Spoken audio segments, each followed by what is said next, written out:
Good morning. How are you? All right. I'm waking up and we're going to do some testing. Two things I want to test today is Sandman hot garbage or okay?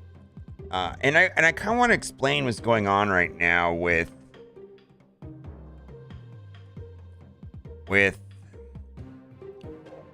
this meta, counter meta, battle mode. There's a lot of really cool stuff going on right now with Marvel Snap. And before I start this conversation about Sandman, Invisible Woman, and Educated Collins, and Jeff Hoogland, and just some KM Best,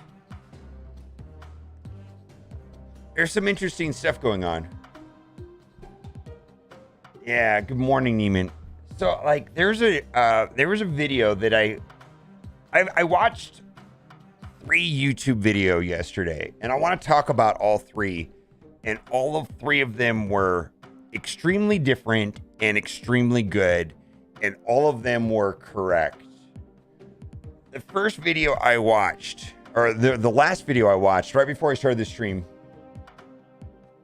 was a video by Jeff Hoogland, and it's a very short video explaining why Wong is trash in Marvel Snap. How many of you, and he said the exact same thing I said last week. Remember when I was testing Hela and I was testing the 3-piece combo of Invisible Woman, MODOK, Hela, and I was comparing it to Wong, Black Panther, Arnim Zola? You guys remember that? I was talking about these telegraphed combos that were very powerful. Like, there's nobody's going to dispute that Wong, Black Panther, Arnim Zola, very powerful. Nobody's going to dispute that Invisible Woman, MODOK, Hela, very powerful. And the case that I was trying to make was that it is telegraphed and that a lot of players just walk circles around it, and at best you get a cube, at worst you lose 8 cubes, and it didn't seem like it was good for cube equity. And I talked about it in more than one video. And it was refreshing for me to see Jeff Hoogland, who I have respect for as a player, eloquently explain the same situation about why Wong is trash. Basically, he said the same thing. Good morning. Yeah, Jeff is really smart. So anyways, it was just like right when I saw the video link, Wong is trash, I was like, I know exactly what he's going to say. And he said it. I don't know if I would have said it the way he said it, but he basically said it's super telegraphed. Like, a good player is going to run circles around Wong. And if you're playing Wong, you're going to get 1 cube retreats, or you're going to lose big because your opponent has a counter. I was like, yeah. Oh, I got food. Happy Saturday. I got food.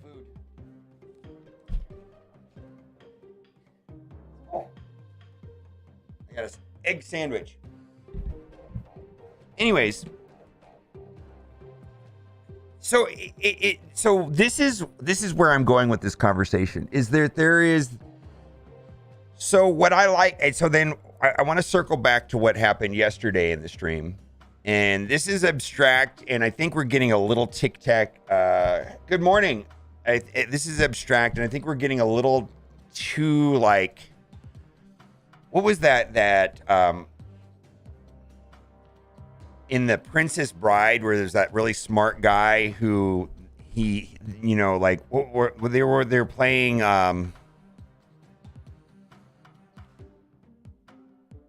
what game were they playing where they were doing rock paper scissors and he was like doing mental acrobats? What, you know what I'm talking about? The smart guy in rock.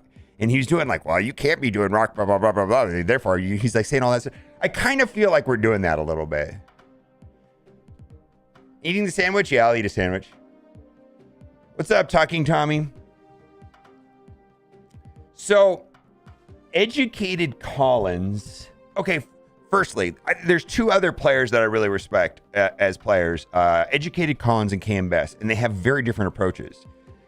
KM Best, as we saw yesterday, basically took a deck that was starting to fail because of the counter meta, which was Shuri Zero. It's starting to not work because everybody's running Arrow and Arrow. Everybody's running Arrow and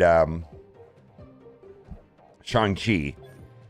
And so KM Best takes a deck list and gives it some more utility, gets rid of some of the cute cards like Arnim Zola, adds some like generically priority saver cards, like Polaris is a priority saver card, Lizard's a priority saver card, and he just it makes it a more powerful deck, right? And then probably what will happen is he optimizes builds, right? And KM Best focuses on good cards. And I've seen him do this many times where he will take a Silver Surfer deck list and he will optimize it with good cards. And so largely what this is this is a optimized Shuri build. And yesterday I crushed it with this. Like, we're talking like 7 ranks in like 2 hours. I went from like 122 to 127 or 120 to 127 in like 2-3 hours yesterday, right? So that is a min-max approach, right? Where it's more of an optimization approach. Are you guys with me, or is this too abstract? And then we have a guy named Educated Collins, very smart, and he is more of a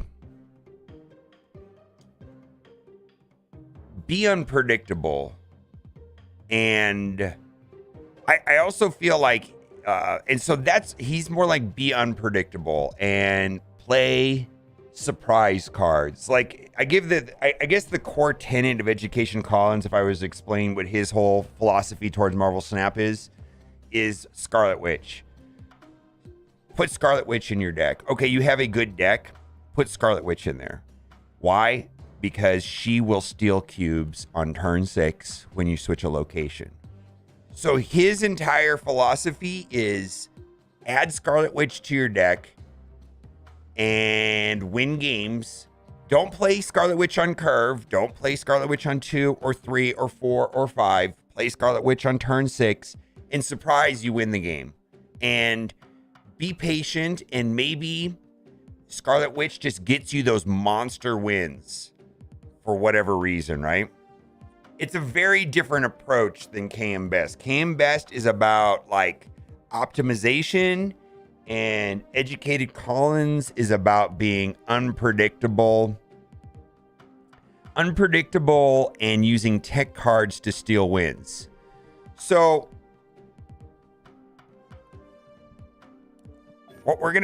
are you with me? That is the purpose of this deck. This deck is so unpredictable. No, not this deck. This deck right here. So unpredictable and off meta, very strong. A lot of surprise cards. Get priority, get turn mortar, push out a lot of power early with Zero, Titania, Ebony Maw, Invisible Woman, Lizard, Maximus. Stop them from doing their combo and then surprise them with Shang-Chi, Captain Marvel, Doctor Doom, Magneto. Boom. Will it work? Sandman's one of the worst cards in the game right now. Will it work? I believe him. The guy understands the game. It's just that I played this deck a little bit last night, and what I found is that, well, this is true of all decks. Trying to figure out when to snap and not to snap is where you're going to get your cube equity. When to retreat, when not to retreat. And I have a hard time with new decks. I get a new deck, and even if I'm playing the deck correctly, if I'm not snapping to get more points, and if I'm not retreating so I lose less points, I'm not going to climb. Climbing is about snapping when you have better than a 50% chance to win, and retreating when you have less than a 50% chance to win. And oftentimes on a new deck, it's not clear when those opportunities are. I feel like the difference between me having a bad day versus a good day is not about playing the deck correctly. It's about snapping and retreating at the right time. Because I'm not like that. I don't know. I don't feel like I'm that good of a player. But where I make up the difference is snapping and retreating at the right time. And so this is something I want to look at. Now, there was another deck that we're going to look at if this does not work out. I have a feeling this may not work with my play style, or I may get frustrated with the deck. We're going to try it, though, right? No Scarlet Witch. Oh, but this has got some surprises, though. This Invisible Woman, which basically is there just to hide like Ebony Maw and Titania, is actually kind of smart. Or a Captain Marvel. It hides the Captain Marvel.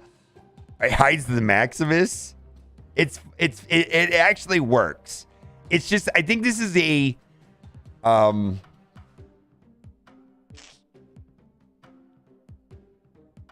might not like this. This might be too complicated for me. I don't feel like I'm a complicated person. I feel like this is like the guy in Princess Bride, where he's outguessing what his opponent. Like, this deck is that. Like, this is like the ultimate anti-meta, the anti-meta. Hit Infinite last night. Now you're gonna play around with the decks. Yeah. Go shut up my token shop. I wouldn't do it. Don't want my savage get accrued. Yeah. As soon as I drop Shuri, people retreat. Yeah, you gotta snap before Shuri. Yeah, I feel like the Shuri Zero deck is telegraphed pretty well, and a smart player won't get around. And then two more things before we get into gameplay. In case this doesn't work, Safety Blade, who's a guy that I also respect, he hit Infinite last night with a mid-range Hunter deck. And the reason why I wanted, normally I wouldn't have, but it had Dark Hawk in it, and it's a little different. It also has Titania in it. I'm on a Titania kick right now. Titania is a hard card to play correctly. Like, it's not. I've really struggled with Titania. Like, she is not a easy card. Like, I don't find her intuitive. I feel like she loses games. And I've had a hard time playing her. So I'm getting better at Titania every time I play her. So this list is kind of a standard list, if you will. So I did load it up just in case I hate this right here. There's a chance I hate this. I played it a little bit last night, and it was okay. I had one really big 8-cube win. I was like, okay, I can do it. If the Educated Collins deck build doesn't get me anywhere, we've got Safety Blades list. And then lastly, a video I watched yesterday, which I thought was worth watching, and I totally get it. Because I totally understand what he was trying to say, and I think Binks is amazing. I don't know if you guys saw this. He made a video about never hitting Infinite, and how it just doesn't matter, and it doesn't matter. We're here to have fun, my God, guys. Like, let's have fun. I just want to explain to you kind of where I'm coming from too. I feel like I am a mediocre player a lot of times. Like, I don't feel like I'm super smart. I just don't. And I like to min-max things. Like, I try to play decks that other people can play so that they can win and they can do better, right? So, like, because I don't feel like I'm kind of worried about this Educated Collins deck. Like, it feels like it's just too high IQ for me, and I need a lower IQ deck like Shuri. Shuri's kind of a lower IQ deck in a lot of ways. But Binks made it. This is a tremendous video, and I have so much respect for him. And I think he's amazing. And just how he never hit infinite, how it doesn't matter, how he plays the game for fun. He plays a different deck every day. He enjoys the interactions, and he's fun to watch. I've watched his streams. He's a smart player, and it doesn't matter. And I totally respect that. I don't think hitting infinite is that great. And I'm actually kind of worried about my experience in Marvel Snap being diminished. I was talking to a streamer last night.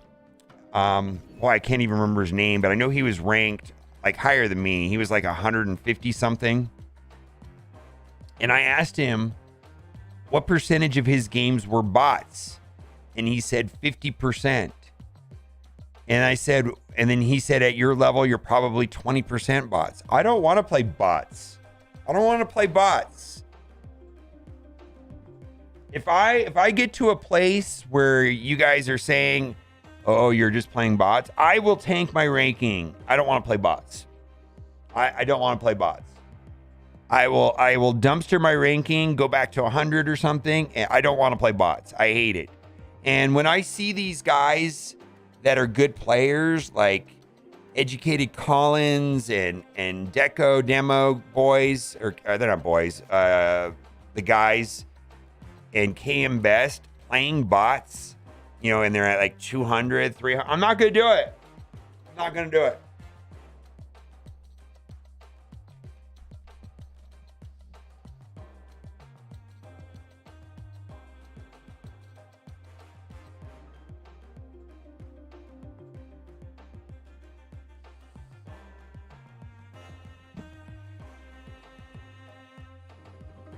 I have a hard time knowing when to snap, dude. Just watch the stream. If I could help someone understand when to snap and when not to snap, I don't know how to verbalize it and put it in a video though, because it's so stupid. When you have more than a 50% chance of winning the match, you snap. When someone snaps you, you make a similar assessment. Or when you're on the final round, you make a similar assessment. And if you have less than a 50% chance of winning, you retreat. That sounds so stupid. And then when I feel like I have a 50% chance of winning or losing, I just stay in the match. It sounds so stupid, but I don't know how to like,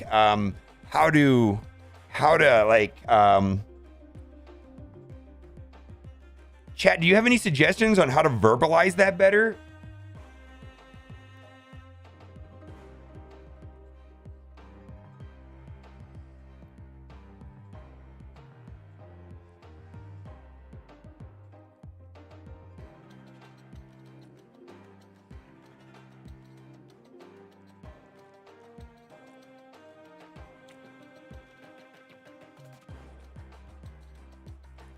You can't.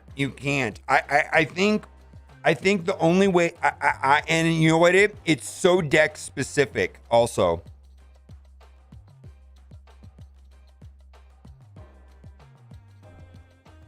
It's also location specific.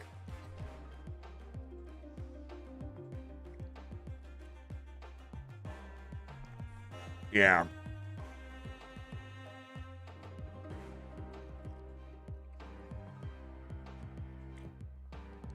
Spectrum Destroyer deck, I'll tell you what. I don't think I have gameplay of that. I tell you this. The Spectrum Destroyer deck, if I'm being honest, is a deck that I will play on hot and featured locations. It's more of a tier 2, tier 3 deck that, and it's not easy to play. I don't think I played it on stream. I have an agenda for today, and I kind of want to stick with that. So I don't mind helping you out. Maybe if we have time at the end, but I kind of have a plan for today.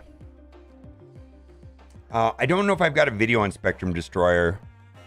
Let me see. I try to label my streams in a way that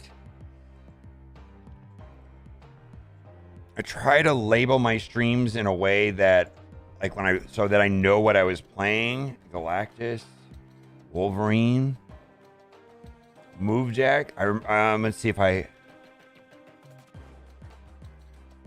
Are these live? Yeah, they're live.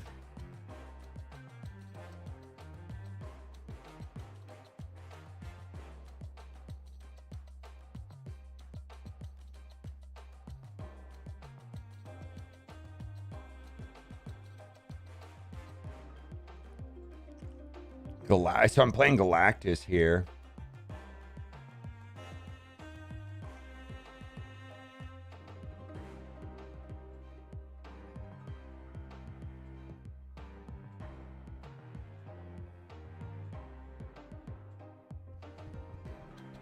Yeah, I'm sorry. I'm always trying to help. I'll try to help if I can.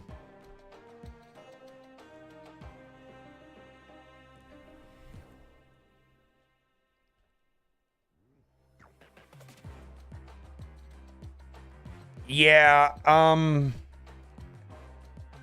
I suspect that the deck, first of all, the meta changes all the time, right? And maybe the deck, I don't know that deck is currently good in the meta. I just don't know. All right, we're gonna play Educate. This is gonna be a train wreck, guys.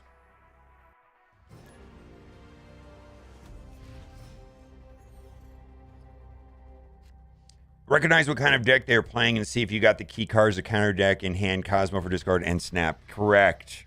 1000%.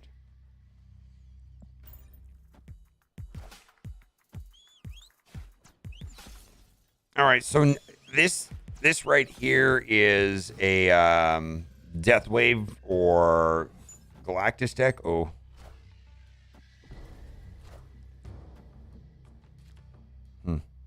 I wonder if this... I feel like we've got a...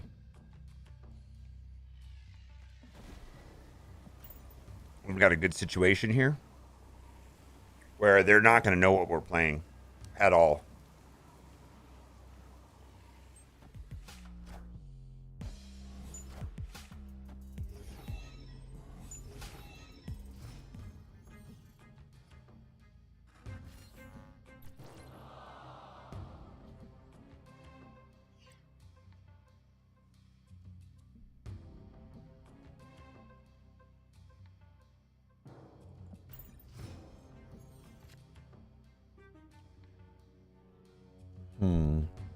Turn 4, turn 5. No. Turn 5, turn 6. All right.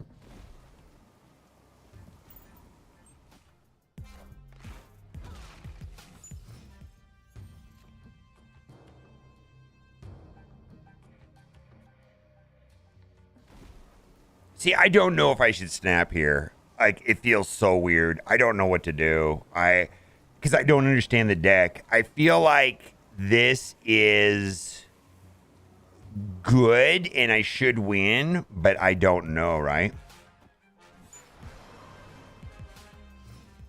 Right?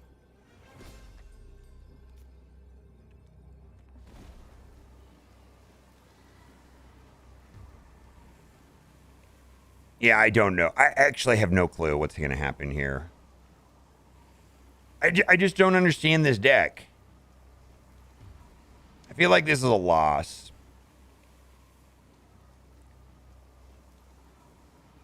Is Doom going to be better? Doom should fill that up, maybe. All right, let's see what happens. I actually don't know what's going to happen.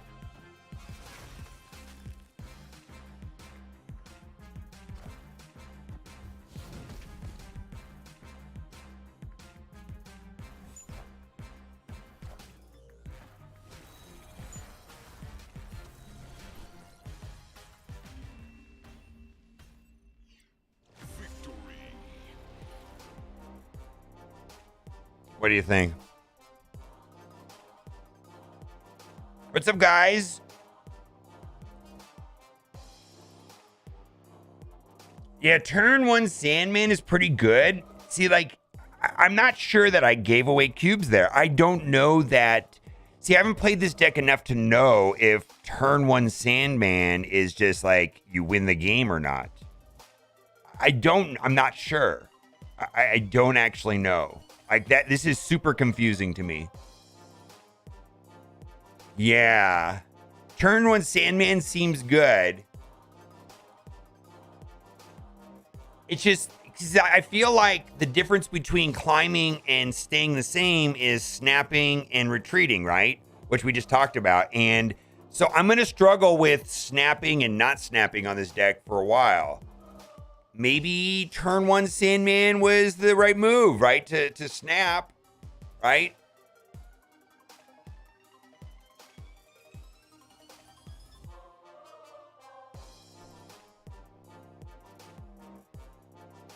It's always snap? All right.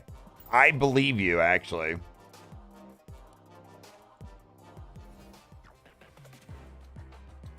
All right, we're gonna spend gold on this.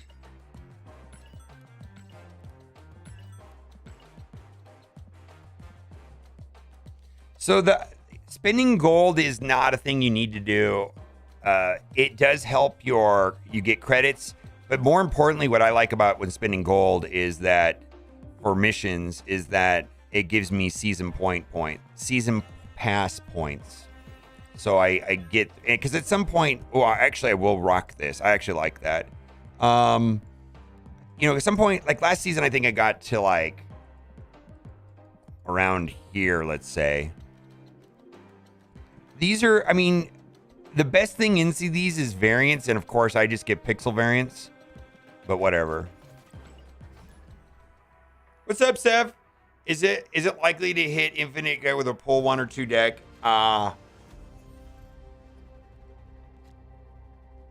It's an uphill battle, my friend.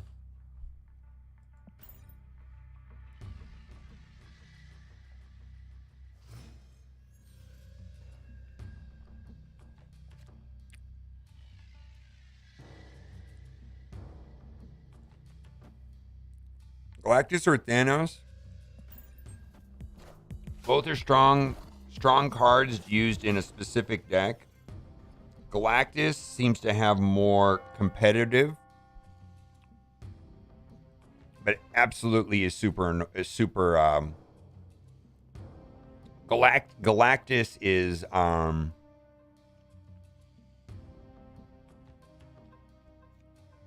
Galactus is more. Dude, you either love playing Galactus or you hate it. It's up to you.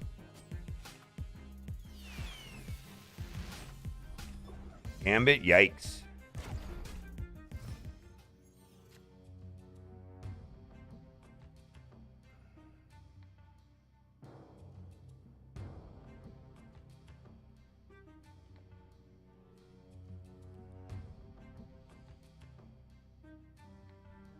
We can suck Jubilee over here.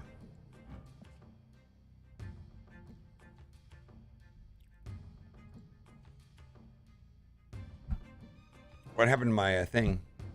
All right. All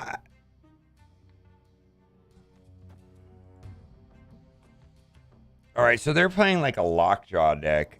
I don't know. Again, I just don't know what to do anymore with this deck. We'll figure it out. Brood. All right, so this is a surfer thing, maybe.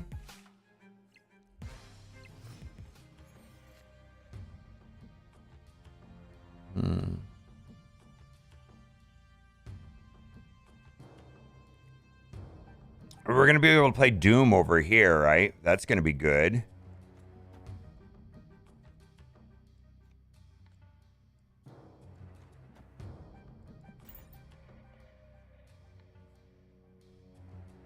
We're going to be able to play Doom and get a lot of bots. See, I don't know if I should snap here. I don't know. Like, I don't know if that's strong enough.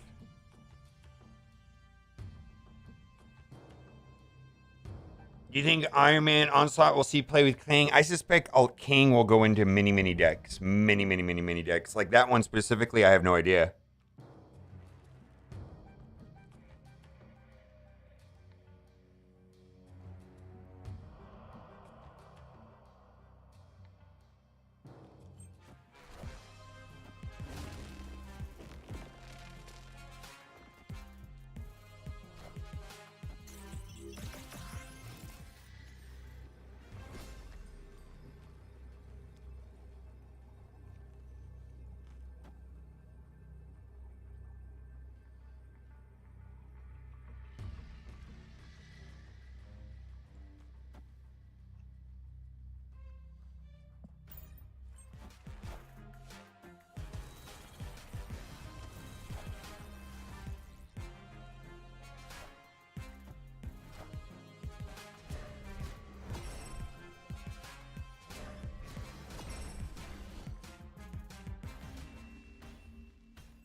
Titania, I didn't have priority.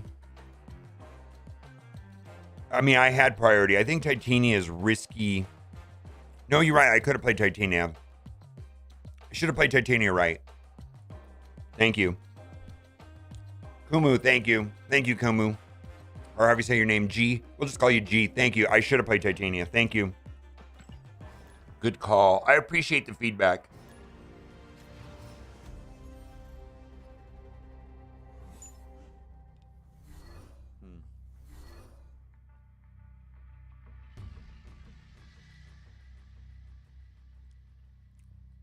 Jay Trocious? Yeah, that means you're sweaty like me, man.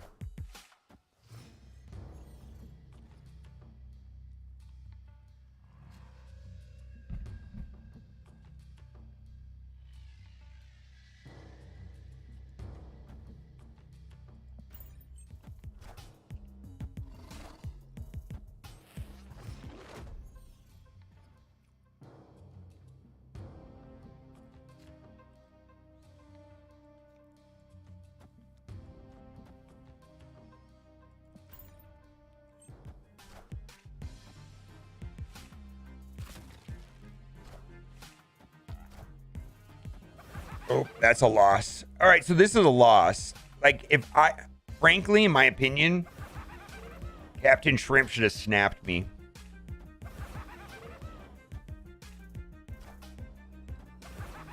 My opinion is he should have snapped me before doing that.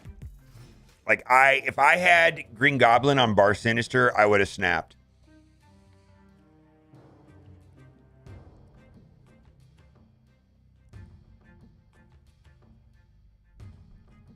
I feel like this is a loss. We're going to play it out a little longer.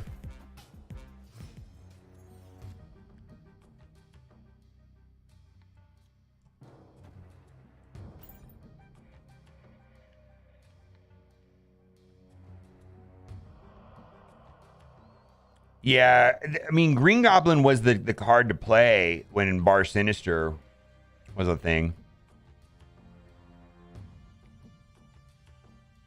I mean, Green Goblin was the ultimate card for Bar Sinister when it was a hot location. I dropped Titania for Sunspot and Max for She-Hulk in this deck. It's so good. That actually sounds good to me. She-Hulk is a 2-card thing, though.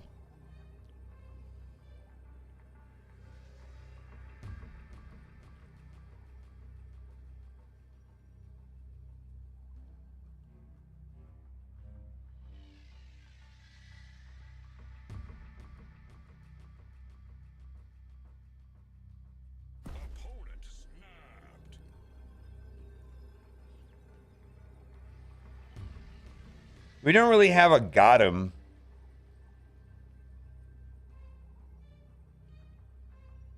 They only need to win one location.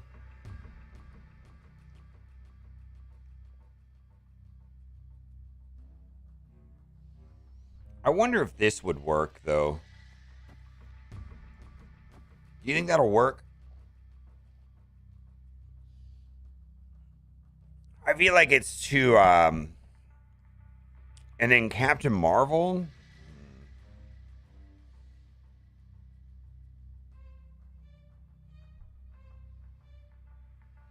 I don't know what they're playing. One cube's one cube. I think it's less than 50%.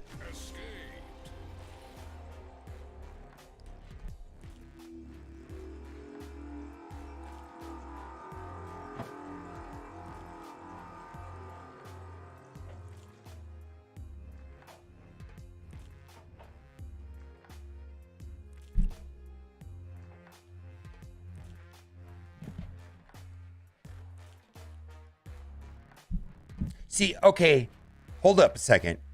Wouldn't that be an amazing opportunity to have Kang? Wouldn't right there been a perfect time, turn 6, play Kang? What do you think, chat?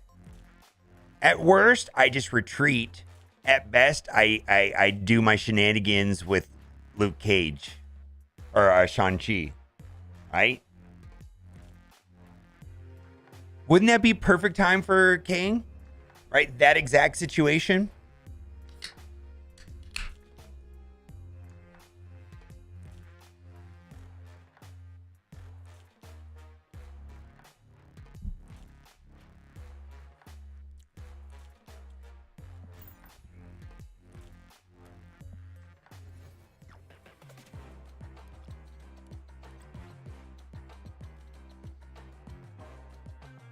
Yeah, he didn't snap me, but he didn't snap me, right? What if he's dropping? Let's just assume he's playing America Chavez at a minimum. I don't know how the king card is going to work. I want to see. Yeah, all it would do is like give me confirmation of that retreating is the right thing to do, I guess. All right, we're playing Patriot. Obviously, Ultron, Misty Knight. Lizard. All right, let's go.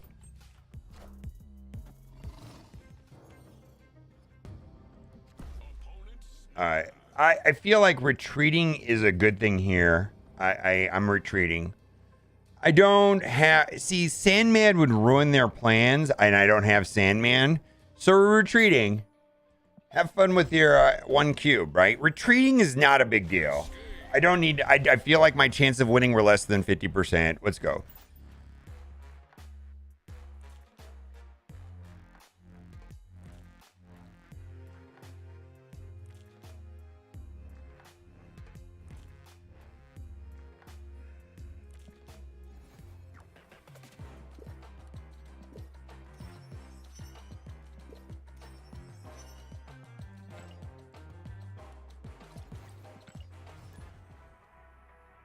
Ultron would save them last turn if he played Sandman. Yep. Yep. Good call. I think you're right. Ooh, does this work? This does not work with Invisible Woman, does it? Huh. All right. Well, that's that, right? It doesn't work with Invisible Woman. I mean, it'll give the true power to Invisible Woman, but not the cards hidden underneath her. All right, we're playing, obviously, we're playing Thanos. Oh, Warrior Falls. I'm going to put Invisible Woman over here just to see. Let's see how that goes.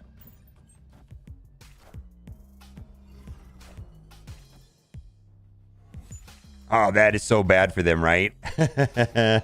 It's bad for me too, but I think it's worse for them. On-reveal effects do not happen at this location. All right, I'm going to put Ebony Maw underneath Invisible Woman.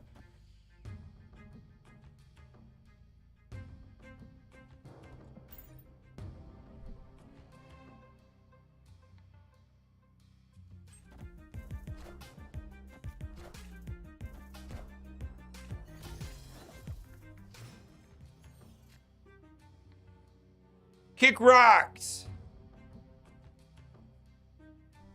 We're going to pass here.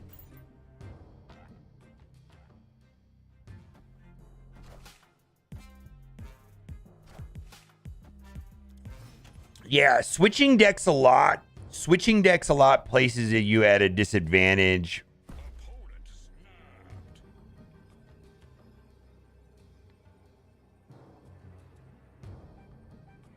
Switching decks a lot gives you at a disadvantage.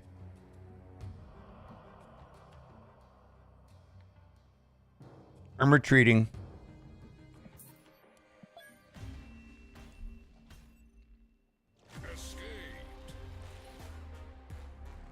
Yeah, so knowing when to snap and knowing when to retreat is hard on a new deck. It just is. And I think switching decks around, if you're like me, I feel like I'm an average player. Maybe a little, you know, I don't know. I just don't feel like I know that much about this game. Like there's just so much to learn.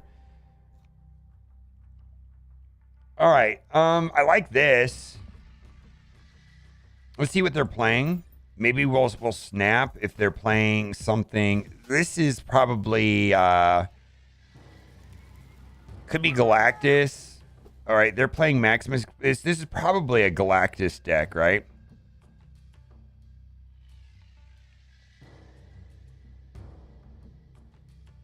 How many cards do they have in their hand now?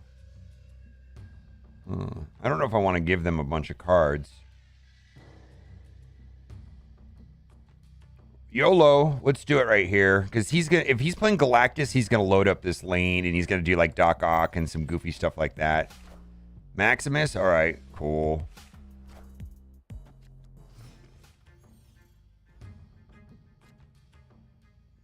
Cards that cost a lot can be played there. Let's see. Let's place 0.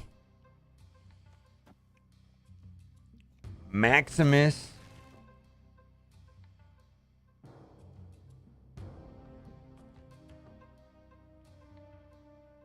Sandman.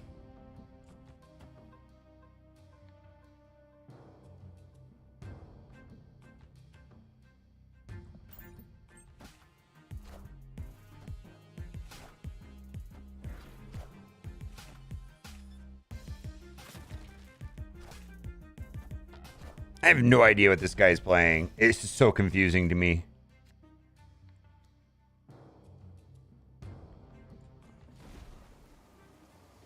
I feel like this is Galactus. This is such a weird deck. I don't know what they're playing. Professor X?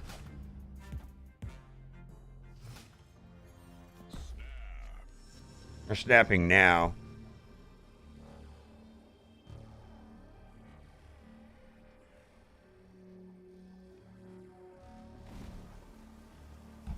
Maybe it's a premature snap. I don't know. Maybe that was a mistake. I don't know. Maybe that was a... I forgot that he's playing Daredevil.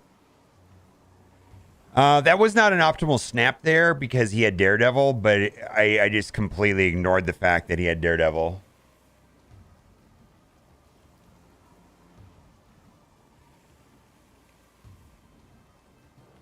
Dude, thank you, Mobile Gamer. After I watched your video last week, I switched to Shuri Red Skull Taskmaster. I climbed from 46 to 88. Holy fuck, too. Dude, Casino, that is amazing. Dude, I love hearing that. Dude, that's all I want to do here is share my experience with playing this game and become better players together. I feel like you guys help me as much as I help you.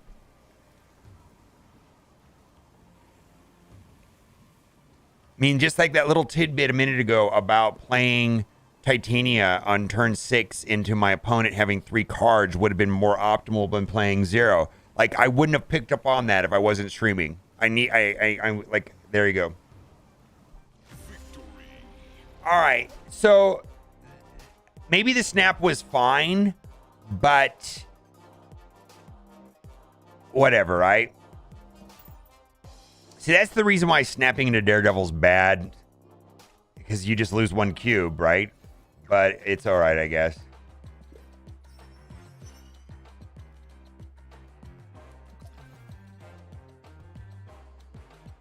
Kingpin last turn, Magneto. Oof.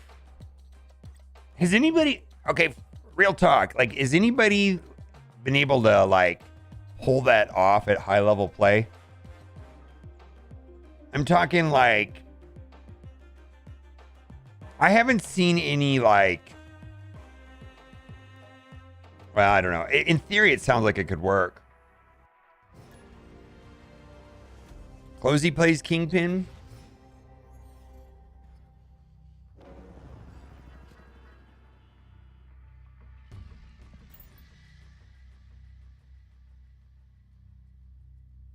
Yes. There's...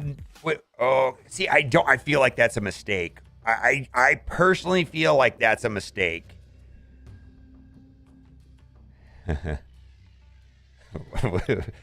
I can't help myself. Should I just do it just so they flip back and forth and it's a net negative, net nothing? It's a net nothing if we put it there. Don't they just flip back and forth? Should I do it? I mean, that's not the smart thing to do, but if it's funny. Just to fuck around.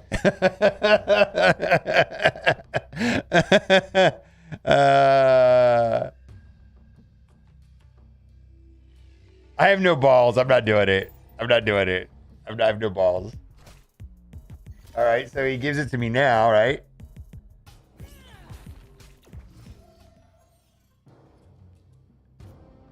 Yeah, I feel like that was a mistake, by the way, what he did there.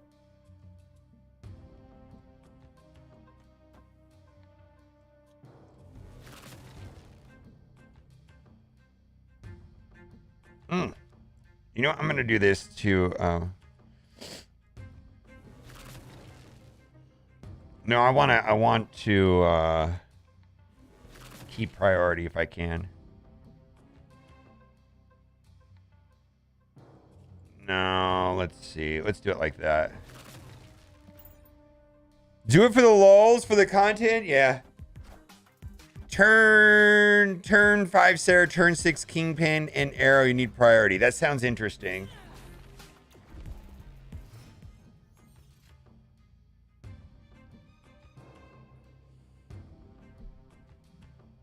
So if I play 3 cards...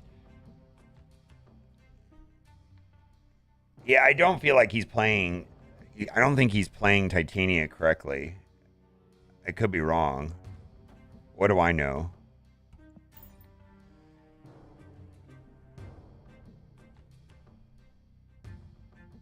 Maybe I don't know how to... I don't know how to play Titania yet.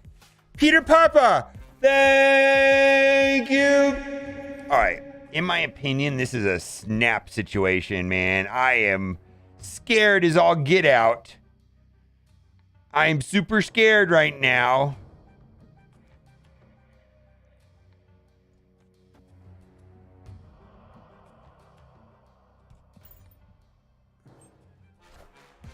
Alright. So they don't have priority anymore.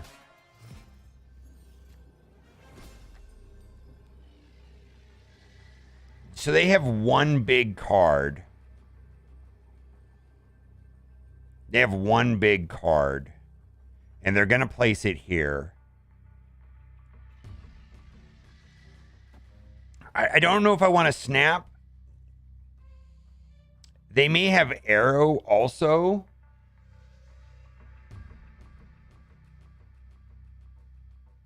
They have Arrow She-Hulk. So what they have is Arrow She-Hulk. How is that going to ruin me? They don't have priority.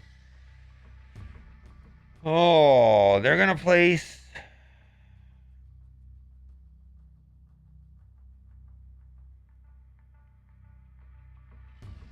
I lose to Arrow She-Hulk. You know what? I just lose to Arrow She-Hulk, right? Is there nothing else to say? I lose to Arrow She-Hulk?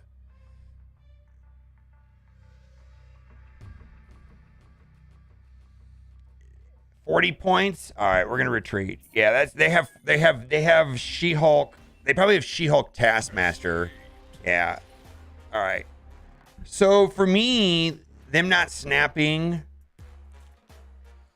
I mean, I guess I could have played Shang-Chi middle.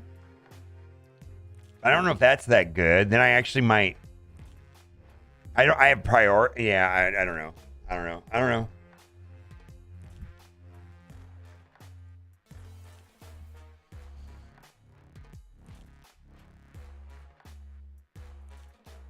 Good retreat, yeah. We're gonna have to just figure this deck out, right?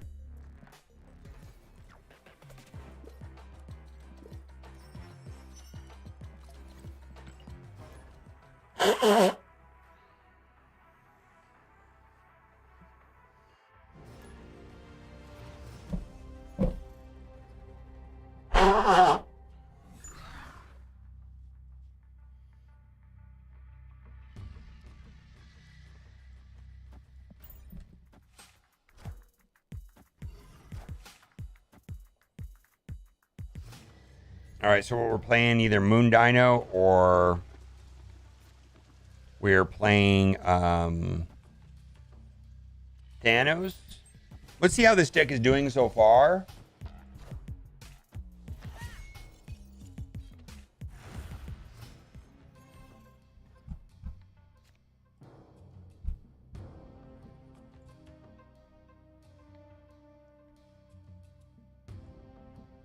Not good. I was afraid of this. I was afraid that this is not good. Look.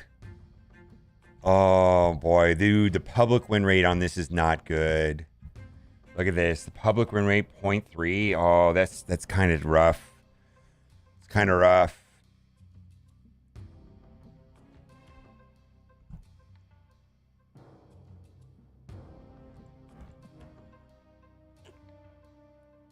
This is kind of clutter right here.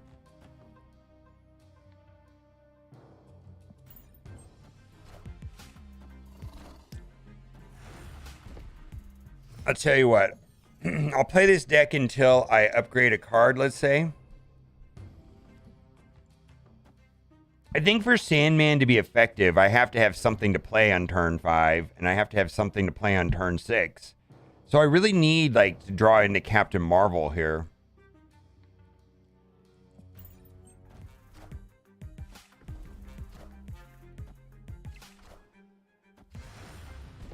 Oh, come on. Emotes don't matter.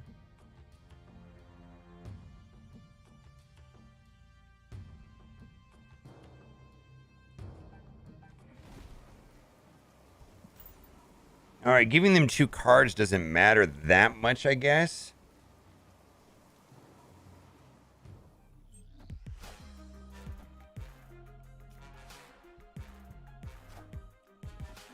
Yikes.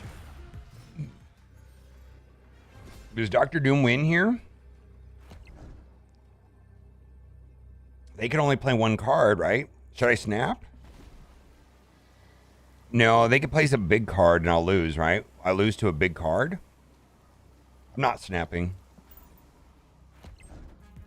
I lose to a big card. Yeah, I lost to a big card.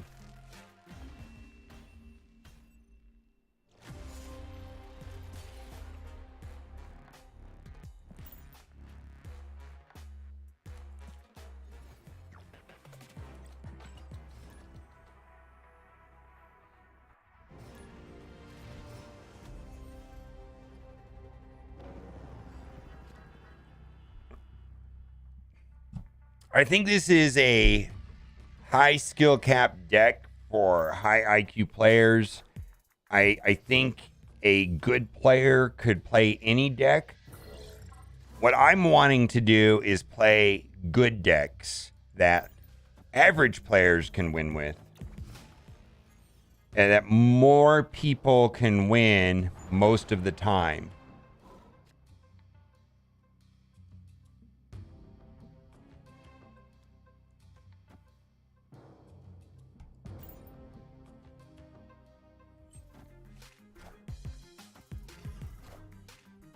I mean, I think it's true that any player could win with any deck, but that's not what we're trying to do.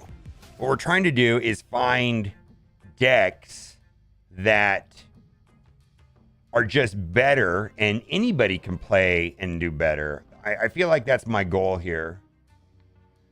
And I don't think this deck is that category. I don't feel like this is going to be a good deck for most players.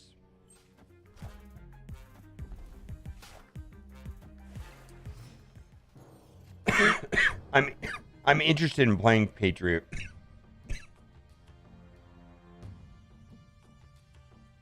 Do I want to blow up? Yeah, I can kill Namor. That's good, right? She-Hulk. All right, we're tied. We're not ahead there.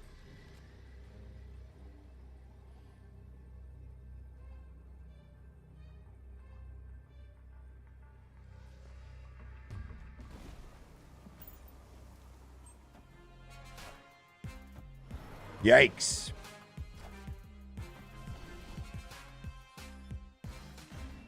Arrow for the win.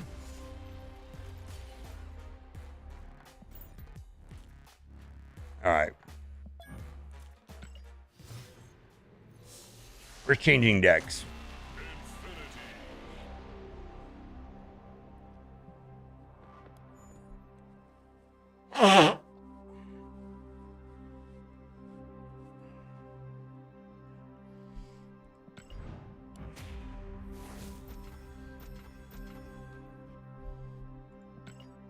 Oh, I didn't want to do that. I'm saving my booster. I'm saving my collector's reserves. Oh, well. That was on accident.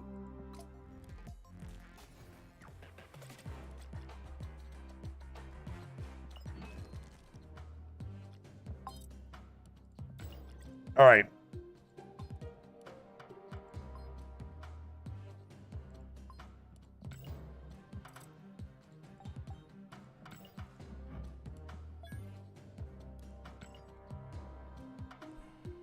Arabesque card. Is it me or the Steam version of Snap crashed about 1 hour playing and needs to be restarted? I've never had a problem. Have I ever had a problem?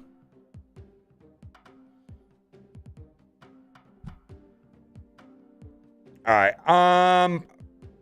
Listen,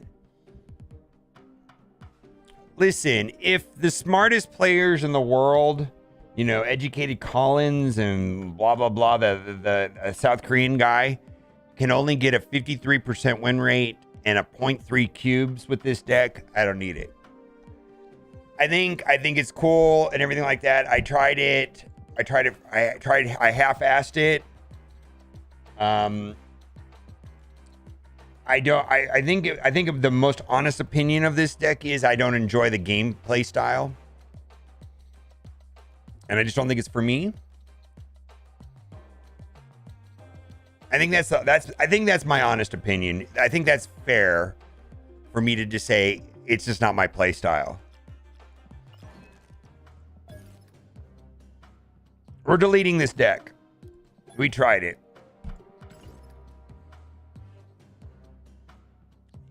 Yeah, I feel like that's playing the game on hard mode. So let me explain to you something.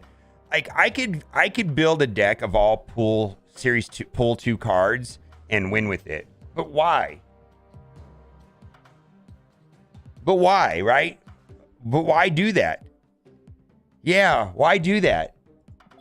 You can do that.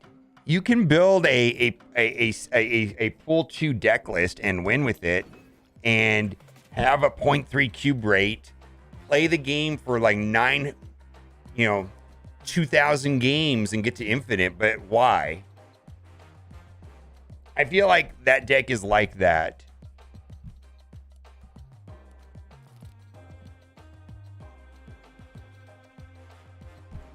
All right, so this here is a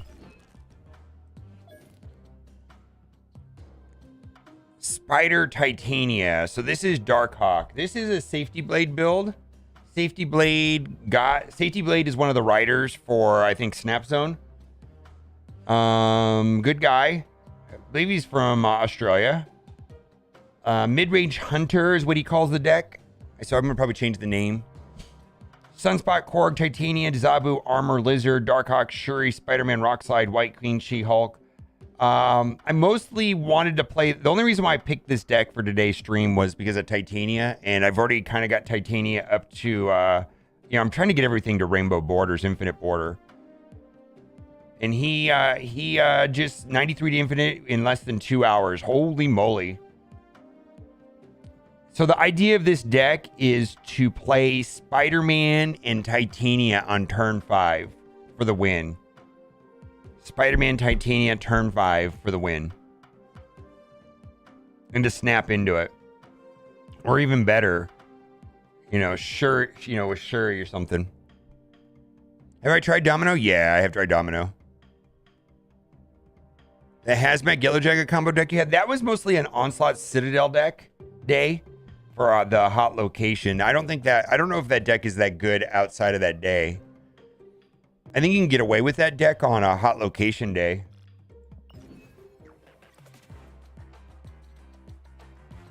All right. So we tried Sandman. Sandman needs a buff, man. He needs to be like 4-2.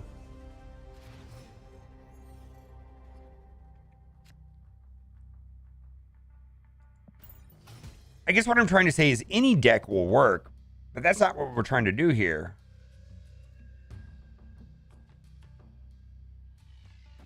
Like any deck at the hands of a good player will work. That's not what we're trying to do. We're trying to win while being an average player, or a normal player rather. I think that's the best word.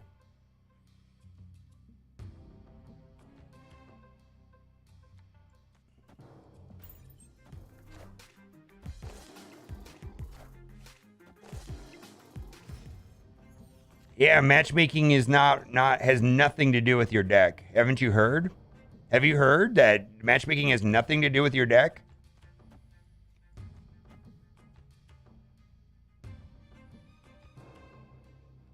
Actually, I don't know if I want priority.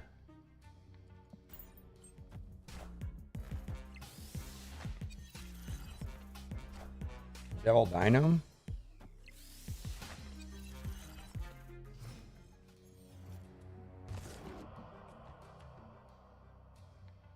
I think I'm going to lock down this lane here.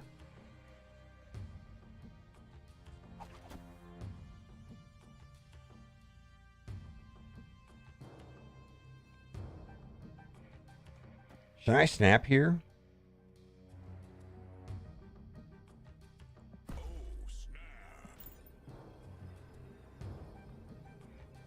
You know I'm here because I asked about Domino. I've tested Domino. I was wrong about Domino. So first of all, Domino makes your deck less inconsistent. Let's just put that out there. Domino is a Devil Dino, yeah. Hey, I don't know. Maybe I shouldn't have snapped.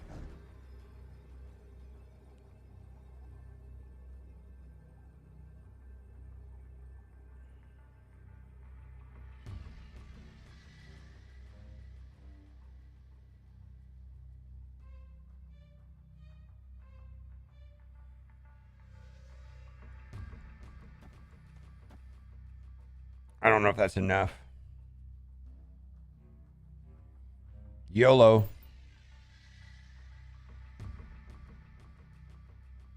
All right. If we have any mods here, can you take care of that, Mr. Steve? I'll do it if you don't want if you're not around.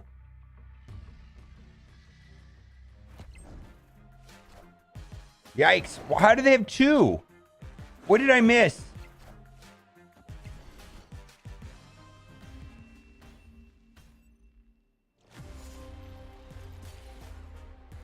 Oh, White Queen. They got it back from me. Holy shit.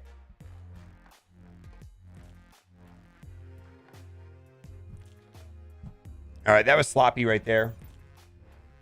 On my part.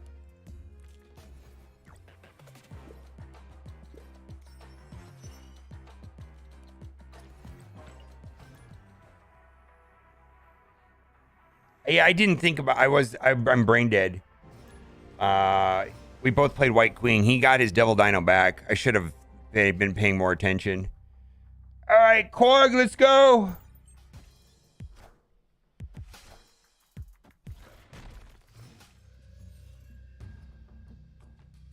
Dark Dimension.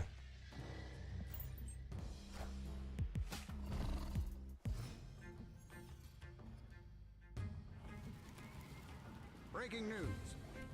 Jessica Jones. Zabo.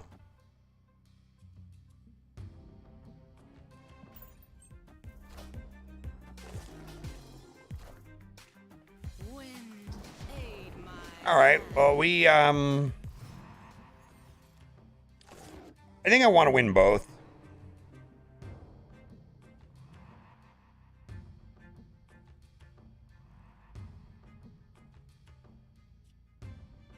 Jessica Jones. Where did I get Jessica Jones from? Which one do you think he's gonna do? Is this worth taking a chance? I want to play. Is it worth taking a chance and putting that there? I don't think he's gonna go there. Let's try. All right. White Queen. All right, so we tie there. How do I not win this? How do I not win this? I don't understand how I not win.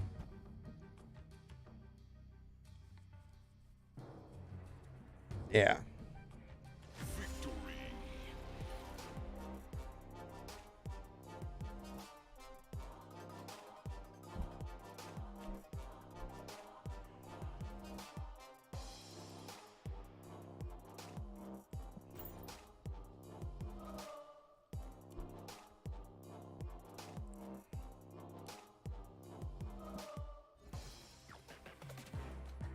What's going on here?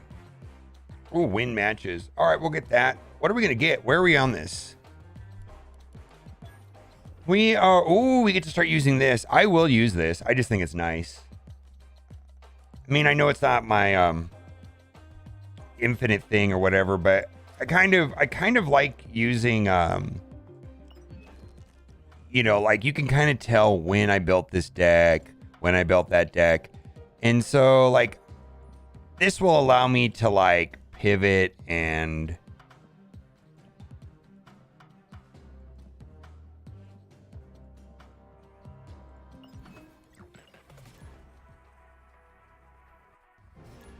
I think Captain Marvel needs their 1 or 2 power boost. Everything's relative to Vision. I think that Captain Marvel needs to be 1 point less than Vision. I don't think that they should have the same power.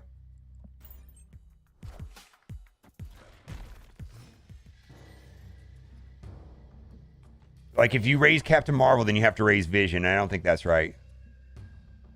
I think Captain Marvel's fine.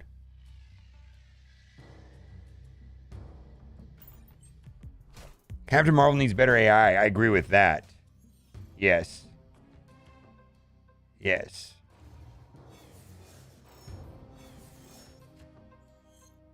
All right. White Queen.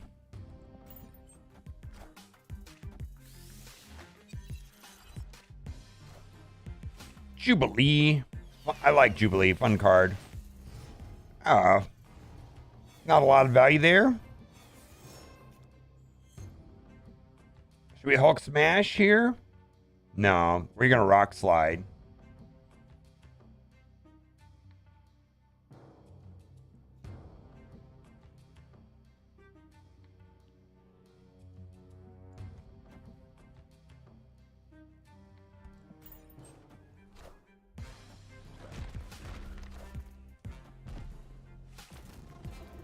All right.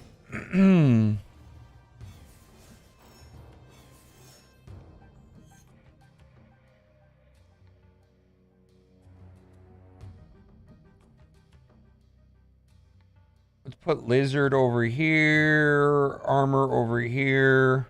Speaking of Vision, there we go.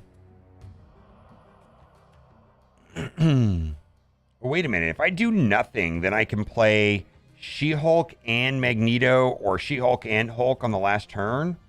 And then I'll just get 6 points on Sunspot. So the right thing to do right here is just pass. Yeah. Good morning. How did the matches go? Sandman did not work out for me. You know what? Garbage Spider-Man player. Oh, wait, I'm playing Spider-Man.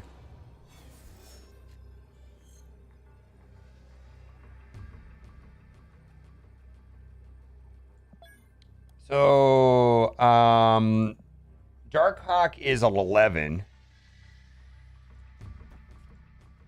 And then I'll give me enough to place Lizard also. Or Armor.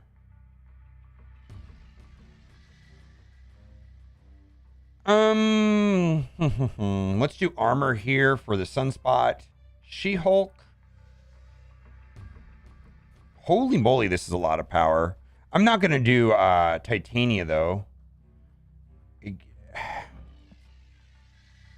Interesting card, right?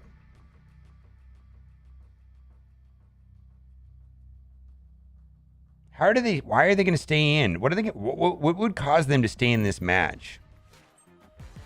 Oh, that. Maybe I should have played,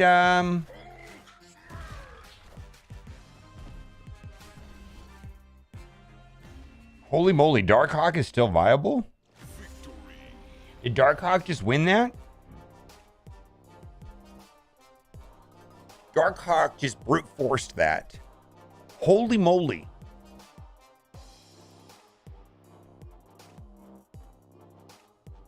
I don't think so. What if they only played one card there? What if they just played one card there? Then they would have got it. The risk of Titania would have been if they played one card.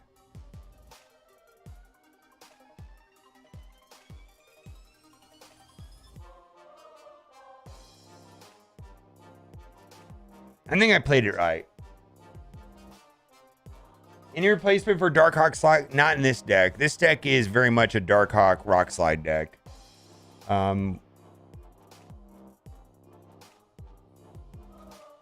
The reason why She-Hulk is good is she cost me 0. So the combo is Sunspot and She-Hulk and something monstrous. Skip turn 5, your Sunspot grows.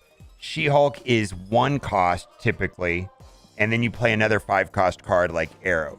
So it's a 3 card combo. Sunspot, She-Hulk, Arrow. This deck doesn't run Arrow, but it doesn't even have to be those 3 cards though, and their cards are independent and they work. They're not contingent on other cards being there, because it can be. You don't really need Sunspot. Sunspot's good on his own, but he just is better with She-Hulk. You skip turn 5. She-Hulk can be She-Hulk and any 5 cost card. Any 5 cost card plus She-Hulk is amazing on turn 6.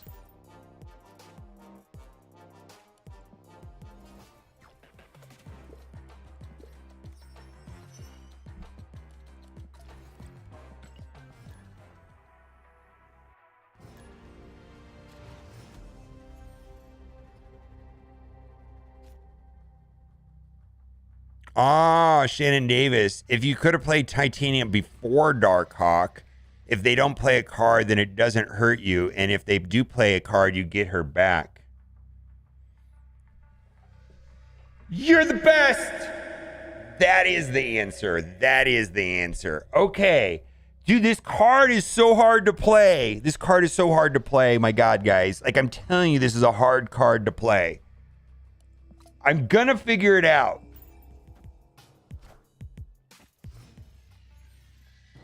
Oh, this is a loss, right? I'm just going to play it because I have nothing else to do and we're going to lose. And it kind of forces them to play into that, right? Yeah, I don't have anything.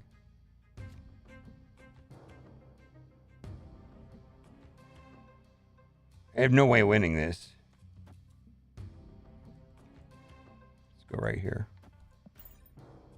Oh, Expansion can win the game for me right here. Expansion, just give me something huge.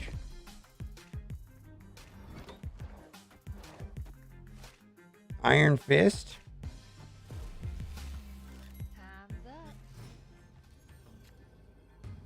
You actually, we could have won. If we would have got something big there, then we could have just Darkhawked. They would have to play something over there to take Titania, blah, blah, blah.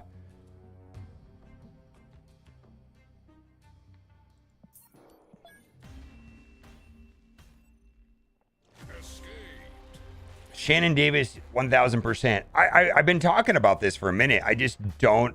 This card is super tricky.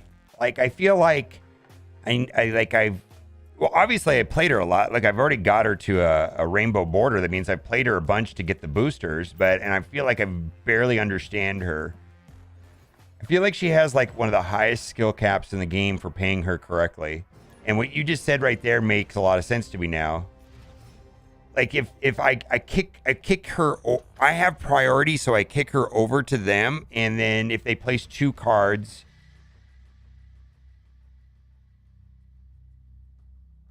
then she just bounces back. I don't know.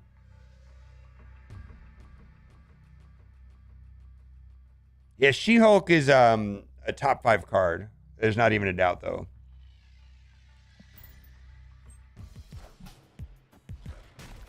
I'm kind of caveman too. You guys watched me for years. You know that I eventually get things, but I'm kind of a slow learner. Not a slow learner, but like it takes me a minute. All right, so this is good, right? Zabu's good because we're gonna White Queen turn 3. Darkhawk doesn't need to go out right away. Darkhawk is better late than early. This is actually really good for Darkhawk. Like, I feel like this is like a snapping situation, maybe. All right, it doesn't matter if I play into the Bifrost or Monster Metropolis, so I'm going to play here and see what they have. Yeah, exactly. Oh, they're playing Darkhawk also. You can't tell me matchmaking is rigged. Holy moly. We have not seen Spider-Man or Darkhawk at all for like a week, and then we switch.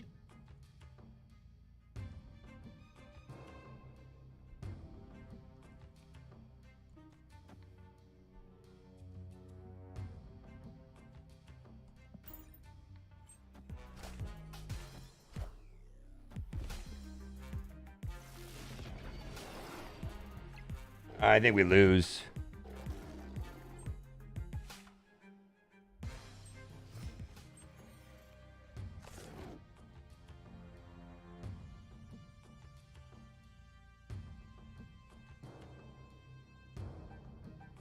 So I do nothing here, right? And I play the 20 power She-Hulk the last turn with a Darkhawk and an armor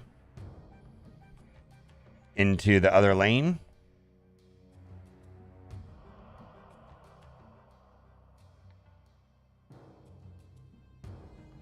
See, the idea here with She-Hulk is you just don't play her right here. There's no reason to. She's going to be free. She's going to cost 1 next turn, so why not just wait? 1. Yeah.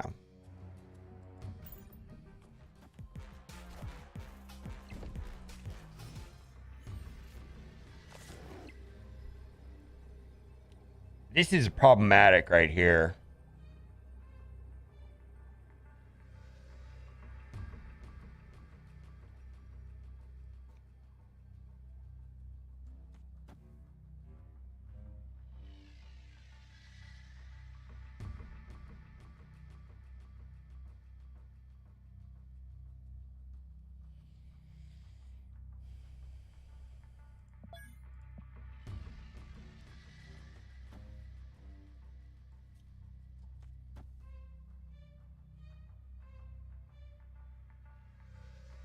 That's going to go up by 6. That'll be...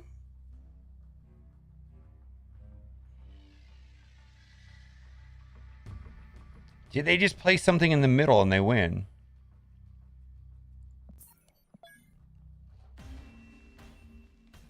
All right. No, they just play something in the middle, they win. Me placing Darkhawk right here, that goes up to 20. That's 20, so that means they have 23. So they just play 3 power here and win? Why wouldn't they do that? They just play anything in the middle and they win the game.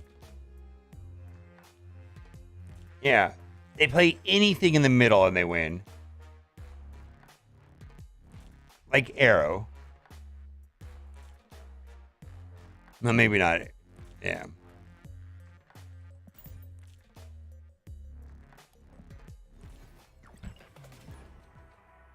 Yeah, me placing Darkhawk left makes his Darkhawk 6 power bigger. All right, nice variant. He's got the movie variant, the steampunk variant. I like it.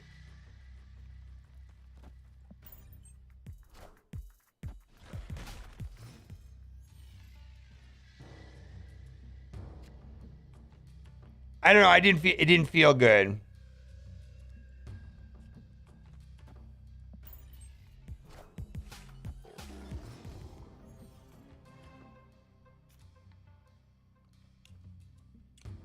Rickety Bridge. Oh boy, we got to save that. Boy, that was we got lucky there.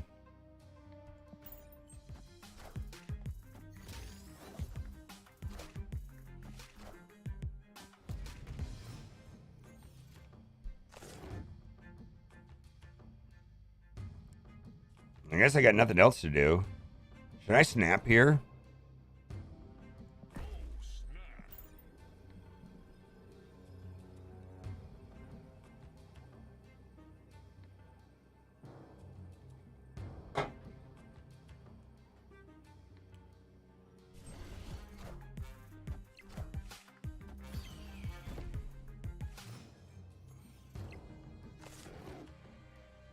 Turn 5.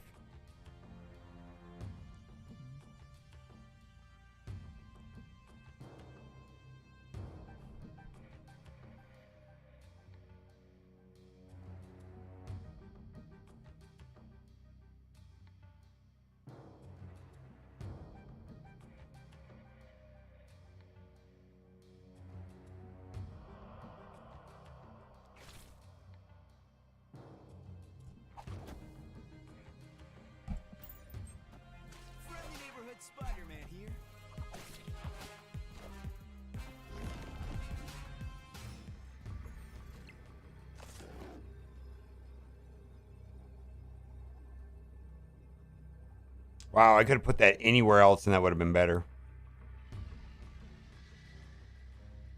They're going to play Destroyer right. How do I get above 15 power? Like this? Or they play Destroyer mid?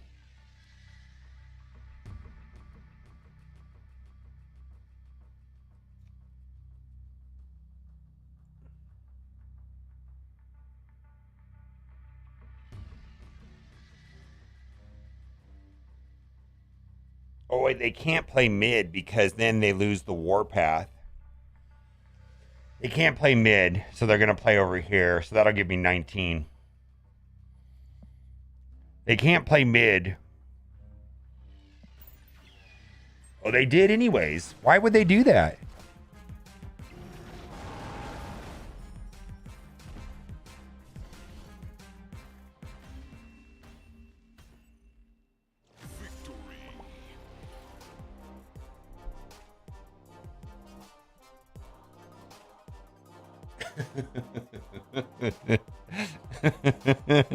Sorry, I have to giggle a little bit. I play against Miss V all the time. Yeah. They didn't do the math. Oh, they didn't do the math, guys. I literally said they can't play middle because then they lose the warpath bonus. Yeah, I've done it before too.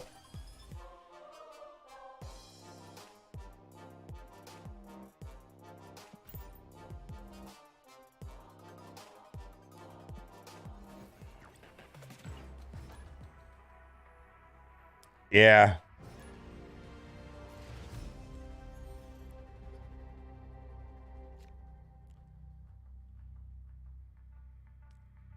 I hope me talking you saw me like my brain like go through the process of talking through it. I actually typically don't read chat when I'm thinking like that because my brain just can't compute like reading chat and thinking at the same time. Yeah. Yeah, they messed up. Oh, what do we got here? Oh, Darkhawk's a dead card. This is... I guess I can play Rockslide on the last turn and give 4 power to Darkhawk. Huh. I don't know, man. I feel like this is probably bad for both of us.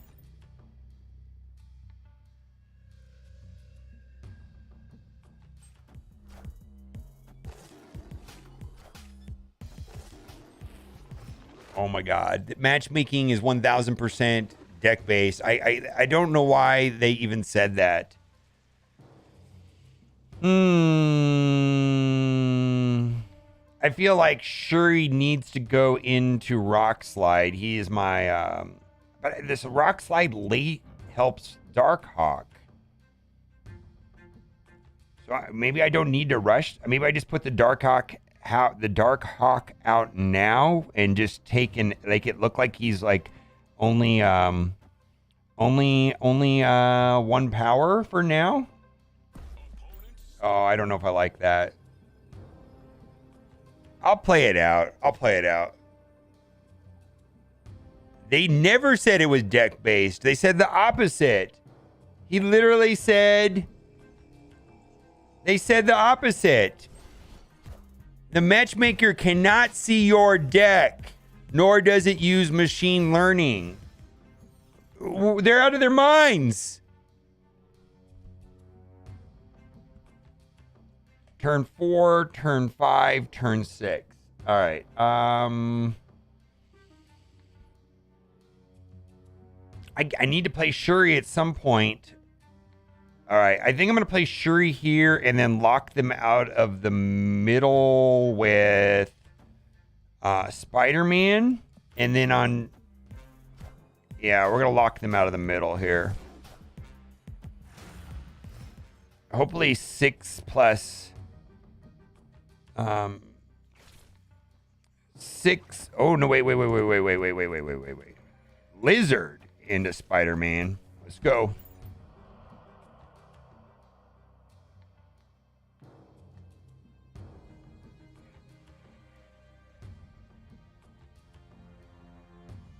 I don't think Sandman is interesting. I really want Sandman to get a buff. Let me show you something with Sandman.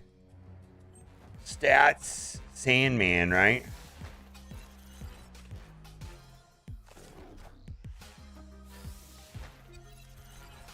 This is the problem I have with Sandman.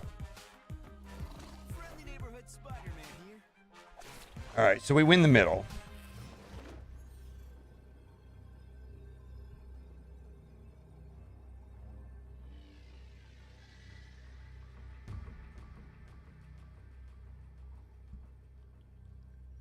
So this makes him 4 power bigger, 10. So I get 10 plus 3. 10 plus 3. How many cards does he have in his hand? 6. Oh, this is so bad. I think we retreat. I feel this feels all bad. This feels all bad, chat. This feels all bad. So, yeah, I'm putting down 13 power. Yeah, this is all bad. All right, we're retreating. All right, how many cards are there in the game right now? How many cards are there in the game right now? 201? Does that sound right?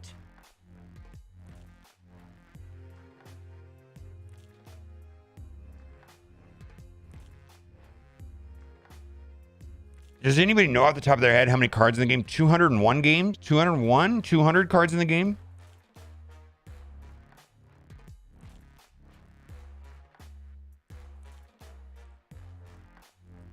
It feels that way, Shannon Davis. Yeah, for sure. All right, so Sandman, when played, is 193 out of 200-ish cards. Win drawn, 188. In deck, 176. There is no math to suggest that Sandman is a viable playable card currently. The math is not. The stats are not there. In theory, it works. Like, we can create all these anecdotal, hypothetical situations where it's effective, or this one time it did this for me, but the math is not there right now.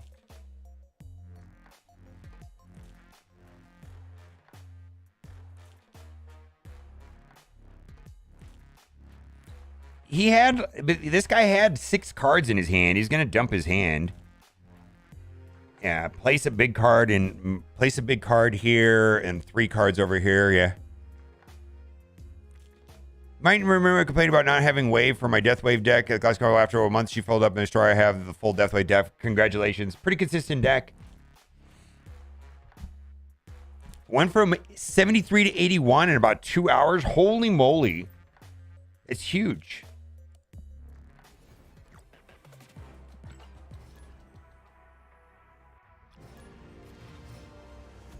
His lizard drops, though. Oh, maybe I could have won it then. His lizard would lose 3 power. So I would only... But then what? He just has to put like a... What if he just puts like a big card there then? What if he did like She-Hulk or something? I don't know. Maybe not.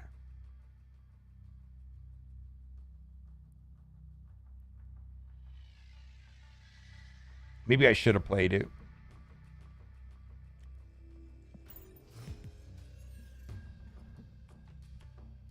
Yeah, and it's a small pool, but let's look at it like this. The people that have the snap.fin app, in my opinion, are more engaged and more likely better players than the general public that plays this game 10 minutes a day on the toilet. And so these stats reflect a more engaged player base than the average player. Not a less engaged, not a dumber player base, a smarter player base.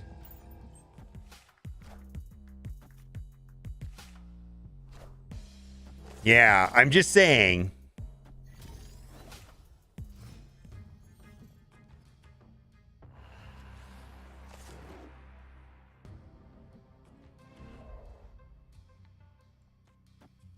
Hmm.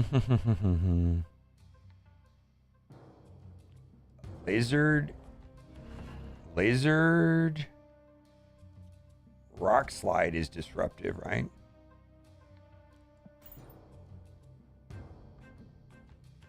It's just one piece of the pie, correct? I mean, these stats right here are not like the end all be all. Come on, I mean, it's a very small player, you know, but it's enough data. There's a lot of data. I mean, this is based off of hundreds of thousands of matches. Like, is what percentage of the? I mean, this is not a. I believe this is a large enough sample size to come to some sort of conclusion. What do I want to do here? We're getting clogged. Ooh, should I clog them? So is this a situation? Oh, how do I play? How do I get the most out of Titania? Yeah, how do I get the most out of this? I feel like we need to pass here and let my sunspot soak, or do I don't know what to do. There's got to be a way of clogging him with Titania. Let's just do this and we'll wait. Oh, I can't. That's not what I wanted.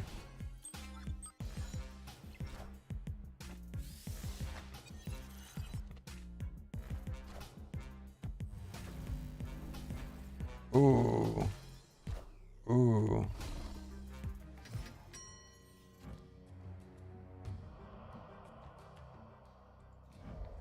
Oh, he has it also.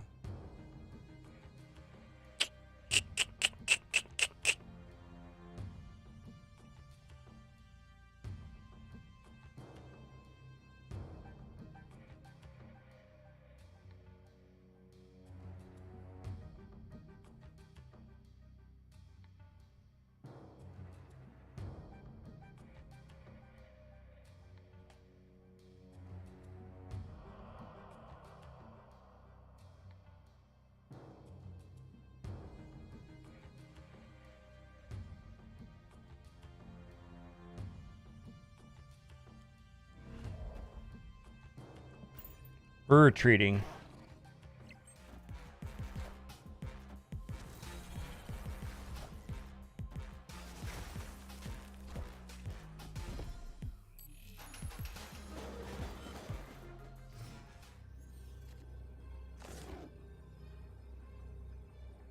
We're going to lose the points.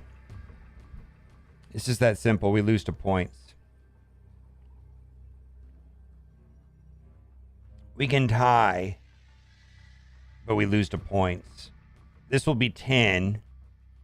He's going to play something there. Let's say Chavez. Then he's just going to win the tiebreaker.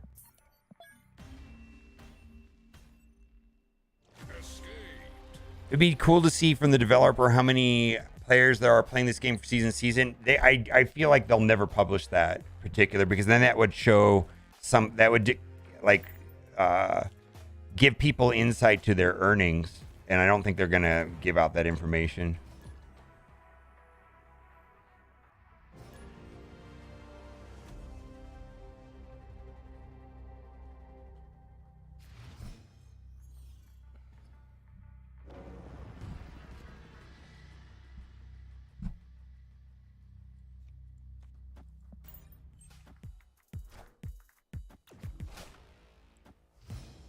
I have Darkhawk in my token shop. Should I pin him and wait 2 weeks to get him at 3K? I don't have other cards support him either. Are they all pull through all right? Yeah.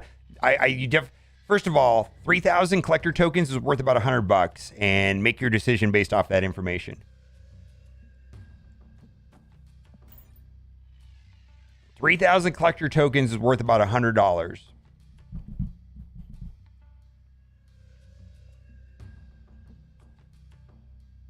I would say that's a hard pass if you don't have the supporting cards.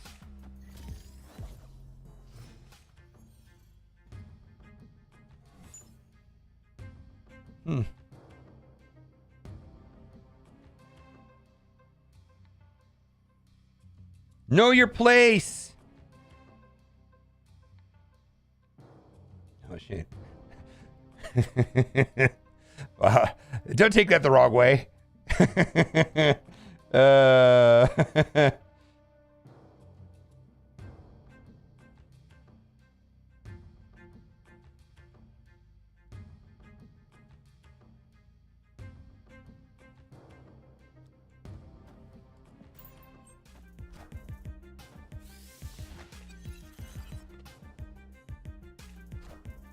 Oh, that's not what... I guess that was a misplay. Oh, that was a misplay. Oh, Thanos decks hate Darkhawks.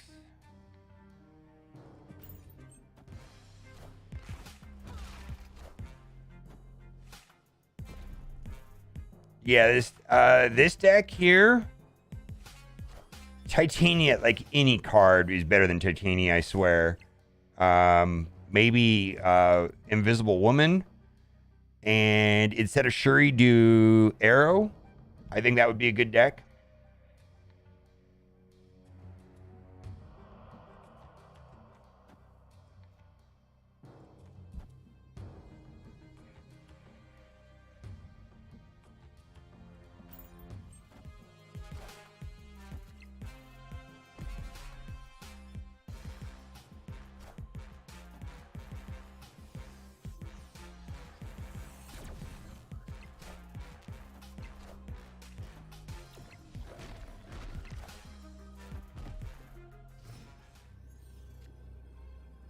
Gamora feels good here, right?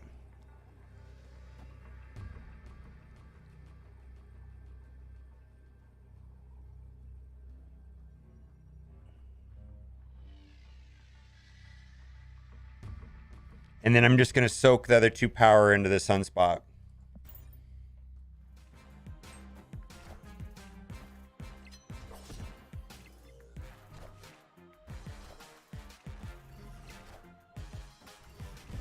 Oh, I lost to Thanos. No, I didn't.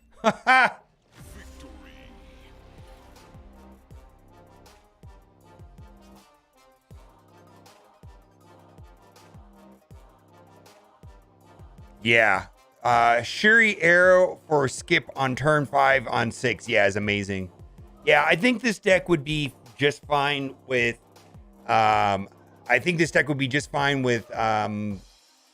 Black Widow in place of Titania, and then instead of Shuri, Arrow. I think this deck would be just fine.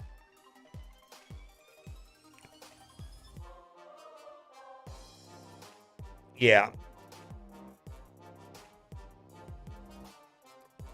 In fact, I'm inclined to do that right now because that would make it more budget, right? It actually might make it better. I'm just saying. Wow, it might make it better. Well,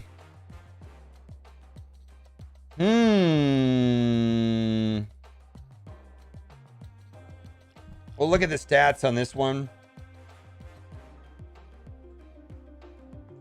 All right, so this has a good cube rate, good win rate. I'm not playing it well.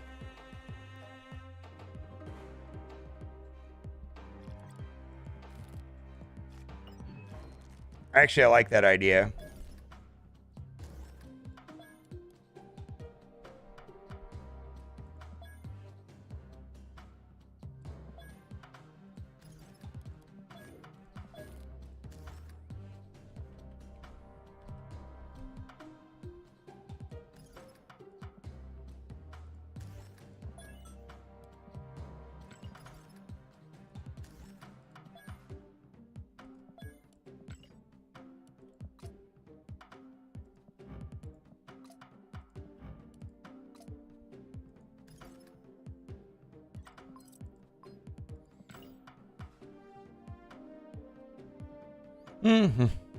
Black Widow synergizes with Darkhawk. And Arrow just is... I don't know, man. Just put Arrow and She-Hulk and Sunspot in every deck. Holy shit. High IQ play there, right? I don't know what to tell you. The point of that other deck though was to Spider-Man into with Titania. I'm gonna yeet Spider-Man also.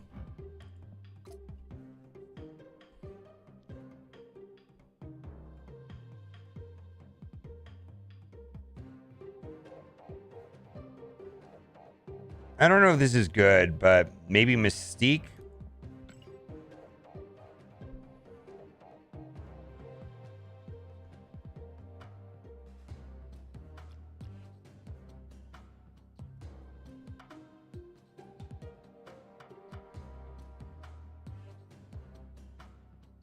Chavez. Oh, Chavez might even be better than Mystique. Chavez or Mystique? I actually think both are good. I actually more leaning towards Chavez.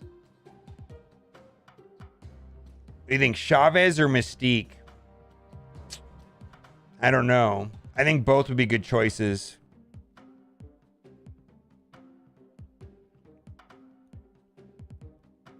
Drop Black Widow for Chavez, maybe?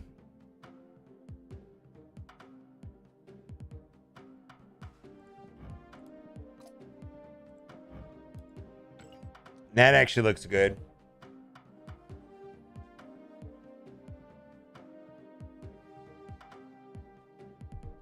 All right. Okay. All right. Hey, man.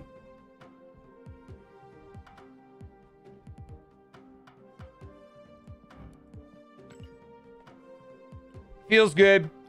I feel like this feels good. 1, 1, 2, 2, 2. Yeah, we had too many 2 drops. 3, 4, 4, 4, 5, 6. Yeah. All right.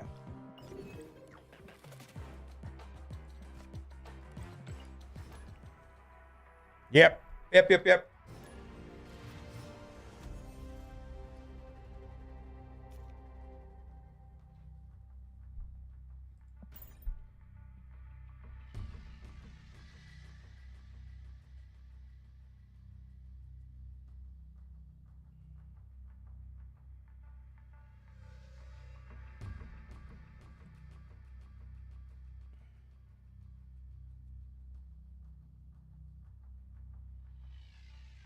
No Polaris and Doctor Doom in it. That sounds interesting. Doctor Doom is a great surprise card, right? Only 1 card here. All right. I didn't know that he switched it up. I don't. What the hell is this? Holy moly! This just in. Holy moly!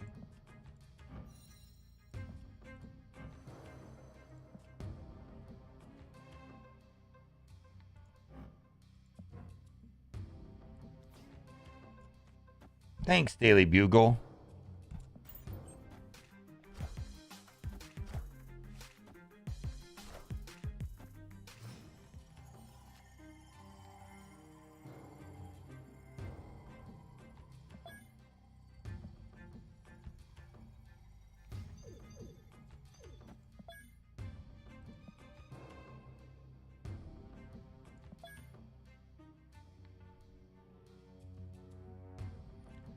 So it's going to be a 13 power.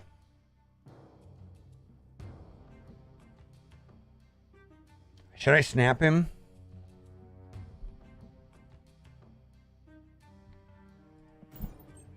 All right.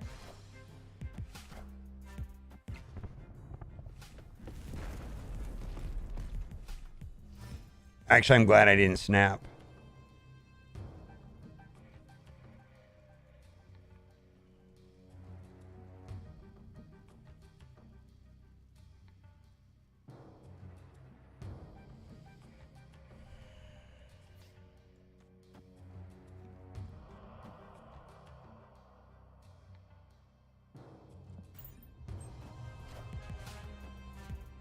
This is bad. We're going to lose the middle. Maybe not. Oh my god.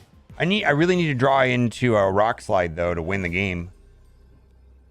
All right.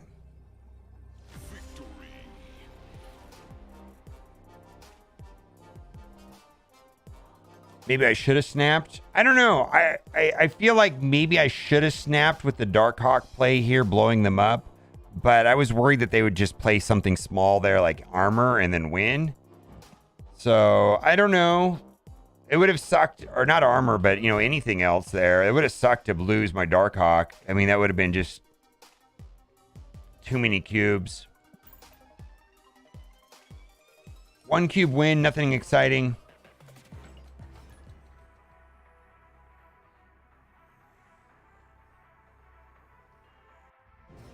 Shuri slave? Don't say that word. Let's not use the word slave in the same sentence with Shuri. Please.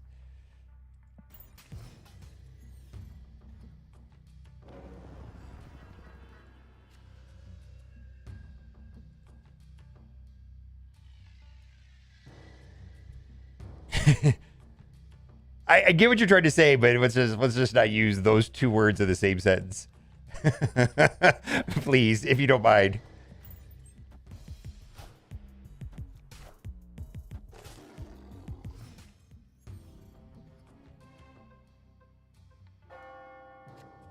Shuri Simp is fine. Yeah, I guess that's fine. That's fine. I knew what you were trying to say, but that was not. That wouldn't have been. I'm not okay with that. What you said though. Yeah, we had to change. I had to delete that. Okay. Okay, you're cool, man. I know what you're trying to say. Yeah, Shuri Simp. I get it. I get what you're trying to say. Shuri Simp is fine. Oh my god.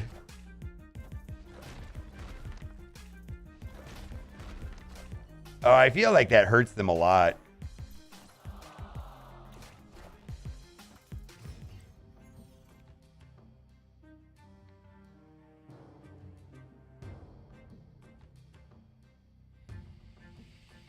One, two, three, four, five, six, seven. That means if I put White Queen there, I can't draw a card, which I don't want. I don't want that to happen. How many cards do they have in their hand?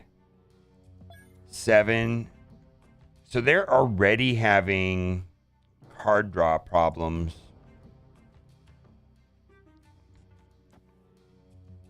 That won't... They're going to have a full hand, right?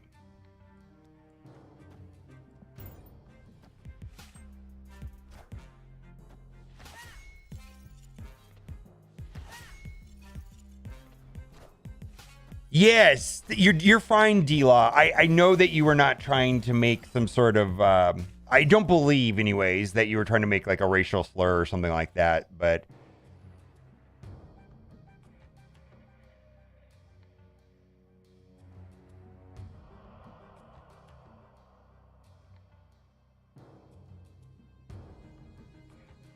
Is this enough to power to win, just to sit back? I don't know.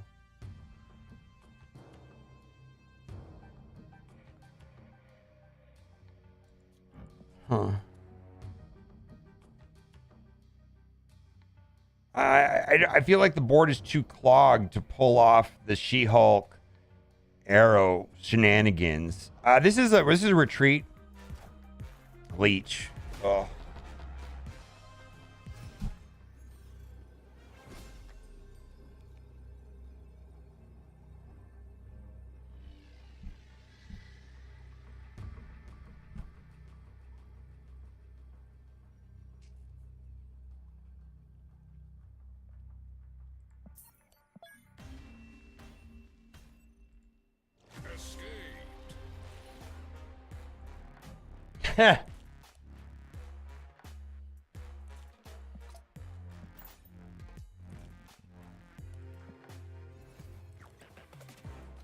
Oh, do we get the new cool. I'm gonna load this up.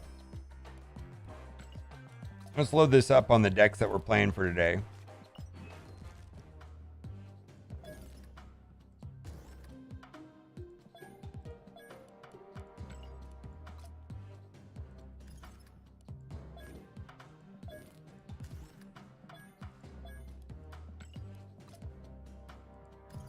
I kind of feel like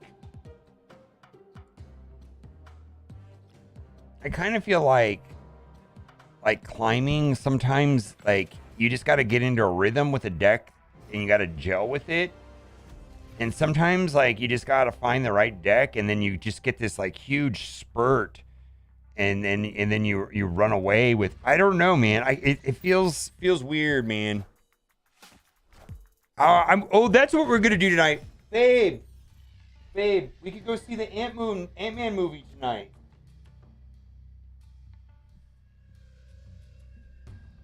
We got to get tickets now.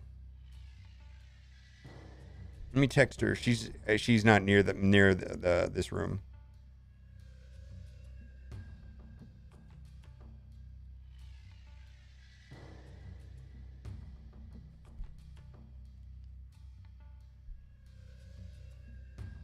Oh, a card. Oh man. Dude, it's definitely a flow state. I'll mess around a few days, the same rank, and then one day I'll just start firing, and then I'll do 15 ranks easy. Yes! Yes, yes, yes! Yes. It's weird. Like, I know that there's a weird flow to this game. Like, some days, like yesterday, in 2 hours, I climbed like 7 ranks, and then I've been playing for not that long. We've been playing for 2 hours, and I've done nothing in 2 hours. Nothing. Zero. You ain't getting good tickets tonight? Maybe, maybe not. I don't know.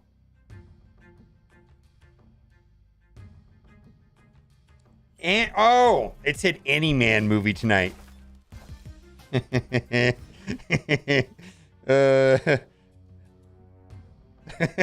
She says man movie. Is that porn? Any Man movie tonight?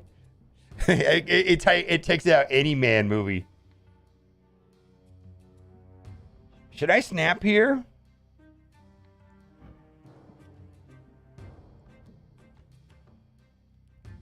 I'm gonna snap here.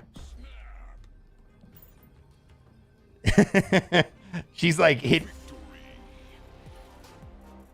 Lost TwitchCon is Las Vegas. I'm 100% going.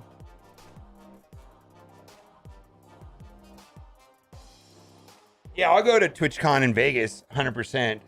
Dude, I wonder how many people are gonna stay at my house. Fuck, dude, I've got. Yeah, I'm gonna guess that I will have like.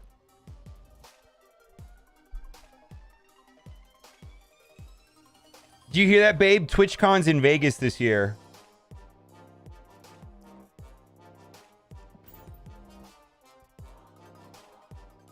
%1,000%. I'm gonna have a house full of streamers. 1,000%.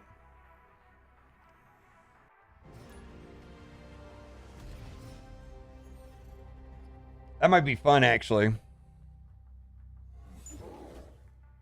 I don't live that close to the strip, though.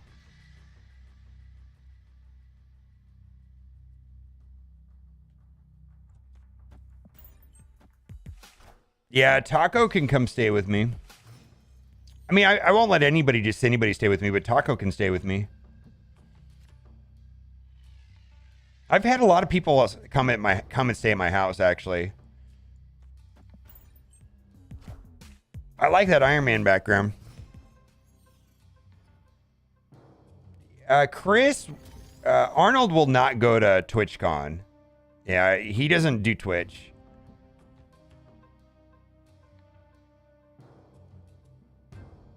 This deck doesn't really have a way of pushing into the middle.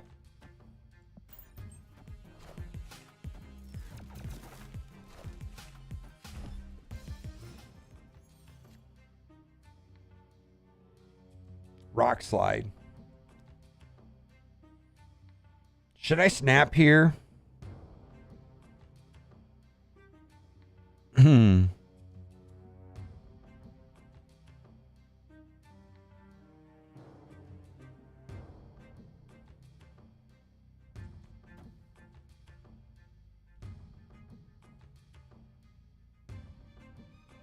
I don't know if he's playing Shuri.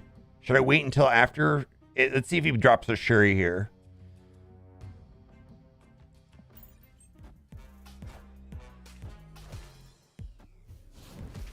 Actually opens up some space.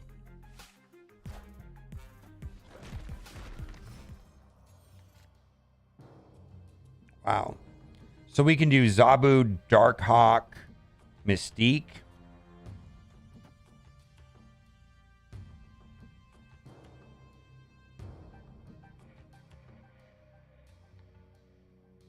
Soak for 3.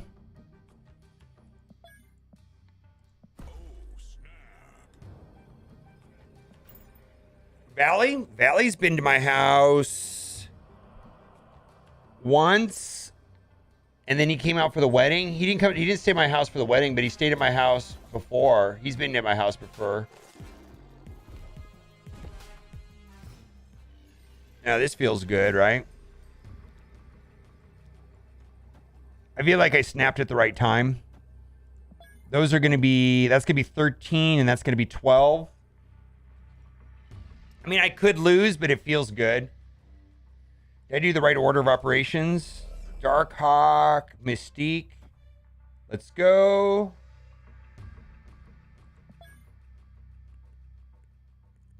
Yeah, 12 points of power there. Holy cow, I hit 91 for the first time. Shuri Red Skull Taskmaster is so 100 tokens, yeah. Yeah, dude, for the wedding rehearsal. That's true. Everybody was here for the wedding rehearsal. Dude, we had a house full of people. Dude, Valley was here. Sage was here. Arnold was here. Momo was here. Yeah, we had a house full of people.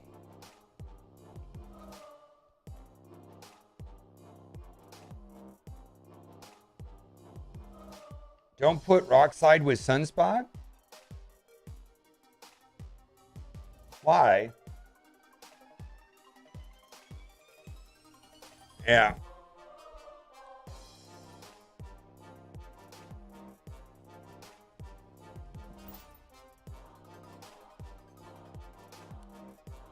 All right, so I feel like this deck works for me, if that makes sense. Like oh, what do I get now? What do I get now? What do I get now? Missions? Oh, are we gonna get some stuff? We're gonna get some goodies? Let's get some goodie. Oh, dude, we got the season passes complete. I finished the first 50. All right, what do we got? 500 gold, not trash. MODOK, not trash. Variant, I actually don't really care for that. It looks like a watercolor to me. It doesn't really do anything for me. And 1 in 20 chance of getting a variant right here. Big money, no whammies. Let's go. 50 credits. They were talking about it yesterday. I tried watching Happy Hour yesterday. I tune in, and the first thing I hear out of Taco Shooter's mouth is, have you ever took a dump that felt so good that it gave you a boner? And I was like, I'm gonna go to bed now. That's all I heard, and I went to bed. I was like, yeah, I'm going to bed.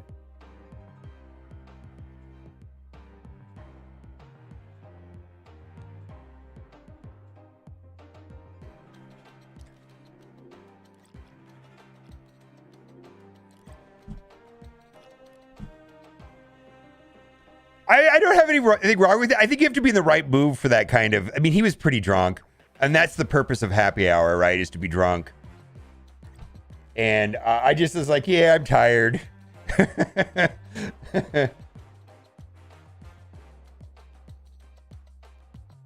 All right.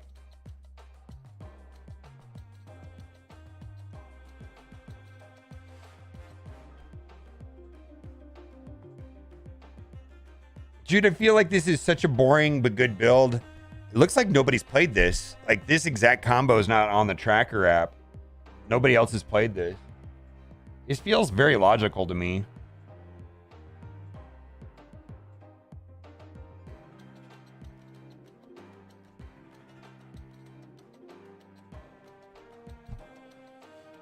All right, let's keep playing it. I'm going to start recording.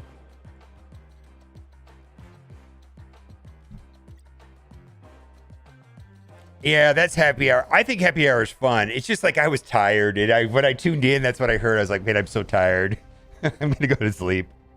All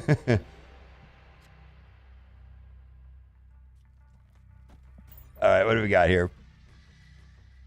It was a blast. I was so tired, though. I was in sleep by the time Kat came into the bedroom. I was out. Oh, Lizard or Black Widow? Black Widow. Oh, dude, that messes them up from drawing cards if they play a stone, right? Because I have priority, and then they will get the stone, and then they won't draw. Let's see here. Oh, they hate that. No stones. They didn't get those 2 stones.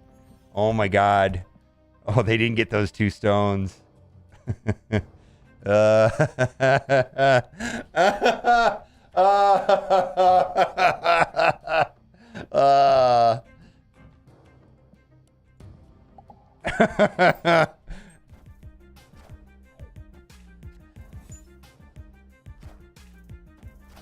We're not locals, right? We're definitely from California. Can I enjoy going downtown to the strip? And we don't gamble or anything. Ooh, we got to take advantage of this. Darkhawk. Woof. We're going to snap here because he is playing a Thanos deck, which has a lot of cards. So my Darkhawk is going to be extra strong.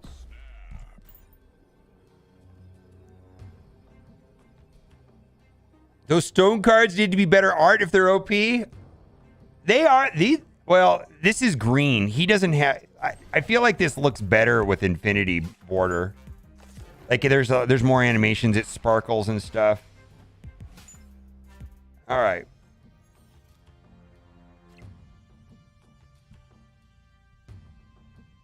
We're gonna put Darkhawk there, and we're gonna play Lizard there.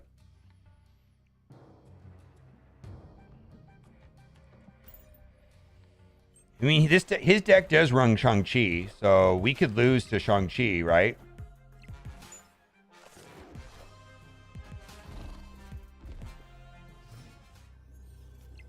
I wish I had enough for... I guess I do have enough. I could do that and that. He could Shang-Chi that, for sure. I think this is good play.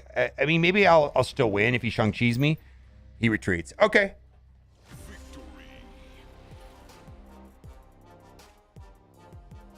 I feel like the art is on the stones on the Thanos is fine.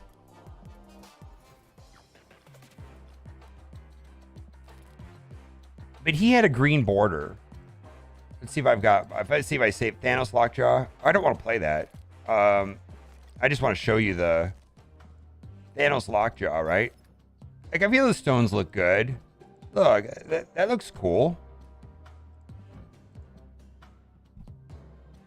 Ooh, shiny. That looks cool. I don't find that lacking.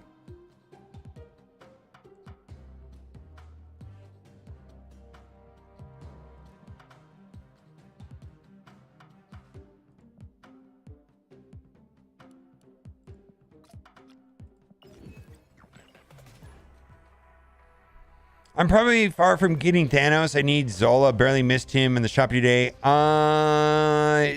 The most current version of Shuri that I've played doesn't use Zola, so there's that. I feel like Zabu's good in Sinister Legend. I'm not sure about Lizard. Oh man. Dude, if they're playing a Shuri deck, we lose.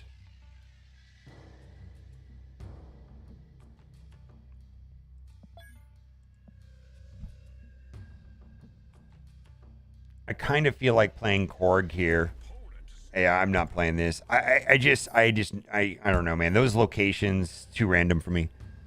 Top 3 art cards. I don't know. Like, let me show you some cards that I have that are rarer, if you will. I don't know that I like them, but they're rarer. As far as like splits, I've got a lot of Iron Man splits. My favorite variant in the entire game right now, hands down, Not even close. Get fucked is what this guy, he's literally saying, get fucked, nerd. That is what he's saying. Hi. He probably is flipping you off. It's hard to tell from the pixel art. This is pretty cool. The problem I have with this, though, is I typically play Iron Man in a Mr. Negative deck, and it makes him inverted anyways, so it doesn't really matter.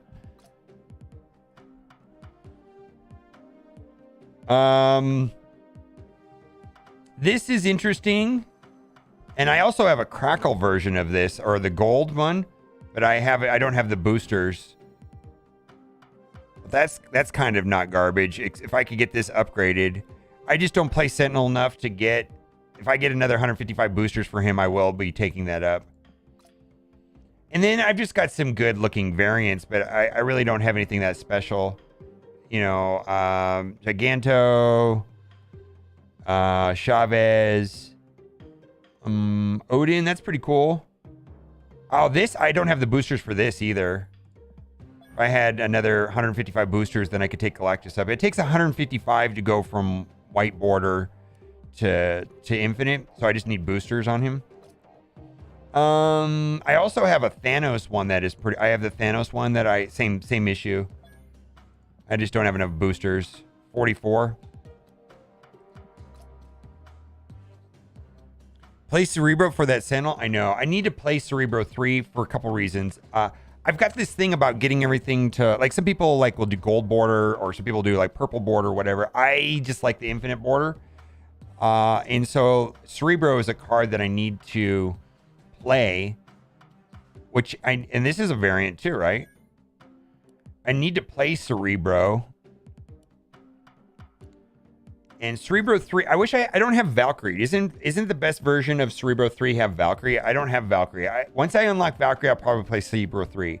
In fact, if Valkyrie is the only card right now, if she shows up in my token shop, I'll buy. 3,000 collector tokens for Valkyrie, 6,000 tokens for Kang, 3,000 tokens for Null when Null drops from series 5 to 4 in 2.5 weeks, let's say.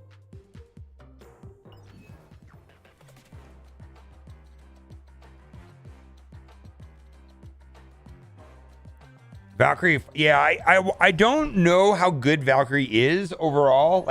My gut feeling is that she's good.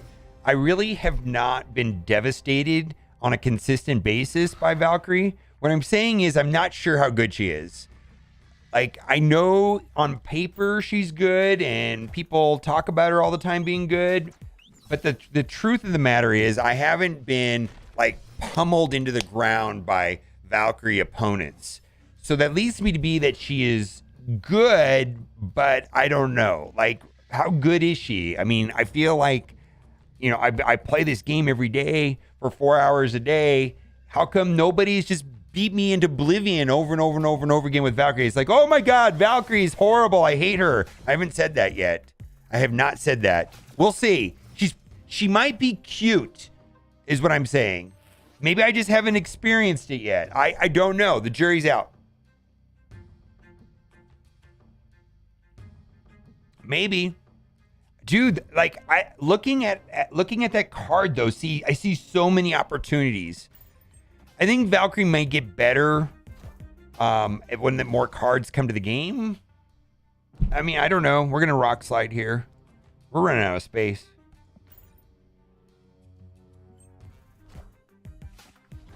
Yes, AB, you're 100% correct. I see the potential for...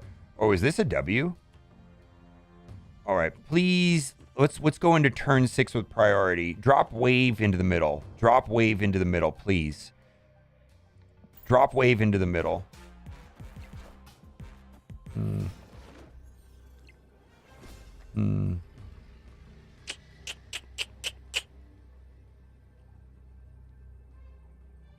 Are we ahead by enough points? No. How many points did he spend on death? I got 1 destroyed. He's got 3 destroyed. So he doesn't have She-Hulk Arrow. This is worth 1 point. It's not worth more than 1 point, but this is worth 1 point.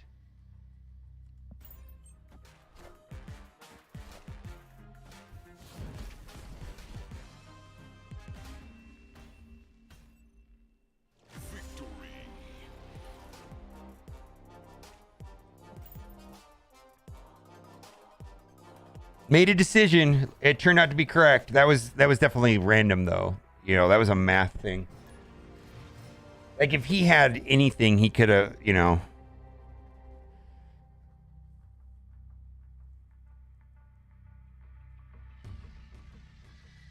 Yeah, I'm highly curious about Valkyrie, and to me, she's worth the 3,000 collector tokens.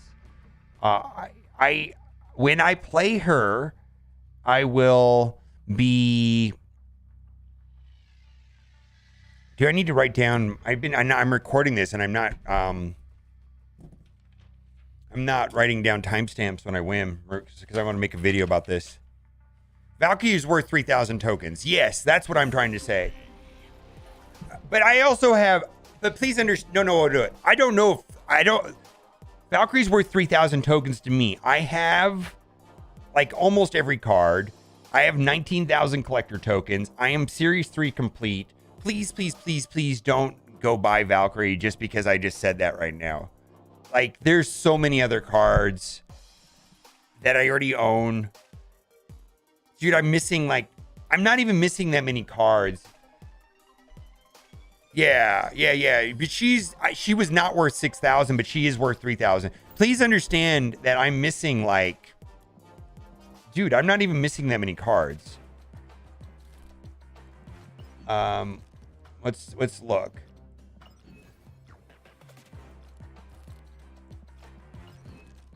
Let's see. Short right quality, close, unowned. Yeah, I'm missing Agent Coulson. He's dropping. He's actually can be playable in a Devil Dino deck.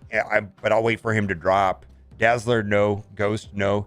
Null, not at 6,000, but yes at 3,000. He's dropping. Null is dropping in 2.5 weeks from 6,000 to 3,000. Baku, no. Sentry, absolutely not. Shadow King, not a fan. Shanna, not a fan. Valkyrie.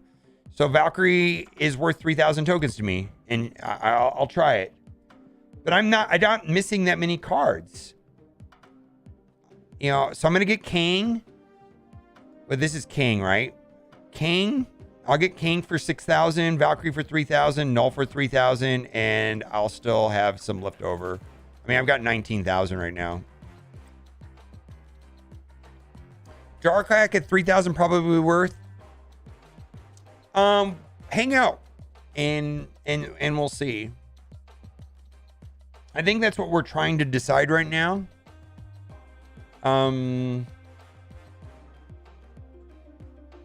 We've only played 8 games. Not a very big sample size.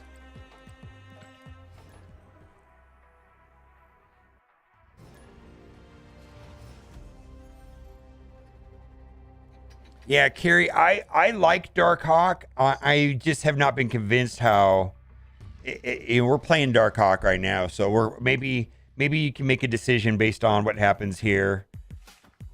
You know.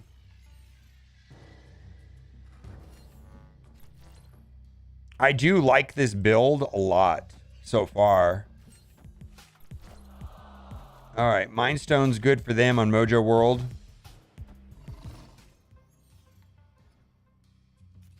They have the advantage. That actually helped me quite a bit, right? Sunspot's really good for that. White Queen is good.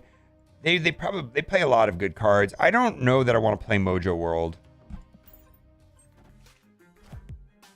I still think Darkhawk is the top 85% cards. I think you're right. I think Darkhawk went from being like one of the best cards in the game to like a top 20, yeah.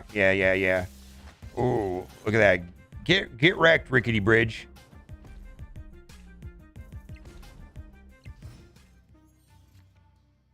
Rock Slide is good here.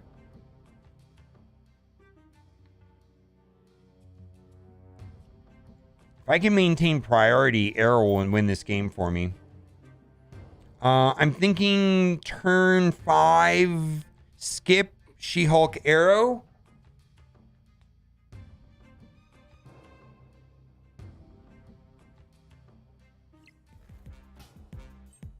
Rickety Bridge? What is he doing? Is he blowing up his card? What is he doing?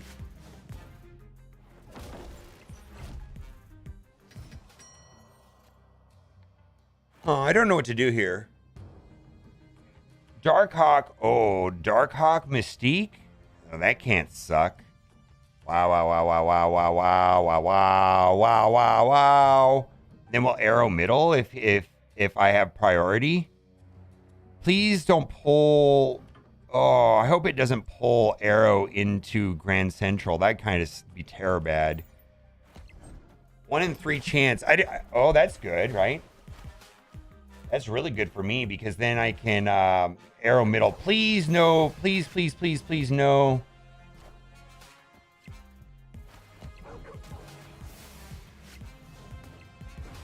Oh, you jerk.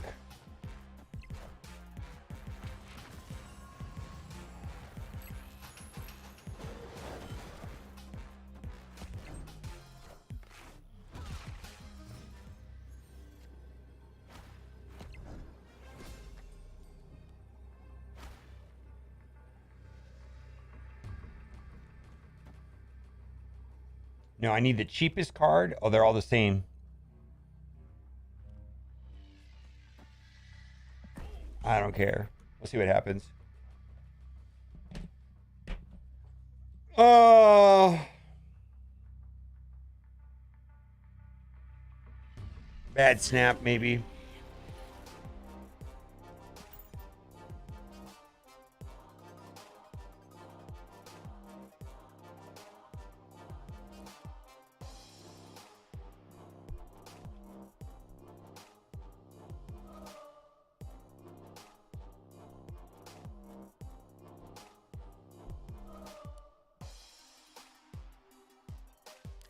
Yeah, I've heard Jeff Hoogland was saying that the other day. What happens in card games, people think it has MU.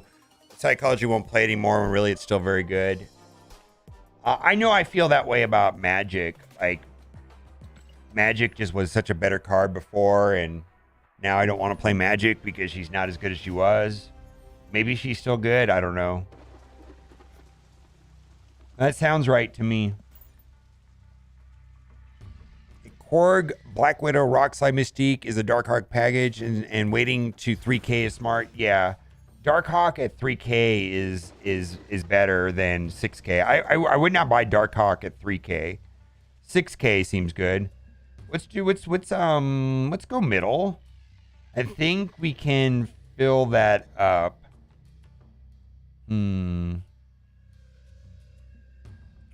Well, here's the thing: is that we can go big. Invisible Woman. What are they playing?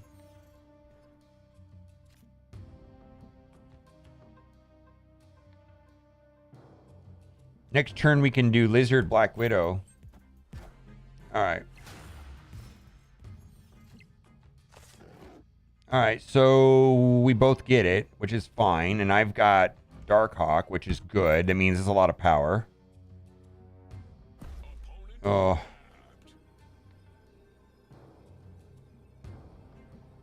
I want to play this out because I'm curious. I wonder if he's playing that Educated Collins deck or not. Wow.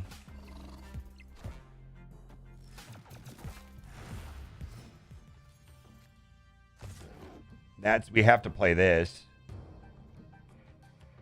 Let's do it over here.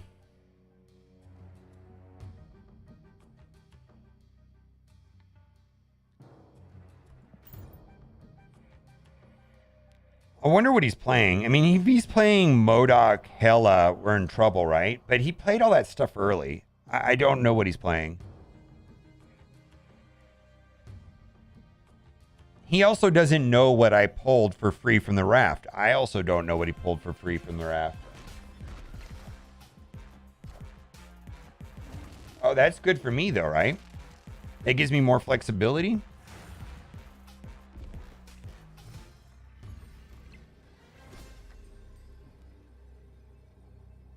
All right, so I got a lot of choices here.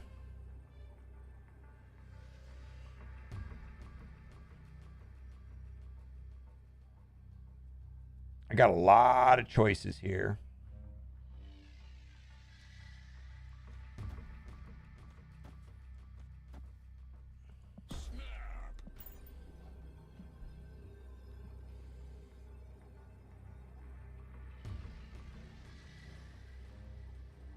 I mean, I don't know. Let's see.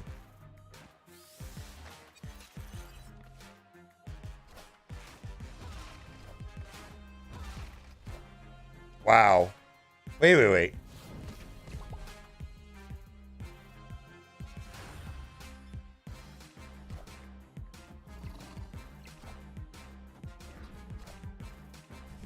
One point.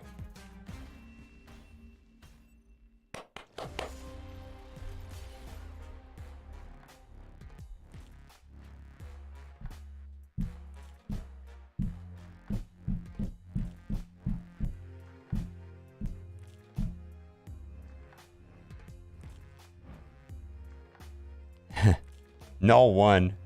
I'm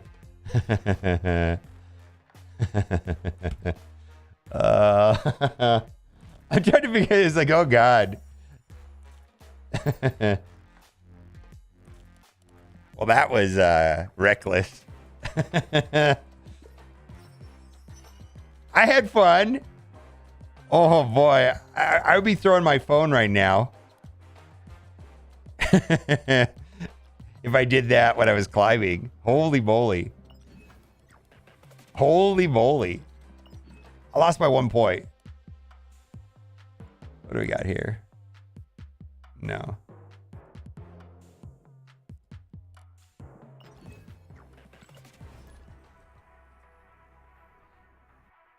Marvel Snap better than Strike Force. Very different game.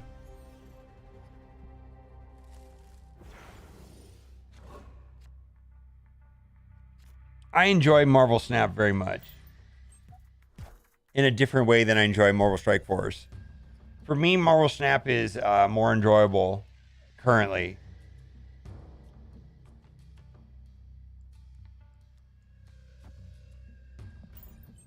Yeah, currently it's more enjoyable. What's up, Sacred? Thanks for getting that sorted out yesterday. Oh my god, what a mess. On reveal, happened twice. We are going to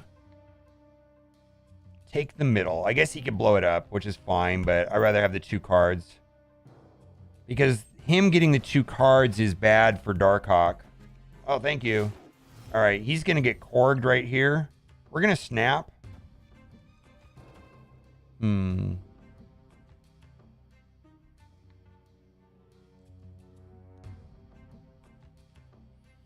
He's going to draw. All he's going to draw is rocks. He can draw 2 cards if he wants. He's going to draw rocks.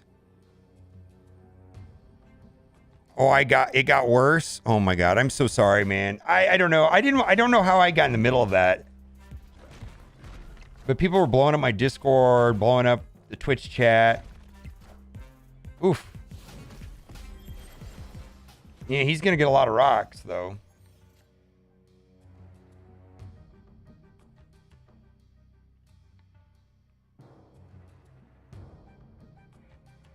This is the educated Collins thing. That's 100% what this is.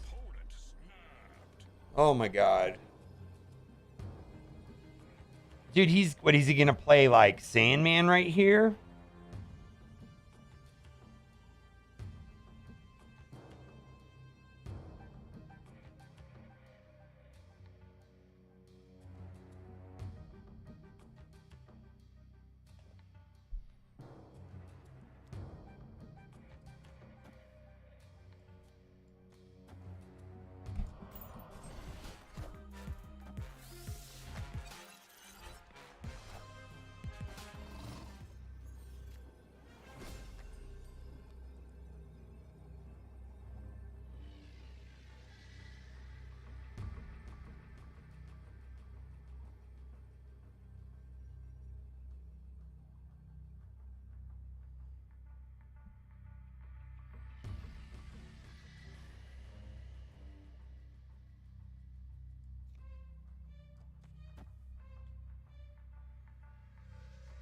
I don't even know.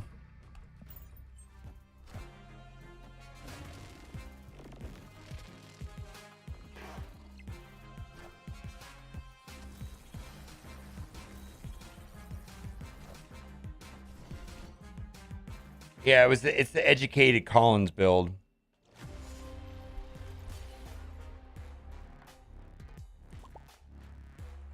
All right, we're getting destroyed today.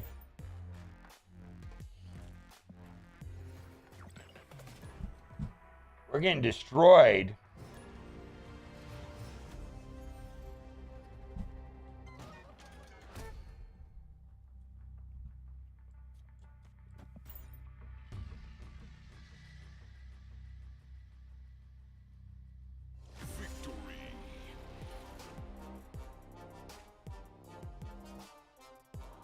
I'm at 97 right now, and it's so hard to get a game more than one cube. It's crazy because after one, it's way easier to climb.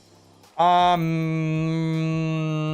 think it stays hard to climb for a while. I don't think a light switch changes at 100, by the way. It does. I've actually thought a lot about this, and I may have to talk. I mean, maybe, I don't know if it matters or not. Wow.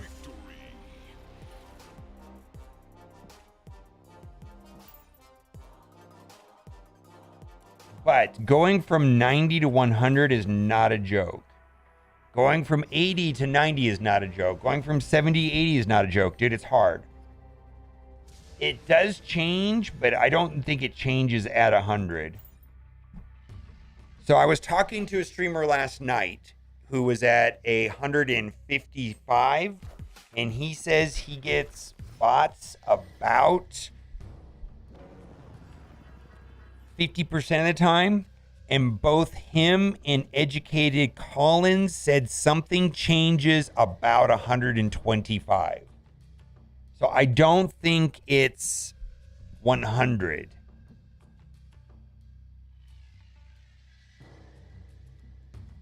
But there is something.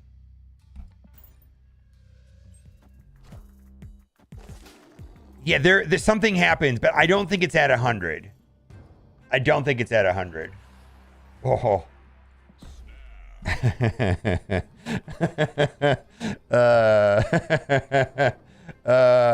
You haven't.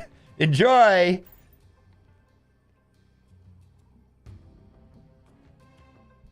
Dude, it is so hard to climb between 70 and 80 and 80 and 90 and 90 100.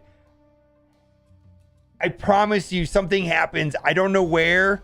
Why are they snapping me back? I don't understand. What is this? A Dormammu? This is not a Dormammu, but a Galactus player? I don't know what's going on. Oh, this is all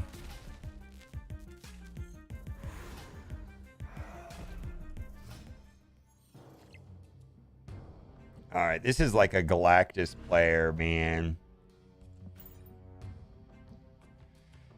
Oh, we may have lost. We may have just given up 4 cubes. We may have given 4 cubes to a Galactus player.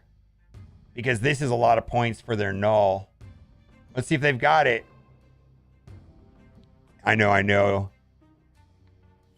The general consensus is that something happens at 125, according to Educated Collins and this other guy I was talking to last night.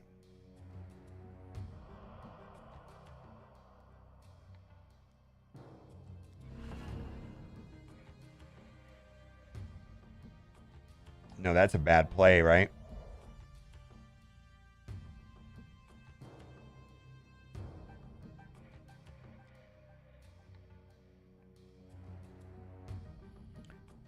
I think I do nothing, and then I save the She-Hulk arrow play for the last turn.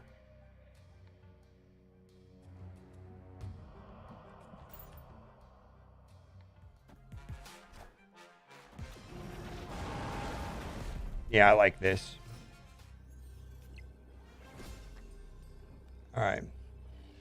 So what? I play She-Hulk here, arrow here. I don't know. I don't have priority. I could lose 8 cubes right here really easy. If they play arrow, I lose. Nope, I win now.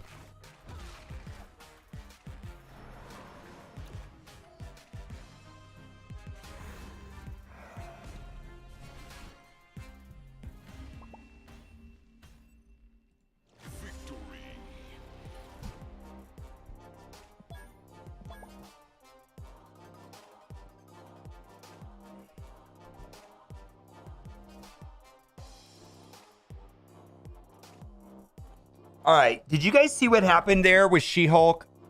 She-Hulk Arrow is so powerful.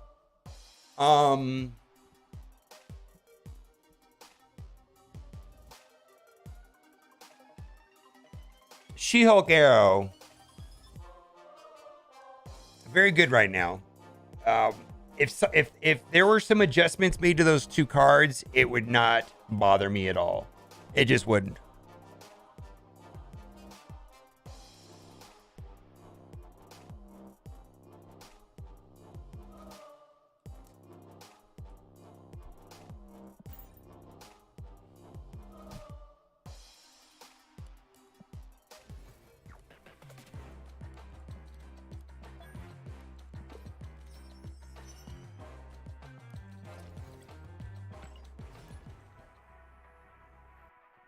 The combo is very powerful. I'm playing the Kingbish Shuri deck without Polaris and a Doctor Doom, just trying it. It's probably fine.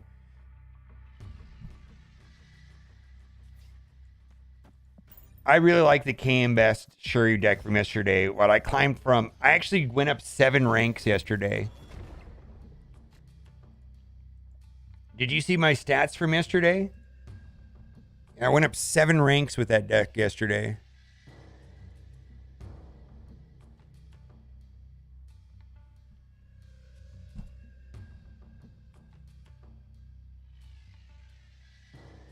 Do I mess with them or do I play Zabu? Let's mess with them. I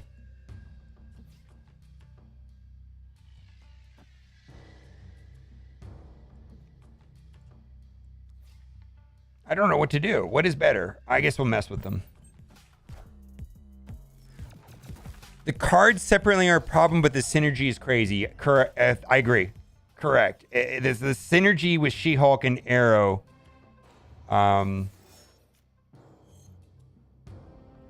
Pretty busted. What do I want to do here? I'm always worried about playing Darkhawk too early.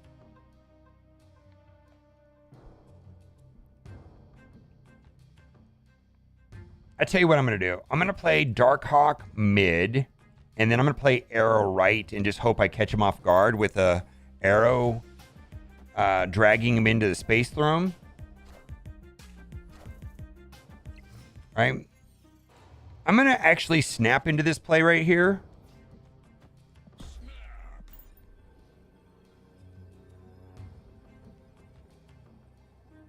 Never mind then.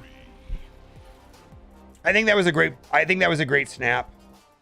They didn't go for it, but they would have retreated after it happened, right? So that was a good time to snap.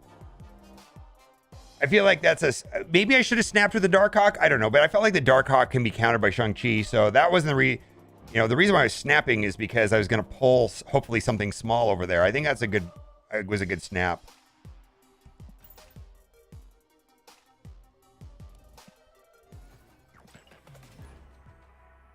The facts, I just need to complete pool 3, need 29 more cards. Well, that's a lot of cards though. How many cards? So how many cards a week are you currently getting when you're over collection level 1000 and you're not pool 3 complete? Over 1000, about how many cards a week are you getting? Like with normal gameplay. I'm not talking about whaling or anything like that.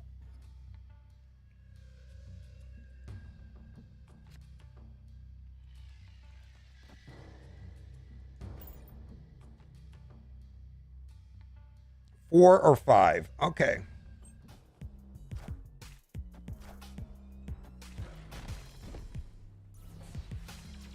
All right, we got to end that silliness.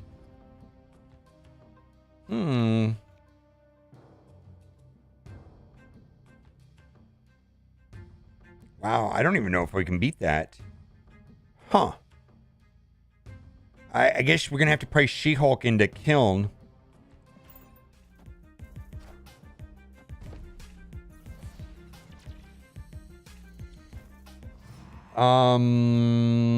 Darkhawk is kind of dead here because of Adam Warlock. Yeah, Darkhawk is dead. I would normally snap, but this has kind of ruined my Darkhawk experience.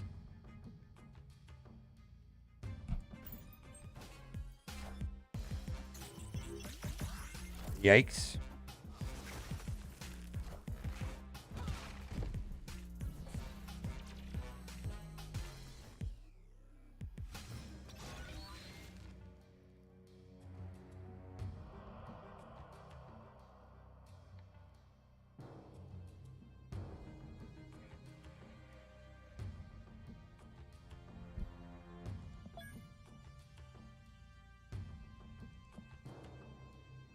Darkhawk is a dead card.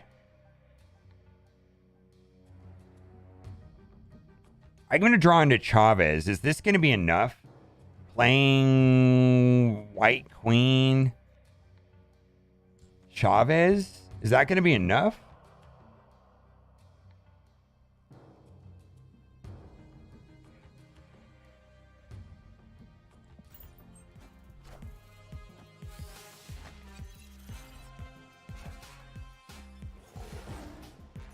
We lose. I feel like, yeah, it's too late, my guy.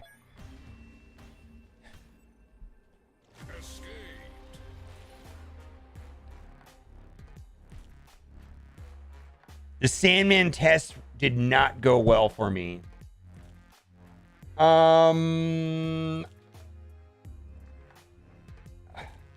I did not give it a good attempt.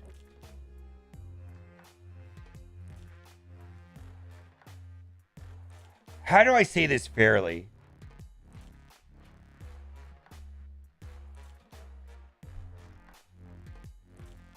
About Sandman. Okay, I'll say some subjective things and I'll say some whatever. I did not enjoy playing Sandman. I didn't feel that Sandman was a good fit for my play style. I also don't think that I am the best player. And what worries me about that Sandman build is that if the best players are getting average results, then I don't want to play it. 53% is fine. 0.3% is fine. This is actually like baseline average, but the people that are playing this deck are better at the game than me. Also, Sandman. So this data right here is compiled from players like myself who have the snap.fan app installed. I'm going to suggest that those players are more engaged and better players than the average Joe that plays Marvel Snap for 20 minutes on their toilet every day. And Sandman does not have good stats. Sandman needs a... What I came to the conclusion after playing Sandman is that Sandman needs a buff. Sandman needs to be a 4-2, let's say. Something. There's 200 cards in the game. He's ranked 193rd out of 200 cards when played. He's ranked 188 when drawn. He's ranked 196 when placed into a deck. That is not good. What do you guys think of my Sandman take?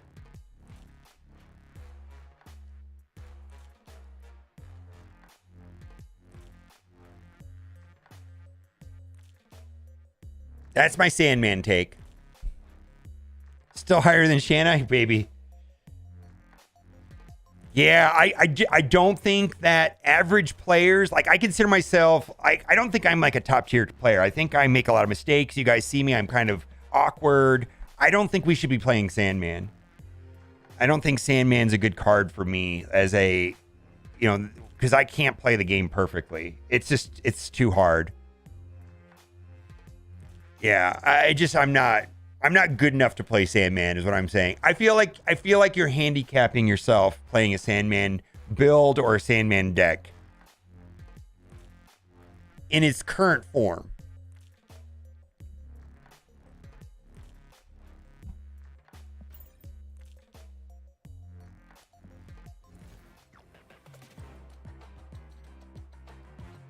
Yep, I agree, Nathan.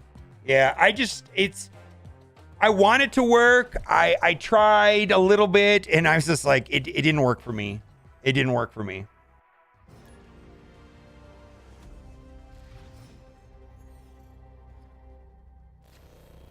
The problem is the Sandman can't be good or it makes the game unfun. Oh, good take, my guy. Actually, I agree, actually. I do think that cards should have counters. I think decks that should have counters. Like does Killmonger make the game unfun? Does Shang-Chi make the game unfun? I feel like the game just needs counters to certain types of decks. And Sandman could do that, but he just doesn't. I don't feel like counters are inherently evil or anything like that at all. Shuri's Lab, okay. Huh. What do I want to do here? My deck really doesn't get the benefit of Shuri's Lab. Dude, he's playing Typhoid Mary. Yeah, this is a retreat. I'm going to play She-Hulk there for 20 just to see what happens. Yeah, I think a two power Sandman would be reasonable. Yeah. Why didn't he snap? I don't understand what this guy's doing. I guess I would have retreated one way or another, but like, why would I play this game out? Like, he's gonna place what? Like a 60 powered a 30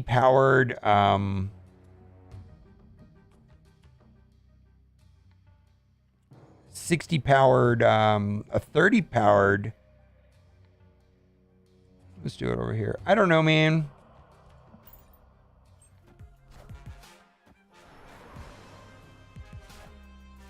Wakanda forever.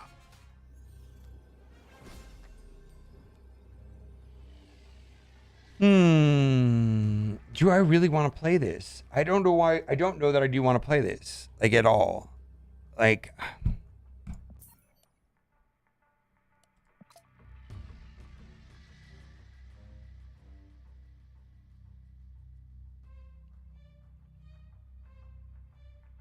what, Taskmaster, Arnim Zola? Like, anything wins.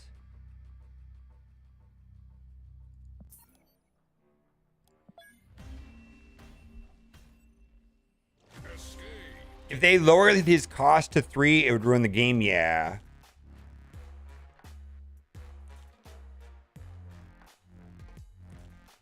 Yeah, a Sandman at 2 would, I don't think it would change much, but maybe it would be enough to make the tempo loss. You got to realize that there are, you know, for 4, what do you normally get for 4 power? What do you normally get for 4 power? How many points are you getting by playing Shang-Chi? Well, you're blowing up something that costs 9 and you're getting 3. So that's a huge stat swing, right? Sandman is not doing that. Rock Slide, potentially you're getting 6 power plus a disruptive effect, plus you're giving power to Darkhawk. Dude, you're not getting that with Sandman. I mean, what is Crossbones, right? Crossbones gives you all that power for 4. Jessica Jones gives you a lot of power for 4. Rescue gives a lot of power for 4. Yeah, they're situational. I get it. I just, if you compare what you're getting for 4 power 1 is very shitty, frankly.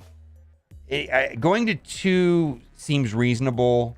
I think that would be fine. I don't think that'll change much, actually, but I think it would be helpful. Maybe in a Ronin deck? Yeah, Ronin is not that bad, by the way.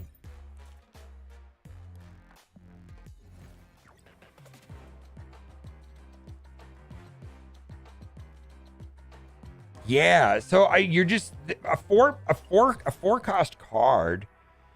You can get 6, like, well, you can get 6 power out of a 4 cost card with, like, without downsides. Like White Queen and Rock Slide are good examples of 4 cost cards that have no downsides to them. I mean, of course, the 4/10 cards have downsides to them, let's say.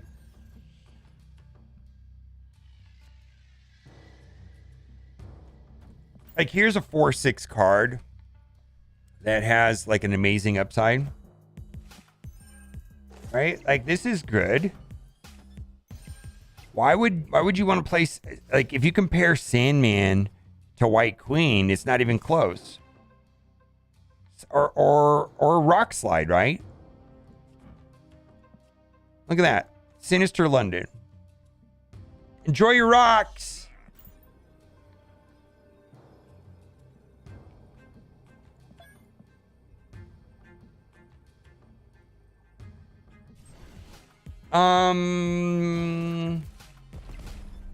Maybe. I don't know. I wish they would buff cards before they start nerfing cards. I feel like there's some cards that are largely unplayable. And maybe they just need to buff a handful of them. Like, what's the downside to that?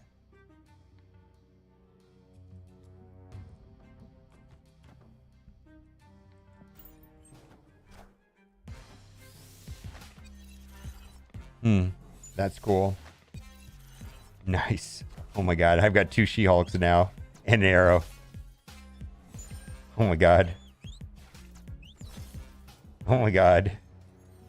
Do I skip turn 5? Yeah. Play your silly wave over there, my guy. I've got all kinds of fun stuff. I've got double She-Hulk and Darkhawk. I've got a Darkhawk. Oh my god. Do your thing, man.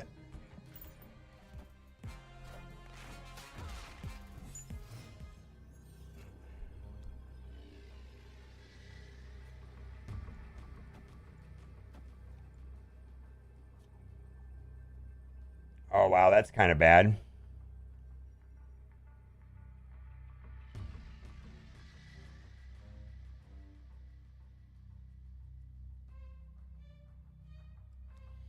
Force him into the middle?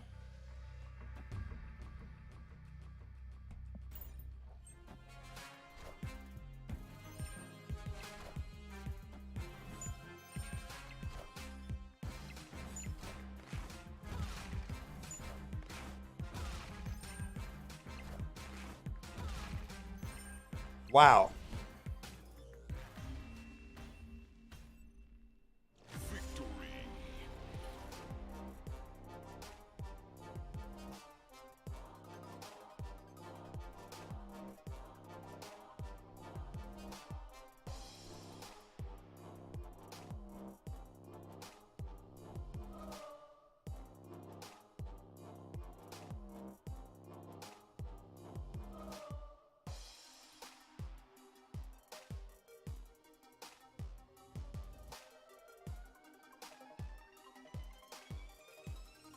My sorry for the word vomit. We appreciate you willing to give progression and token thoughts. Like, as far as where the game is right now and collector tokens and being pool 3. The game is in a weird place right now with people being not pool 3 complete. I suspect this system is fairish once people are pool 3 complete. Right now, people that are not pool 3 complete have little to no access to series 4 5 cards, and that can be frustrating. I believe that it is an intentional design If you don't want to wait the 5 months or so that it takes to be pool 3 complete, you're put in a situation where the alternative is spending like $1,000 and being done in about 6 weeks. It is what it is. I actually feel that that when everybody is pool 3 complete, and by everybody mean that's not true. Global launch engaged players are pool 3 complete. It's a relatively good system for battle pass people. I think it's actually really fair. If you're a battle pass person, if you're an engaged player, you play every day, and you become pool 3 complete, you're gonna have good access to the cards that you want. I actually think it's a pretty fair system, but I think it's kind of painful until you're pool 3 complete, and the alternative is to spend money. It's designed that way. Yeah, it's just what it is. What it is. That's my thoughts about the progression system in this game and collector tokens and things like that. It's kind of ugly. It's kind of shitty, actually. Collector tokens is not meaningful to your progression when you're in pool 3. It's just not. Yeah.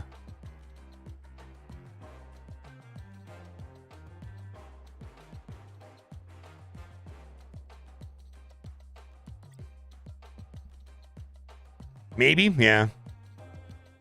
No, and please understand that I come from very pay-heavy games, and so I have a kind of a fucked point of view when it comes to monetization. Like, monetization in mobile games is normalized for me.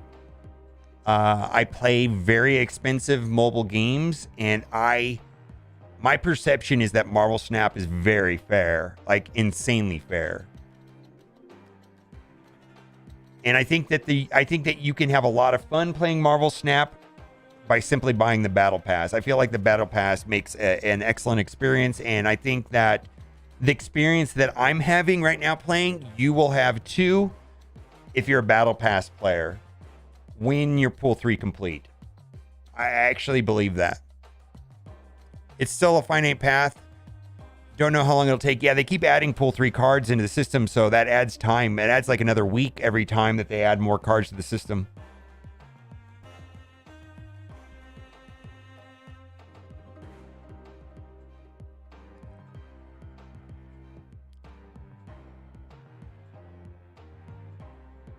Yes, I feel like Marvel Snap has a sane monetization plan. Like, I don't feel like if you want to buy if you want to buy every variant and you want every Series 5 card the day it comes out, it can be expensive, right? Who knows how much money you can spend on variants? I think people have spent like $10,000 on variants. Okay, let's not even think about that. But if that's what you want to do, it's your money. You're a big boy. Spend money however you want to do. We're all adults here. But if you want every Series 5 card the day it comes out, you're gonna be paying about $400 to $600 a month. It's gonna cost that much. Now, if you battle pass and get one Series 5 card, you will have about half of them, and so it gets really expensive, right? $10 and then one for free, and you get 2 of the cards, but you don't get the other 2 cards. So let me give you an example, and your experience will probably be the same. This month, there was MODOK, $10. Then there was 3 more cards. I can get one of them for free. So for me, for $10 and the collector tokens I get by playing this game, I'm going to get MODOK and Kang for $10. If I want to get Ghost and Stature, I'm gonna have to spend about another $400, $200 in each card. So, is that fair? I think it's fair. I think it's fair. I don't have to spend $400 on those 2 cards. I get half of the cards for $10, and the person that wants all of the cards has to spend $410. Does that make sense? I think it's a fair system. I got burned last time I spent tokens saving. I bought Dark Arc 2 days before Zabu was nerfed. That's always going to happen in this game. Yeah, unfortunately. Yeah, I get it. That's not fun. Nerfs feel bad, you know, to sometimes. I think it's good for the overall health of the game. What's up, Bram?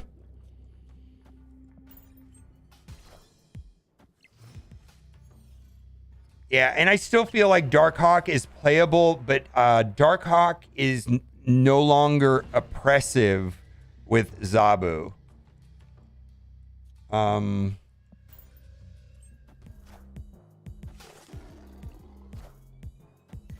don't think Darkhawk was fair with Zabu before, and please understood, I grinded to infinite with Darkhawk. Absolutely. This feels bad here. We're a little bit cluttered here.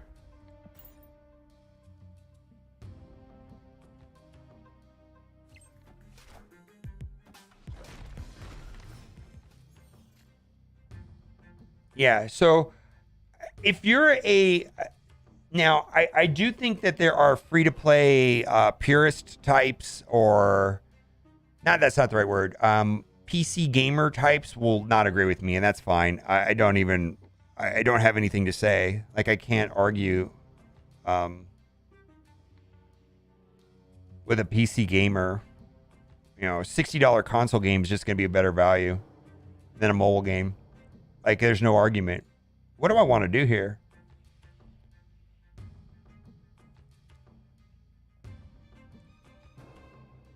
I don't know what to do here.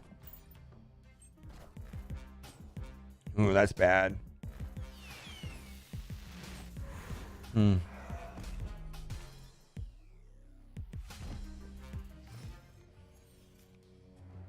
going to pass here, and then I'm going to do the She-Hulk thing. She-Hulk arrow thing, like I always do. I don't really want to snap. I don't want to snap until I see if I have priority, and I won't have priority.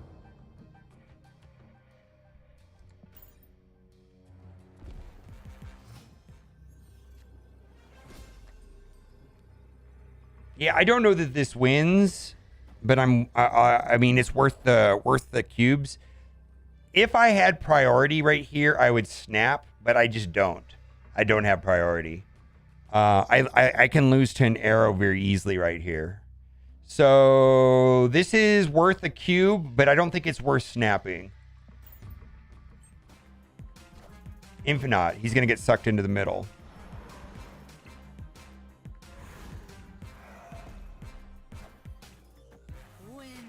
Wow, easy W.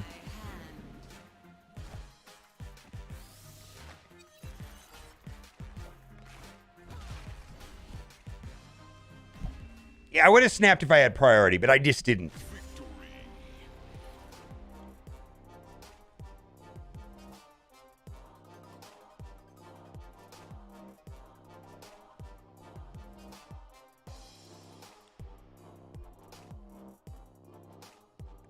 D-Law, were you a soft launch player? If you were a soft launch player, I don't know if that's a fair comparison, because what we have to compare is what was your collection level when the token system started, not where you're at today. 3 weeks after global launch. Okay, so it is a fair comparison. So it's about 5,000 collection tokens, 5,000 collection levels per a free Series 5. I've pulled one. I pulled Galactus. I mean, I hit the lottery. But it's about 5,000 collection levels for one. I was Series 3 complete before the token system. So, see, that's really not fair then. Because that means you were about 3,000. Right? I mean, what we have to compare is where we were when the collection token systems started and where we are now. And if you've gone up 5,000 and you've gotten one, then you're on track. If you've gone up 2,000 since then you're ahead of the curve. If you've gone up 6,000 or 5,000, you've pulled 2, then you're way ahead, right? That's the way it works.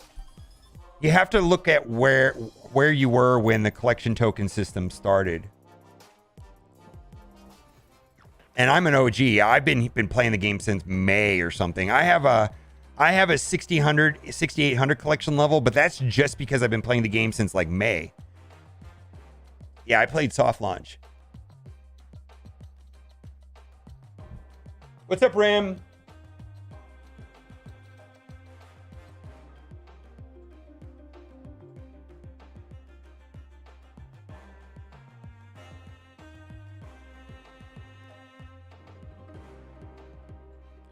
I don't want to click that, Ram. I don't know if I want to get that distracted right now. Are they pulling it down, or should I? Is that Reddit post going to get taken down? Should I screenshot it now? Let me screenshot it. Not now, or is it going to? Sacred was here earlier, and he said it got worse, and he said he would message me about it. He said there was a big deal. It may get taken down. All right, let me screenshot it then, real quick. So this is Marvel Strike Force.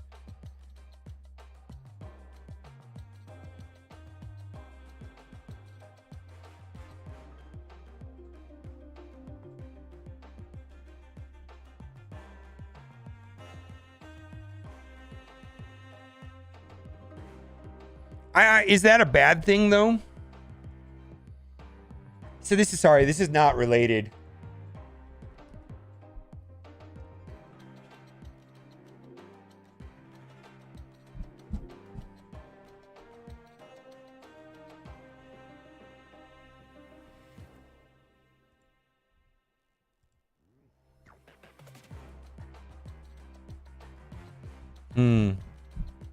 All right. Back to Marvel Snap. All right. This is okay-ish, right? I've had some sloppy games. Let's play one more.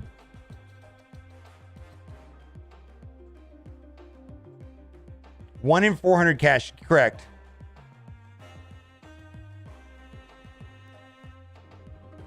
Pull Darkhawk, Sentry, and Shannon from 5. Yeah, Reminix is also very lucky.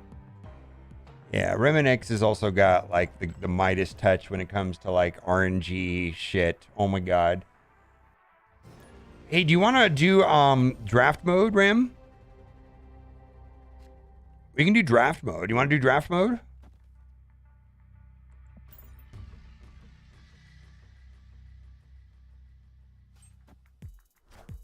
The app is called untap.gg. It only works on the Steam client. Busy for a few. Okay.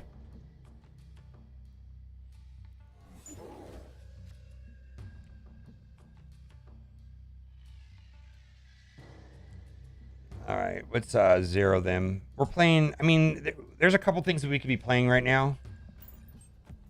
Need C theory for Snap? Oh. All right, we're gonna give him some rocks here pretty soon. Live from the Daily Bugle. Yeah, we're playing Shuri Zero, which is fine.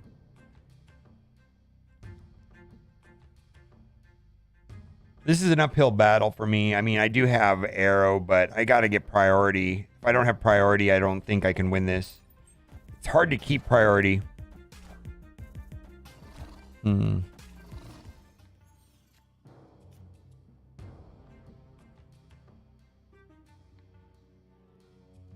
Yeah, I'm having a hard time getting priority here. Typhoid Mary's going to drop right here, which is fine.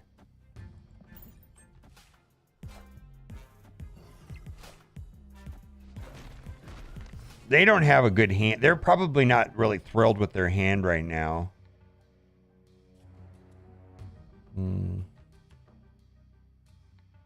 I don't have arrow. I think for me to win this game, I would need to have arrow or Darkhawk. I actually need to pull Dark. If I want to win, I have to pull Darkhawk. And so I'm going to drop Zabu just so that I have the option of like a 1 in 4 chance. Oh, I'm going to draw Chavez. That's not going to work. Don't think this is a win. Well, I don't want I don't want to do that. I think I'm gonna go here.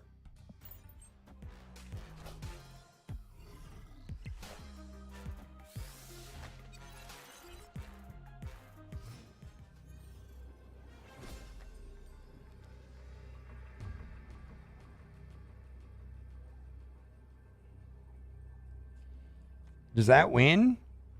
I get 12 power. 26. For 1 cube, is it worth it? Is it worth it for 1 cube, chat? Do I have more than a 50% chance? I think I have an exact 50% chance.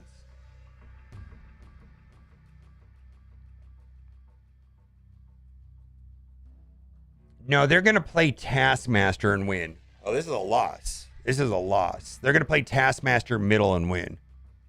Yeah, we're retreating. I had to talk myself out of it. I had to think my way through it. I just had to like verbalize my thinking process. We're retreating. We're retreating. Do you know how many times I've been talking myself out into retreating and then my opponent retreats while I'm talking my way through it? Less than 50, yeah. Yeah, Taskmaster is auto lose right there. And they have what, a 75% chance they have Taskmaster in their hand, so yeah. So that's arrow could ruin me. They've got more than one card that can destroy me. That was now that I thought about it a little bit longer, that was an absolute no-brainer to get out of there. I got a good curve. Ooh, Zabu, Darkhawk, Mystique. It might be a little premature. I wish I had Rock Slide instead of Darkhawk here. Yeah, dude, it's so helpful to talk yourself off a ledge. Murder World. So I'm gonna play White Queen here. And then I'll play Darkhawk later. I can actually play Darkhawk Mystique on turn 6 if I want.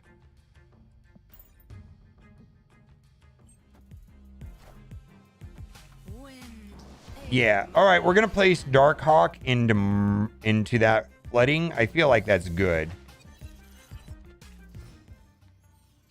Yeah. We're gonna do Darkhawk here now.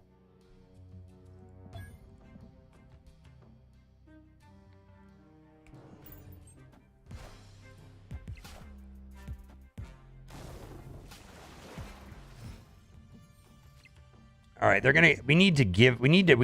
we have a Rock Slide, so we're in good shape here.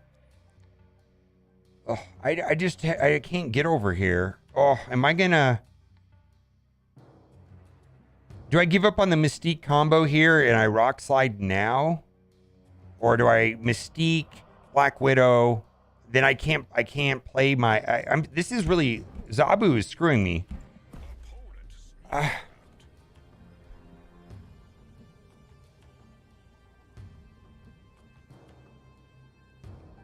Mystique. I need to play Rock Slide. And I need to play... Holy moly. Here's some new gold for new variant. Thanks for the kind of... I'm climbing at 97 using deck from yesterday. You and are all the best. Thank you, Rebel KGF. Dude, that makes me very happy to know that I'm adding value somehow.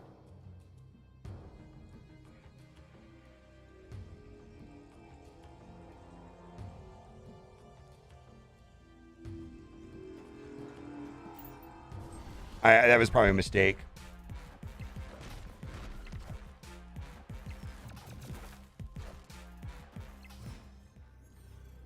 Actually, that won me the game. All right. Snap back. Rebel, thank you so much. Here's some new gold for a new variant. Thanks for the content. I'm climbing 97 from the deck yesterday. You are all the best, and I lost to a Doom. Congrats. All right, I'm okay with that.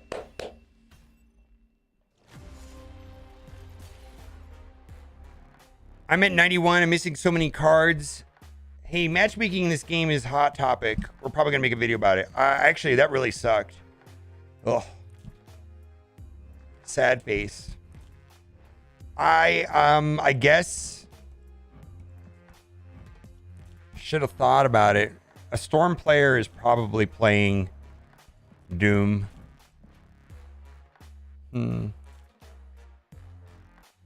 right, let's back up for a second. If I would have thought of Doom, I still would have played, but I don't think I would have snapped. I feel like that was worth. I feel like I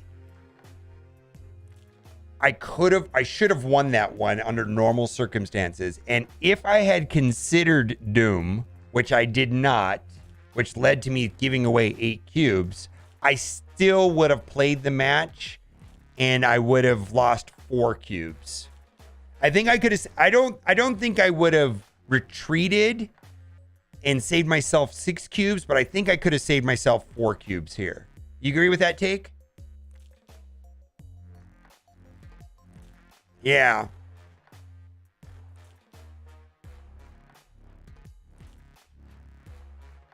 Yeah, I think I could have saved myself 4 cubes there, but there's no chance that I just retreat magically under those circumstances. That's just not how this game works. That's not how my brain works. When I have priority and I have arrow, I'm playing the card. And where I was too aggressive is not anticipating the Doom. So I think I threw 4 cubes away there potentially, but there's no chance that I could have said, oh, I should have retreated. No, I wouldn't have retreated. Even if I considered Doom, I would not have retreated. I just wouldn't have snapped. Yeah. Yeah. So that was an aggressive snap. But I don't think it was a bad play. It's painful for sure to lose that many cubes, let me tell you.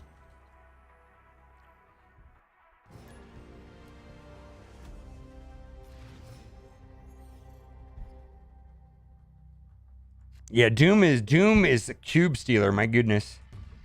Doom does not care about Arrow. Arrow is such a problematic card, and Doom does not care. Yeah, Doom does not care about Arrow at all. So, what variant do you want me to buy? Rebel KG. I'll buy a variant right now, and then it'll be after you. If it's a variant that you know what I'm going to buy if I see it? I've never bought a variant. This will be my first variant. I really want an Arrow variant. We're going to go look. I hope Arrow's there. I've never bought a variant. On turn 5, all cards must be played here. Pixel? No, I'm not buying Pixel. Doom cares about Arrow and Fist Tower, or then you just play Doom into Fist Tower, right? If you see it.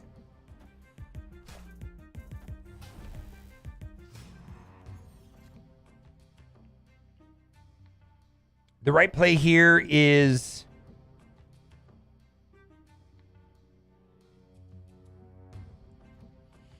Rock Slide.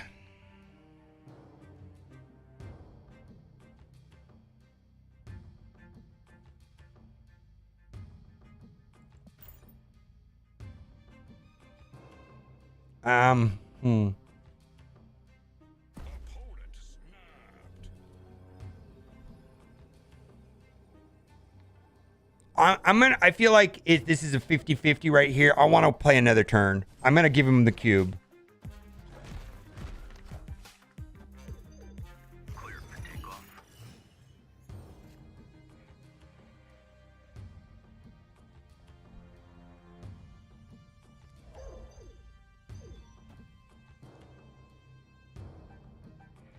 And then Arrow in the middle. If I have priority here, we're going to snap.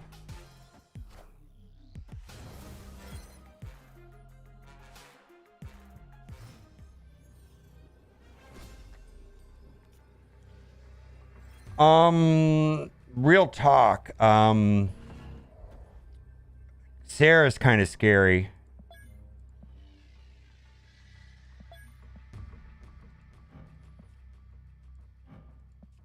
I don't feel like snapping. I do want to play this, but I don't feel like snapping. I just don't feel like snapping.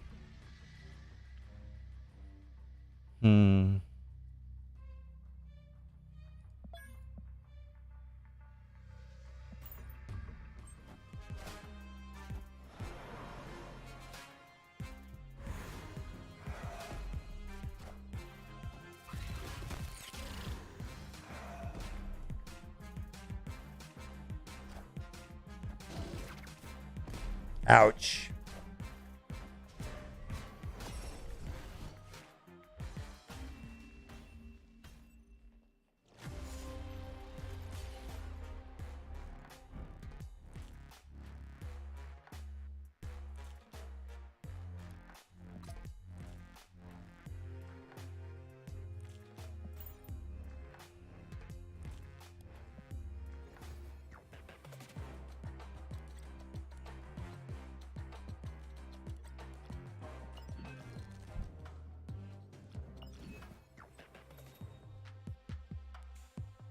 Wait a minute.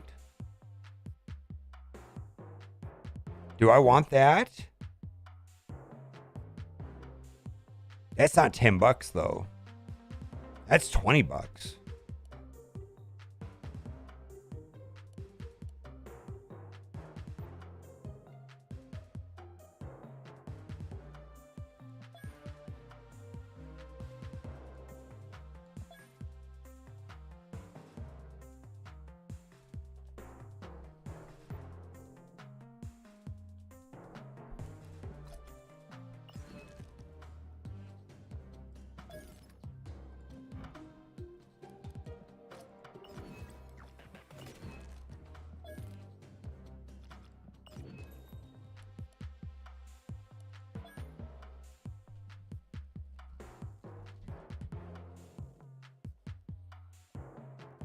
I'm not that I don't play Jubilee that much.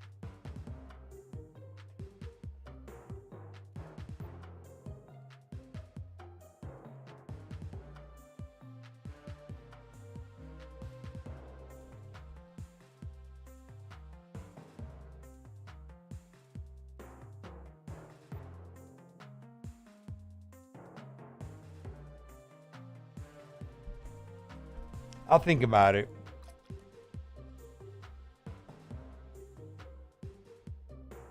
What I really want is the common variant for Arrow, where she's facing forward.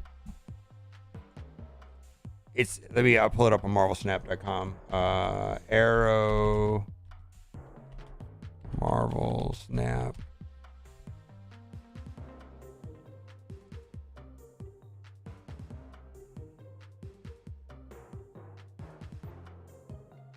Yeah, dude, like, is that like a normal one? Oh, that's the one that you had to spend $1,200 on. This one right here is fine too.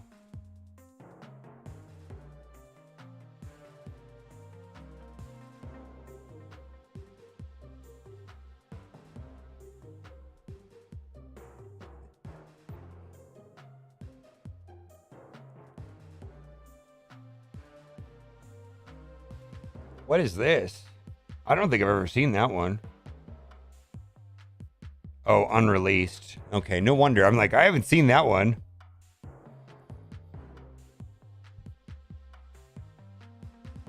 I think this is the one that I want. 700 gold for this one.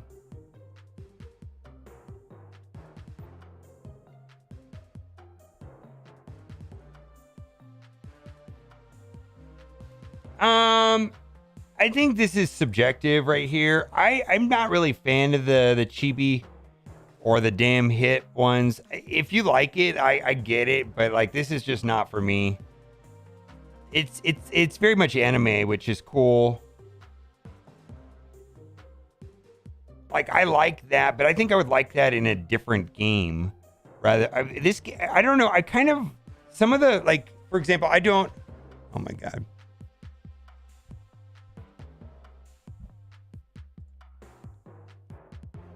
All right, I'll do it. I'll do it. I'll do it. Thank you.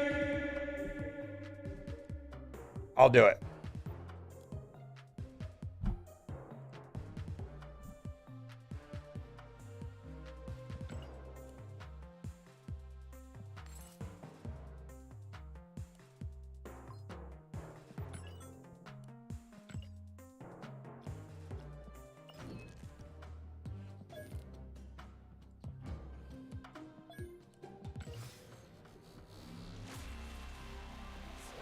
Yeah, we're doing it right now.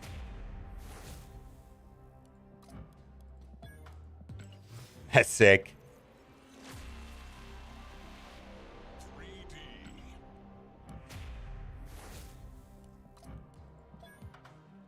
Can I battle you? I got to make a video first before I actually ran over. I need to make a video real quick.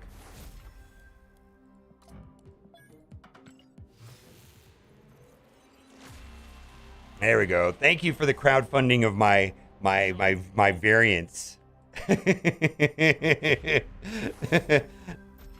I'm not too proud to beg.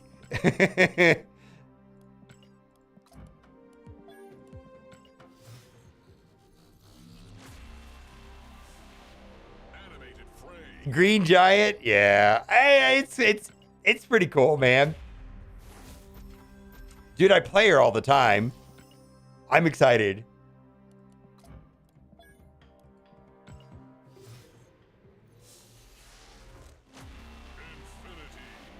I happen to have a lot of boosters for She-Hulk because I play her constantly. All right, I'm saving the collector's reserves for. All right.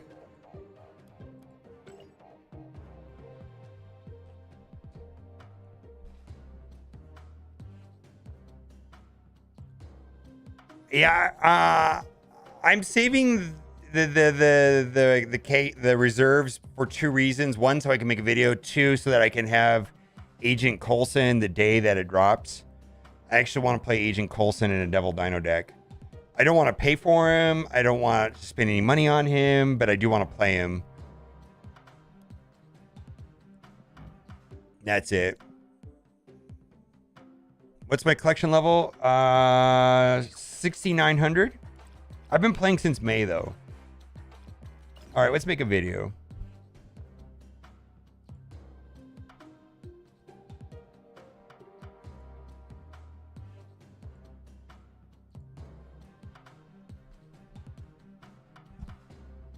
Coulson's pool 4, and he's dropping to pool 3 in about 2.5 weeks.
Let's just quickly look at Reddit.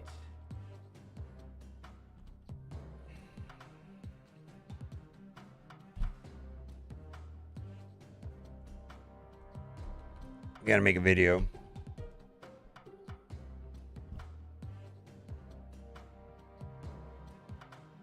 Second dinner has no customer service. I know people have lost money. We report racist names. We get no community help. They try to push everything to a Discord or the miserable chat bot.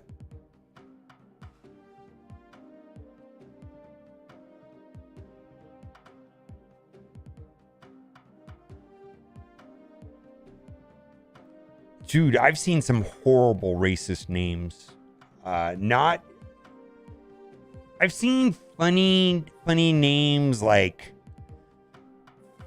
personally, like profanity or like silly shit, right? Like nothing like stuff that should not be allowed, but not stuff that matters. Does that make sense? Like there's stuff that just doesn't matter. Like it says like cool as fuck boy or something like that, right? And it was like ha ha ha. But should that be a screen name? Like I don't know. Like they definitely, you know what I mean? Like that doesn't, like I don't really care. But I have seen some outright in screenshots on Reddit of straight up racist, unacceptable, anti-Semitic, unacceptable. How does that not make it through their filter? I don't feel that that's good.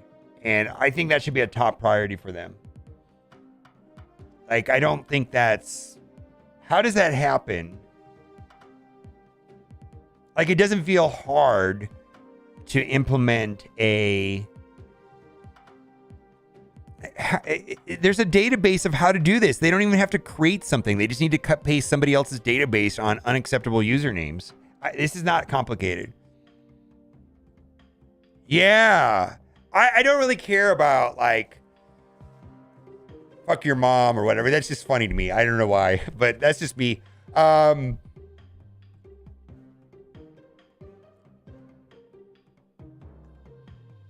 Well, what's not, I don't know what you just said, but don't put anything into chat, please. Please don't type anything into chat. I'm not wanting to see any of that right now, okay? I don't know what you typed, Jay Casano. I don't know what that means. Is that a funny thing or is that a bad thing? I can't understand. I don't know if someone else here know if that's okay?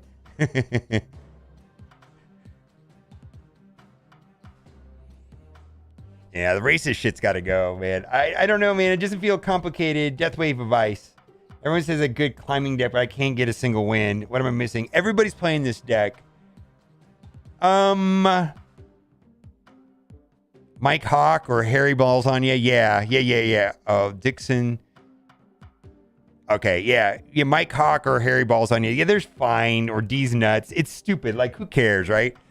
Like I operate pretty trolly. Yeah, that's what he's doing. That's fine. Okay, that's fine. Okay, yeah, you're cool. I just don't think that there's a place for, hate stuff. All right, let's do some commentary on Deathwave. Let's say that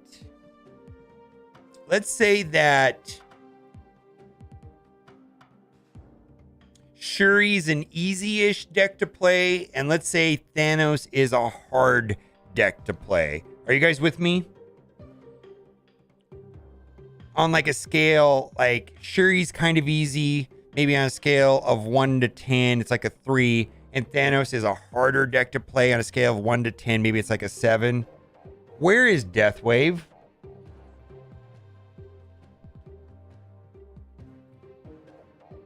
Yeah, Deathwave is suffering because they're learning the counters it telegraphs. But where is Deathwave on a difficulty scale of playing? I don't feel like it's super hard. I mean, it feels like once you understand play Deathwave play wave only on turn 5, and then on turn 6, you possibly playing She-Hulk, Death, and Shang-Chi or Arrow. I feel like it's a pretty easy deck to play. Am I wrong? I don't think it's hard. Yeah, I don't think it's harder than Shuri. I don't think there's a big skill cap to Death Wave. I think everybody is playing it, and I think it's I think everybody's playing it right now, and like anything, the meta shifts.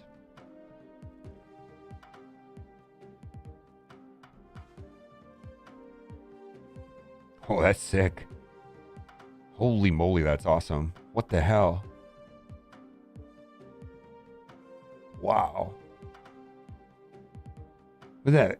It was like a 3D printed? It's hard if you ask me. It gets hard when you don't drive wave, yeah.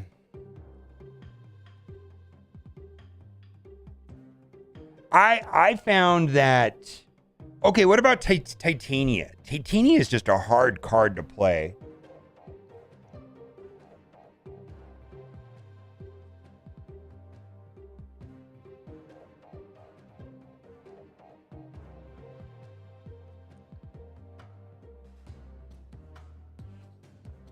Yeah. I'm gonna go into it and see if there's anything helpful. Too many sick variants are distracting you from optimal plays. That's a Reddit answer right there. Yeah, he does have some sick variants.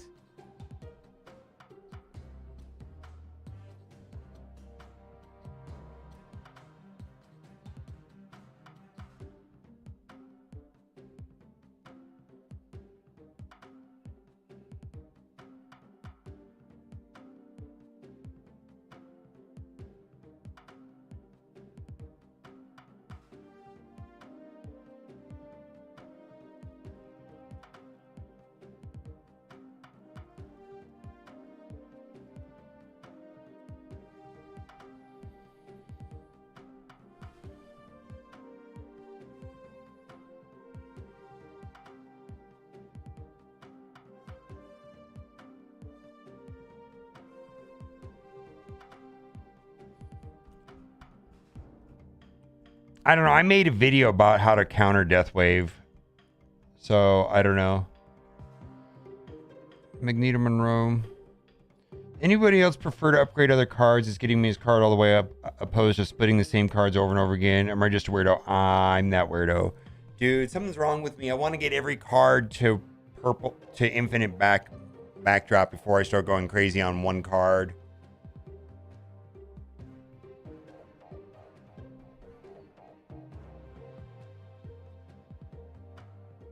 Titania?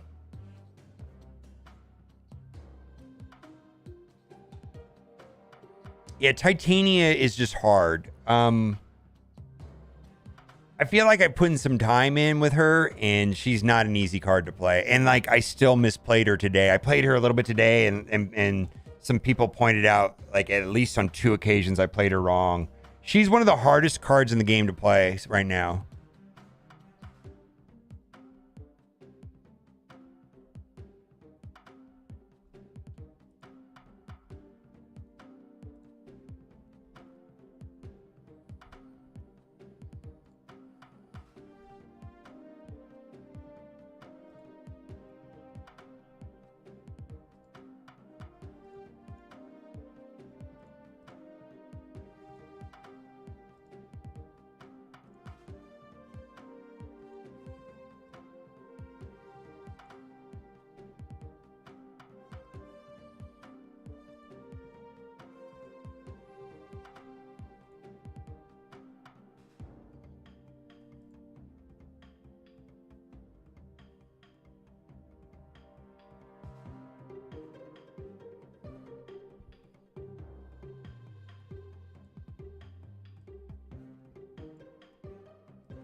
What am I looking for? All right.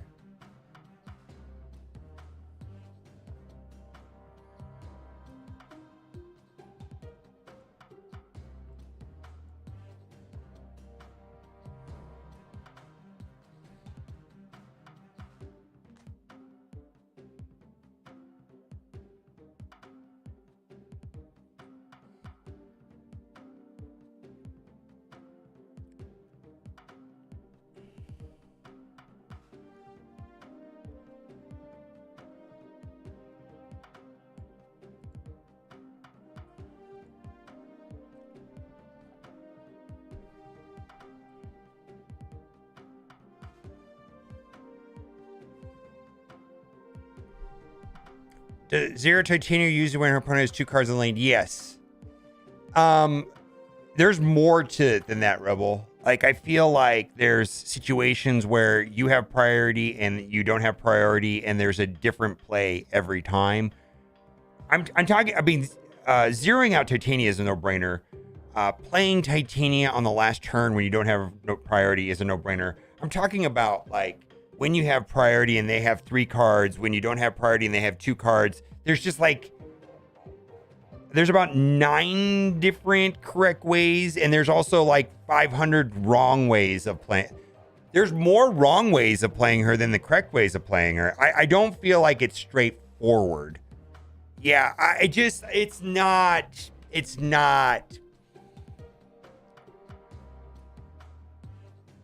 If you've played her, you know what I'm talking about. Yeah, dude, she is not. Yeah, she's not an easy card to play.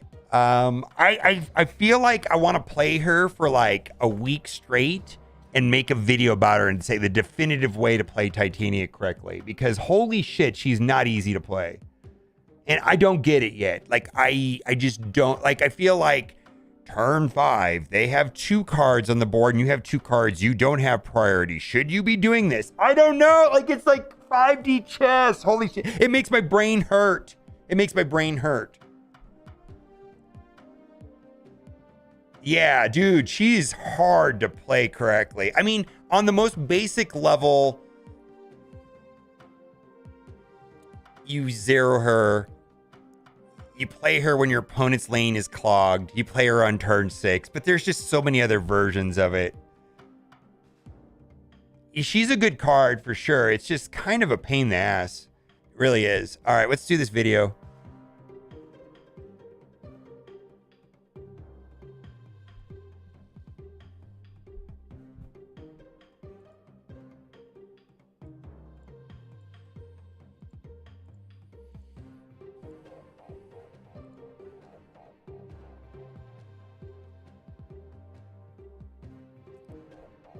All right, it's time for our daily Marvel Snap video. We're going to talk about what I really think about Sandman. We're going to go over 4 different YouTube videos that I thought were very good, or at least thought-provoking, interesting concepts that I think are relevant to right now, and also helpful to the overall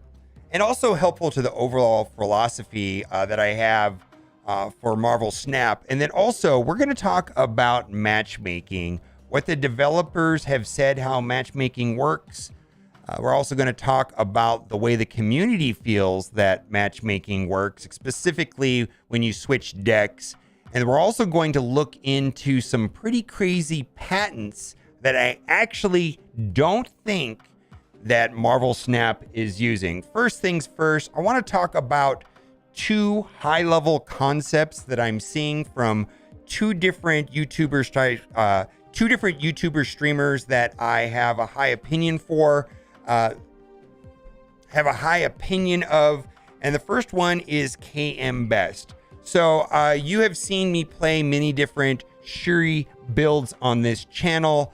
I have climbed like crazy with Shuri, and then one day she just stopped working as well as she once was working, mostly because of Death Wave running everywhere. So this is what happens in the game, is that a meta starts, people figure it out, people understand how it's telegraphed, and then they run counters. And Death Wave is an amazing counter to the Shuri decks because it runs Arrow and Shang-Chi. So what I have found is that KM Best has an amazing way of taking a deck list, stripping out the cute cards, and making it more powerful. For example, in this build right here, he got rid of Ebony Maw, he got rid of Arnim Zola, and he just added quality, low-cost utility cards like Titania, which is a high skill cap. Boy, she's a hard card to play. Armor, great utility. Cosmo, great utility. And Polaris, great utility. So if you're in a situation right now where you've been playing Shuri Zero and you feel like you've hit a wall and it's just not working well anymore, I highly recommend this build. I was able to go up to 127 with this build, and crazy stuff. I think I went up almost 7 ranks in about 2 hours, and the stats are very good. Now, another strategy that I also think is very good, and I feel like everybody has different play styles, and another player that I highly regard is Educated Collins, and he presented a deck that uses Sandman, and I tried it, and I think it's a very good build. I have nothing against this build. Now, Educated Collins has a very different approach. He likes to play into the anti-meta, and he's also a very smart player. So, like, for example, one of his favorite cards is Scarlet Witch, and he loves to use Scarlet Witch as a surprise card on the last turn to change a lane for the win, and he gets tons of cubes doing it. His videos are absolutely fascinating when it comes to deck building and theory crafting. However, his favorite deck right now is this Sandman build, and I just want to say Sandman is not for me. I could not get it to work effectively. I don't think I'm as smart of a player as him, frankly, and Sandman just didn't work out for me, and I really struggled with it. And I just want to say, I think that a good player can make a card like Sandman work. And what I found is that this build right here has a slightly below average win rate for the general public and a slightly below average cube rate. And that worries me, because if the smartest players are getting average returns, then what is someone like me going to get? I really think that Sandman needs a buff. I think him going to 4-2 would change nothing and he'd be more viable. But in general, players that have the snap.fan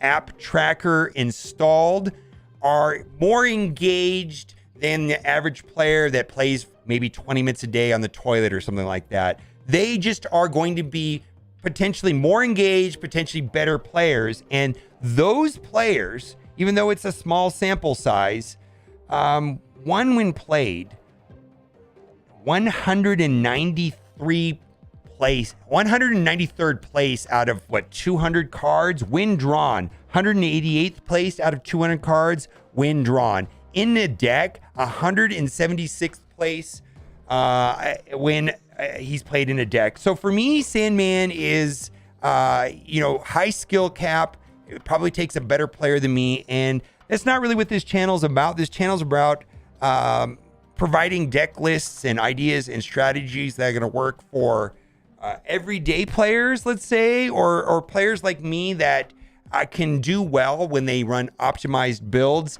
And I think it's just a different strategy. And I really, really, really want Sandman to work. I believe that there need to be counters in the game. I don't feel like a card like Sandman would ruin somebody's experience any differently than the way Killmonger or Shang-Chi or Enchantress ruins somebody's experience. There needs to be counters. And I feel like Sandman could and should be a viable counter for sure. Also, very important video here from Binks. Love Binks. Love his energy. Love his videos. And he talks about never hitting infinite and how it's not important to him. And I think people put too much I feel like people too much emphasis on getting to infinite at times. I know I have.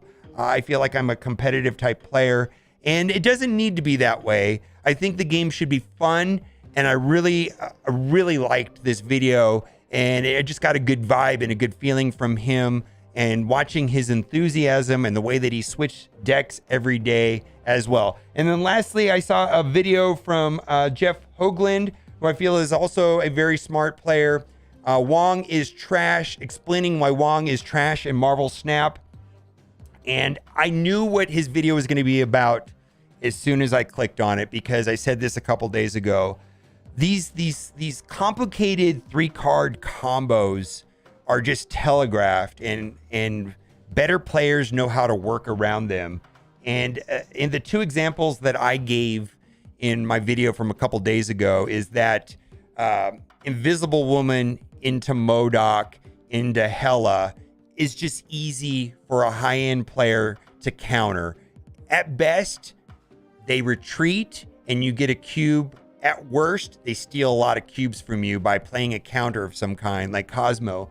And he goes into the same detail about Wong. And the other analogy, the other example that I gave in my video is the Wong Black Panther Arnim Zola combo.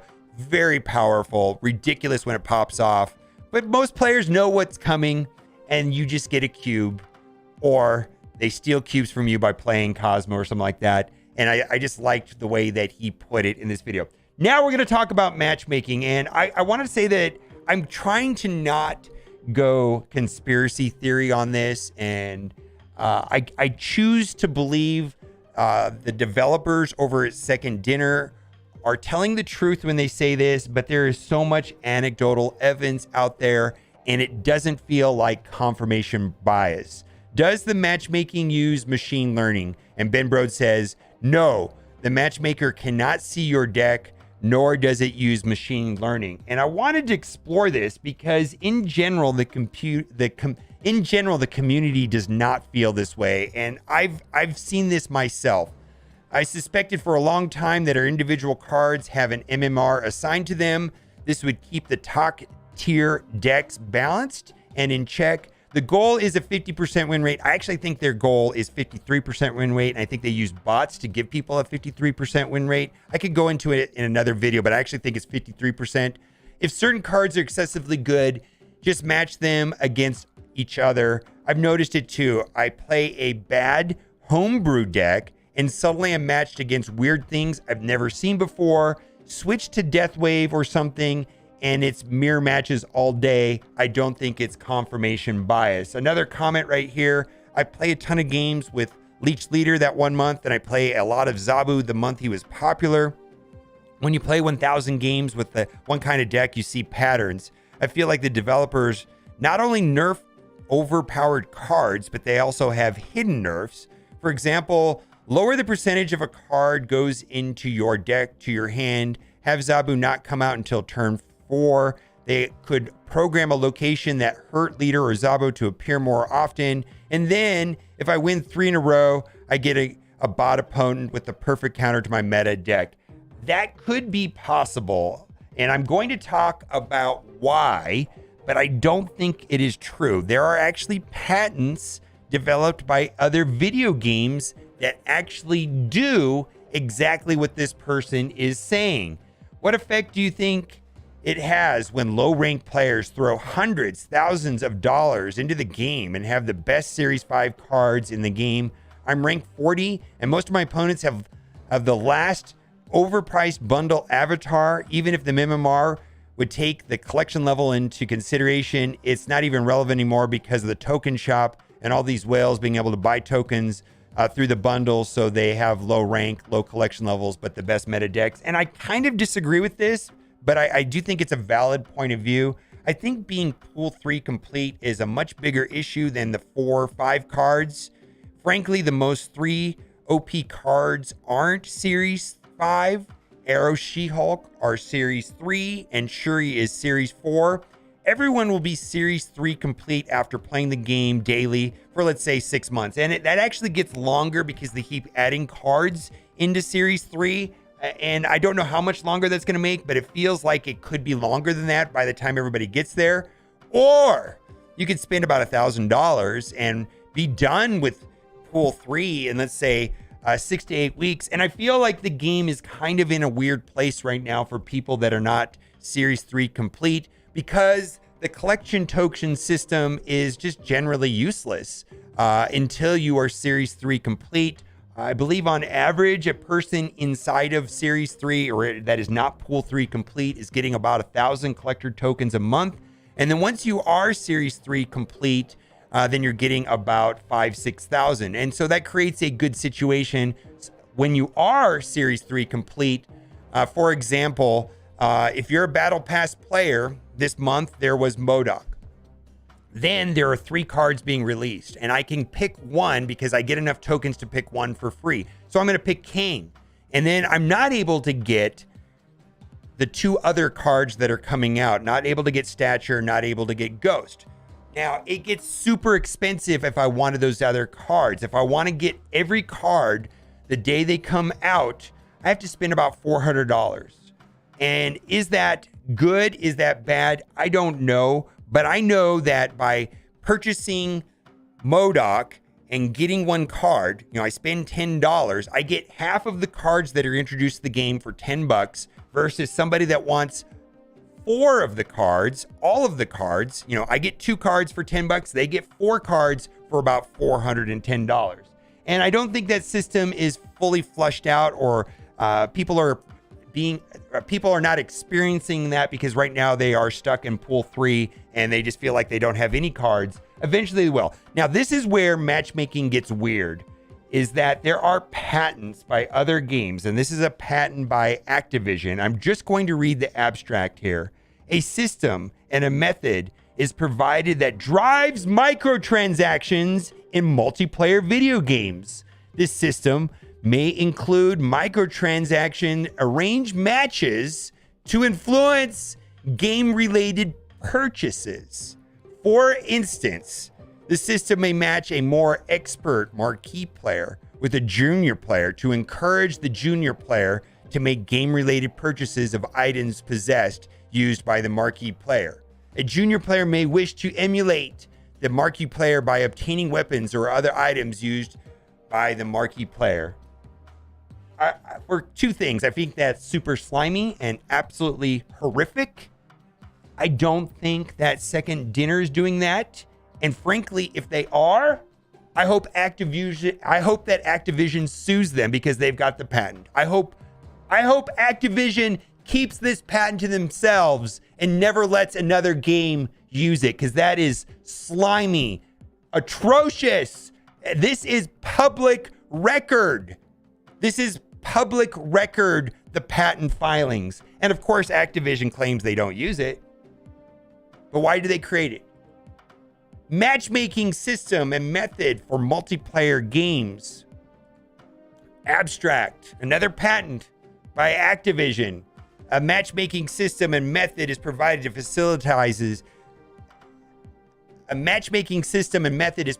facilitates optimization of player matches for multiplayer video games. This system may provide a generalized framework for matchmaking using historical player data and analytics. The framework may facilitate automatic determinations of an optimal mix of players and styles to produce the most satisfying user experience. The system may dynamically update analytical process based on statistical and otherwise observed data related gameplay at any given time. That doesn't sound super terrible. In one implementation, the microtransaction engine may target particular players. This is further down in the same article, the same patent filing, to make game-related purchase based on their interests. For example, a microtransaction engine may identify a junior player to match them with a marquee player based on player profile of the junior player. In a particular example, the junior player may wish to become an expert sniper in a game.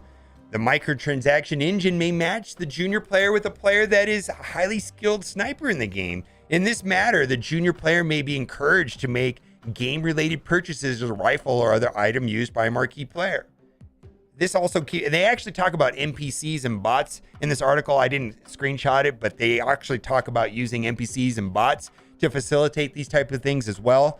In one implementation, when a player makes game-related purchase, the microtransaction engine may encourage future purchases by matchmaking the player in a gameplay session that will utilize game-related purchase. Doing so may enhance the level of enjoyment by the player for game-related purchase, which may encourage future purchases. For example, if the player purchased a particular weapon, the microtransaction engine may match the player in a gameplay session in which the particular weapon is highly effective, giving the player an impression that the particular weapon was a good purchase. I don't know, man. This stuff really bothers me. And then they talk about winning streaks and lose streak. For example, if a player is on a losing streak with the past several gaming sessions, analytics and feedback may cause the coefficient related player skill level to become more important. This results, for example, the player being pitted against lower skilled opponents or teamed against higher skilled players to increase the chance the player will win, otherwise perform better. This makes me sad. And I really hope that Second Dinner does not engage in these type of behaviors. Also, I just wanted to point out something kind of interesting, and this has to do with Nexus and the way that Nexus works. Basically, if any reason you see that there are two Nexus on the field, always go after the Nexus on the left. And the reason for that is locations resolve left or right, so the power of the first Nexus gets added to the second one, and then the second one triggers and adds this extra power again. The cycle stops here to prevent an infinite loop. Always stack the leftmost Nexus, and you can see they lost even though they had more power on the right Nexus. Also, play Heimdall, win the game. Oh my God, I gotta tell you something. Putting Heimdall into a random deck just wins sometimes. I lost 8 cubes the other day to a random Heimdall, and I fist bumped them. I was like, well played, sir. That is a very interesting surprise card. I think it's fantastic. Also right here, what we've got right here is a double negative. And their Iron Man is just back to normal. And then right here, what do we got? Oh my God. They won Mojo World with just outright with a Black Panther. You get 100 extra points and they just had a big enough Black Panther to win it without the 100-point Mojo World bonus. And then lastly, we've got a situation here where M'Baku lost the game. Man, I have no interest in M'Baku. I know he's dropping here, but I'm more interested in Agent Coulson than M'Baku. So now it's time for the giveaway. I really hope you liked today's video, because if you did, you're in luck. For every single person that likes this video, you will be getting this super duper special Shuri fan-made variant. This is not a scam. I like this. Oh my God. Shuri. I like Shuri, right? Look at this. Marvel Snap fan art by Revolutionary. You got She-Hulk. You got Cosmo. I guess that's Armor. You got Zero hanging out back there. You got Arnim Zola and Black Panther. And Shuri just says game over. Let me know what you think about all this conspiracy theory stuff and matchmaking. And as always, thanks for watching. Keep on gaming. Bye for now.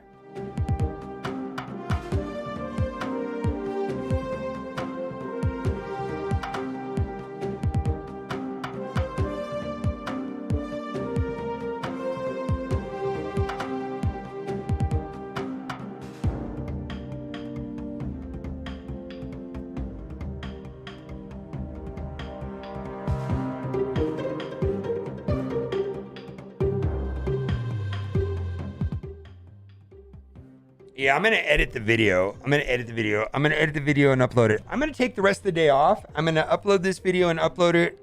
I think I'm going to put Sandman in the title. I don't know, man. The other day, yeah, I'll probably put Sandman in the title. Matchmaking.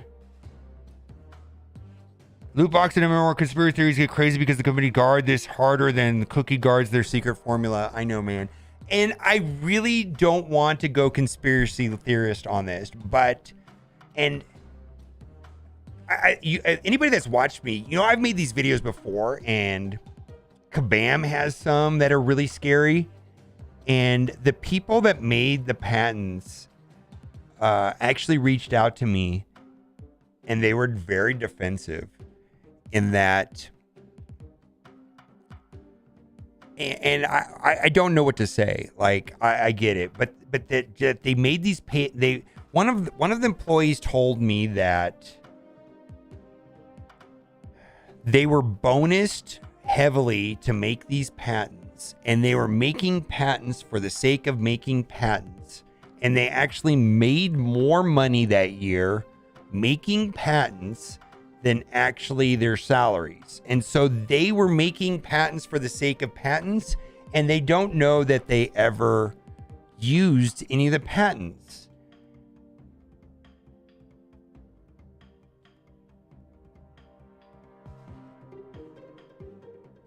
I've also been told that just because they made the patent doesn't mean they use it, and they deny using it. I've had a developer directly address me directly based on a video I made saying that they did not use these patents. There's some EA patents that read very similar to this. And when I was playing Star Wars Galaxy of Heroes, one of the head developer over there, Carrie, says they do not use these patents. And I don't know what to say. And then I've had other video games developers that say they don't use them. So I don't know. It's kind of in this weird thing where it's not knowable, and it kind of feels like a conspiracy theory, but I just don't know anymore.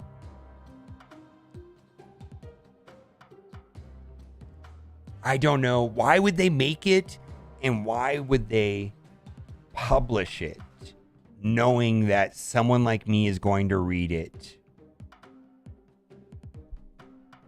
Why would they make it, and why would they publish it knowing someone like me is going to read it? It's public info once they publish it.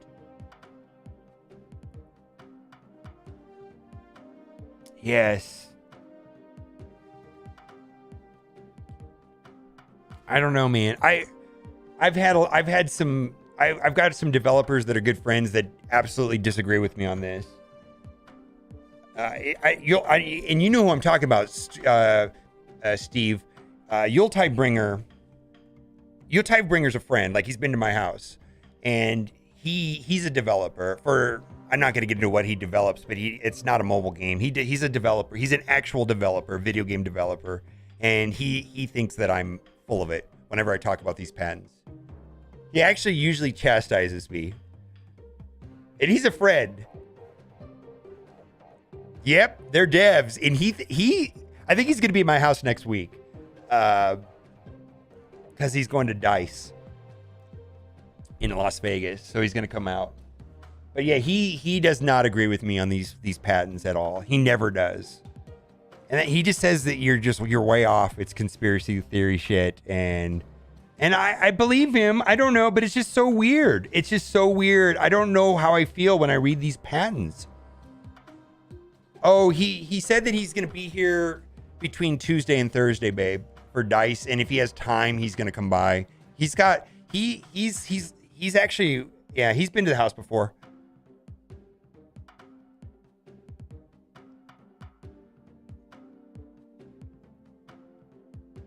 Yeah, he doesn't know. He actually dips out usually on one of the days. Okay.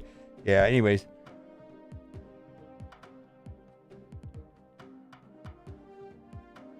It's an extreme rarity that you make something not to use. I know, right?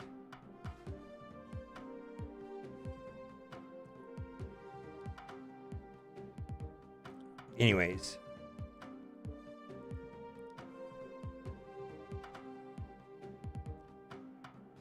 Yeah, the games he makes, I'm not going to get in it because I don't want to give away who he is. He's very particular about his privacy.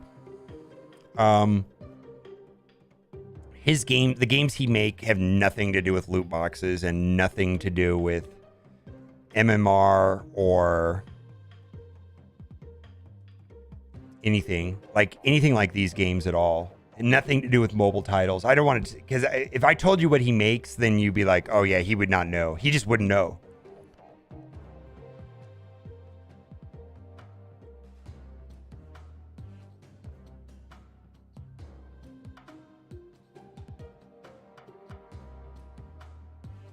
Anyways, I hope you enjoyed the stream. I'll be back tomorrow. I'm going to edit this video. I'm going to take the rest of the afternoon off and hang out with my lovely wife.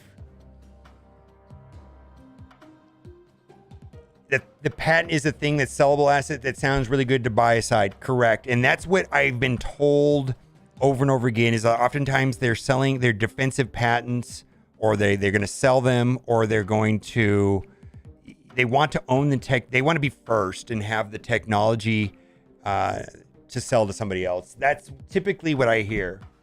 All right, that'll do it for today. I had a blast today. I hope you guys learned something. I hope we had fun together. I learned a lot today.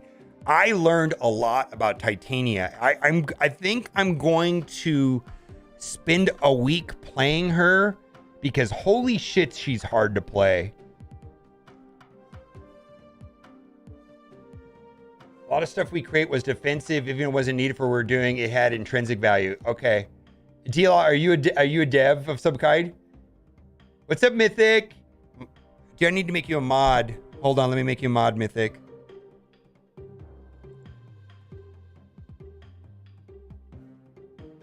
There you go.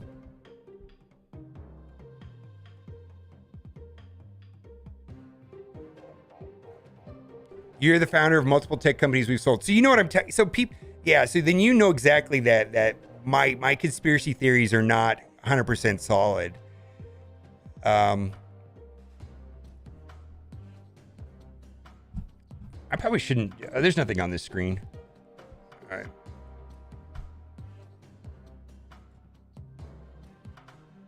In particular, we sold one to Amazon. It was a mobile fashion men's boutique.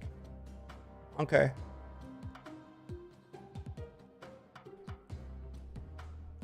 Hey, I'm pro AI, pro technology, but I also, I really got to go. But, you know, some things bother me when it comes to like how companies farm my information and they sell goods to me. And I've told this story before because I'm a kind of an idiot. And babe, you've heard this story, so you guys, she doesn't care. One of the things that I accidentally did on TikTok is, you know, there's these thirst traps, these OnlyFans girls, and the one that I was looking at did not speak English. Suddenly, all of my ads were in Spanish, and I don't think it's a coincidence that, like, even on in my home, my Amazon network in my house, it was saying, did you know that Amazon Alexa understands Spanish and we can change your Alexa settings to understand Spanish? Like, all of my Twitter ads were in Spanish. It's just weird, man. It's weird. It's weird. We sold Amazon mobile fashion and we're going to use it. Something we saw value in. You got room for doves you created. Here you go. It gets tucked away. Tucked away and included in your sale package. Proof is 6.5% conversion rate at commerce. Amazon is 2%. We took a priority algorithms of creating patent. Talk about OnlyFans specifically. I don't. Baby, it was nothing. It was stupid. It was one of those girls that do the belly dances. A lot. Oh my God. Anyways. Yeah, I don't know, man. I just don't like that. Like, why would it give me all these things in Spanish? I mean, unless somebody was in my house, use my Wi-Fi. I don't get it. Anyways, bye for now. Enough of that weirdness. I'm not a weirdo, I swear. I'm not a weirdo. I'm not a weirdo. I'm not a weirdo.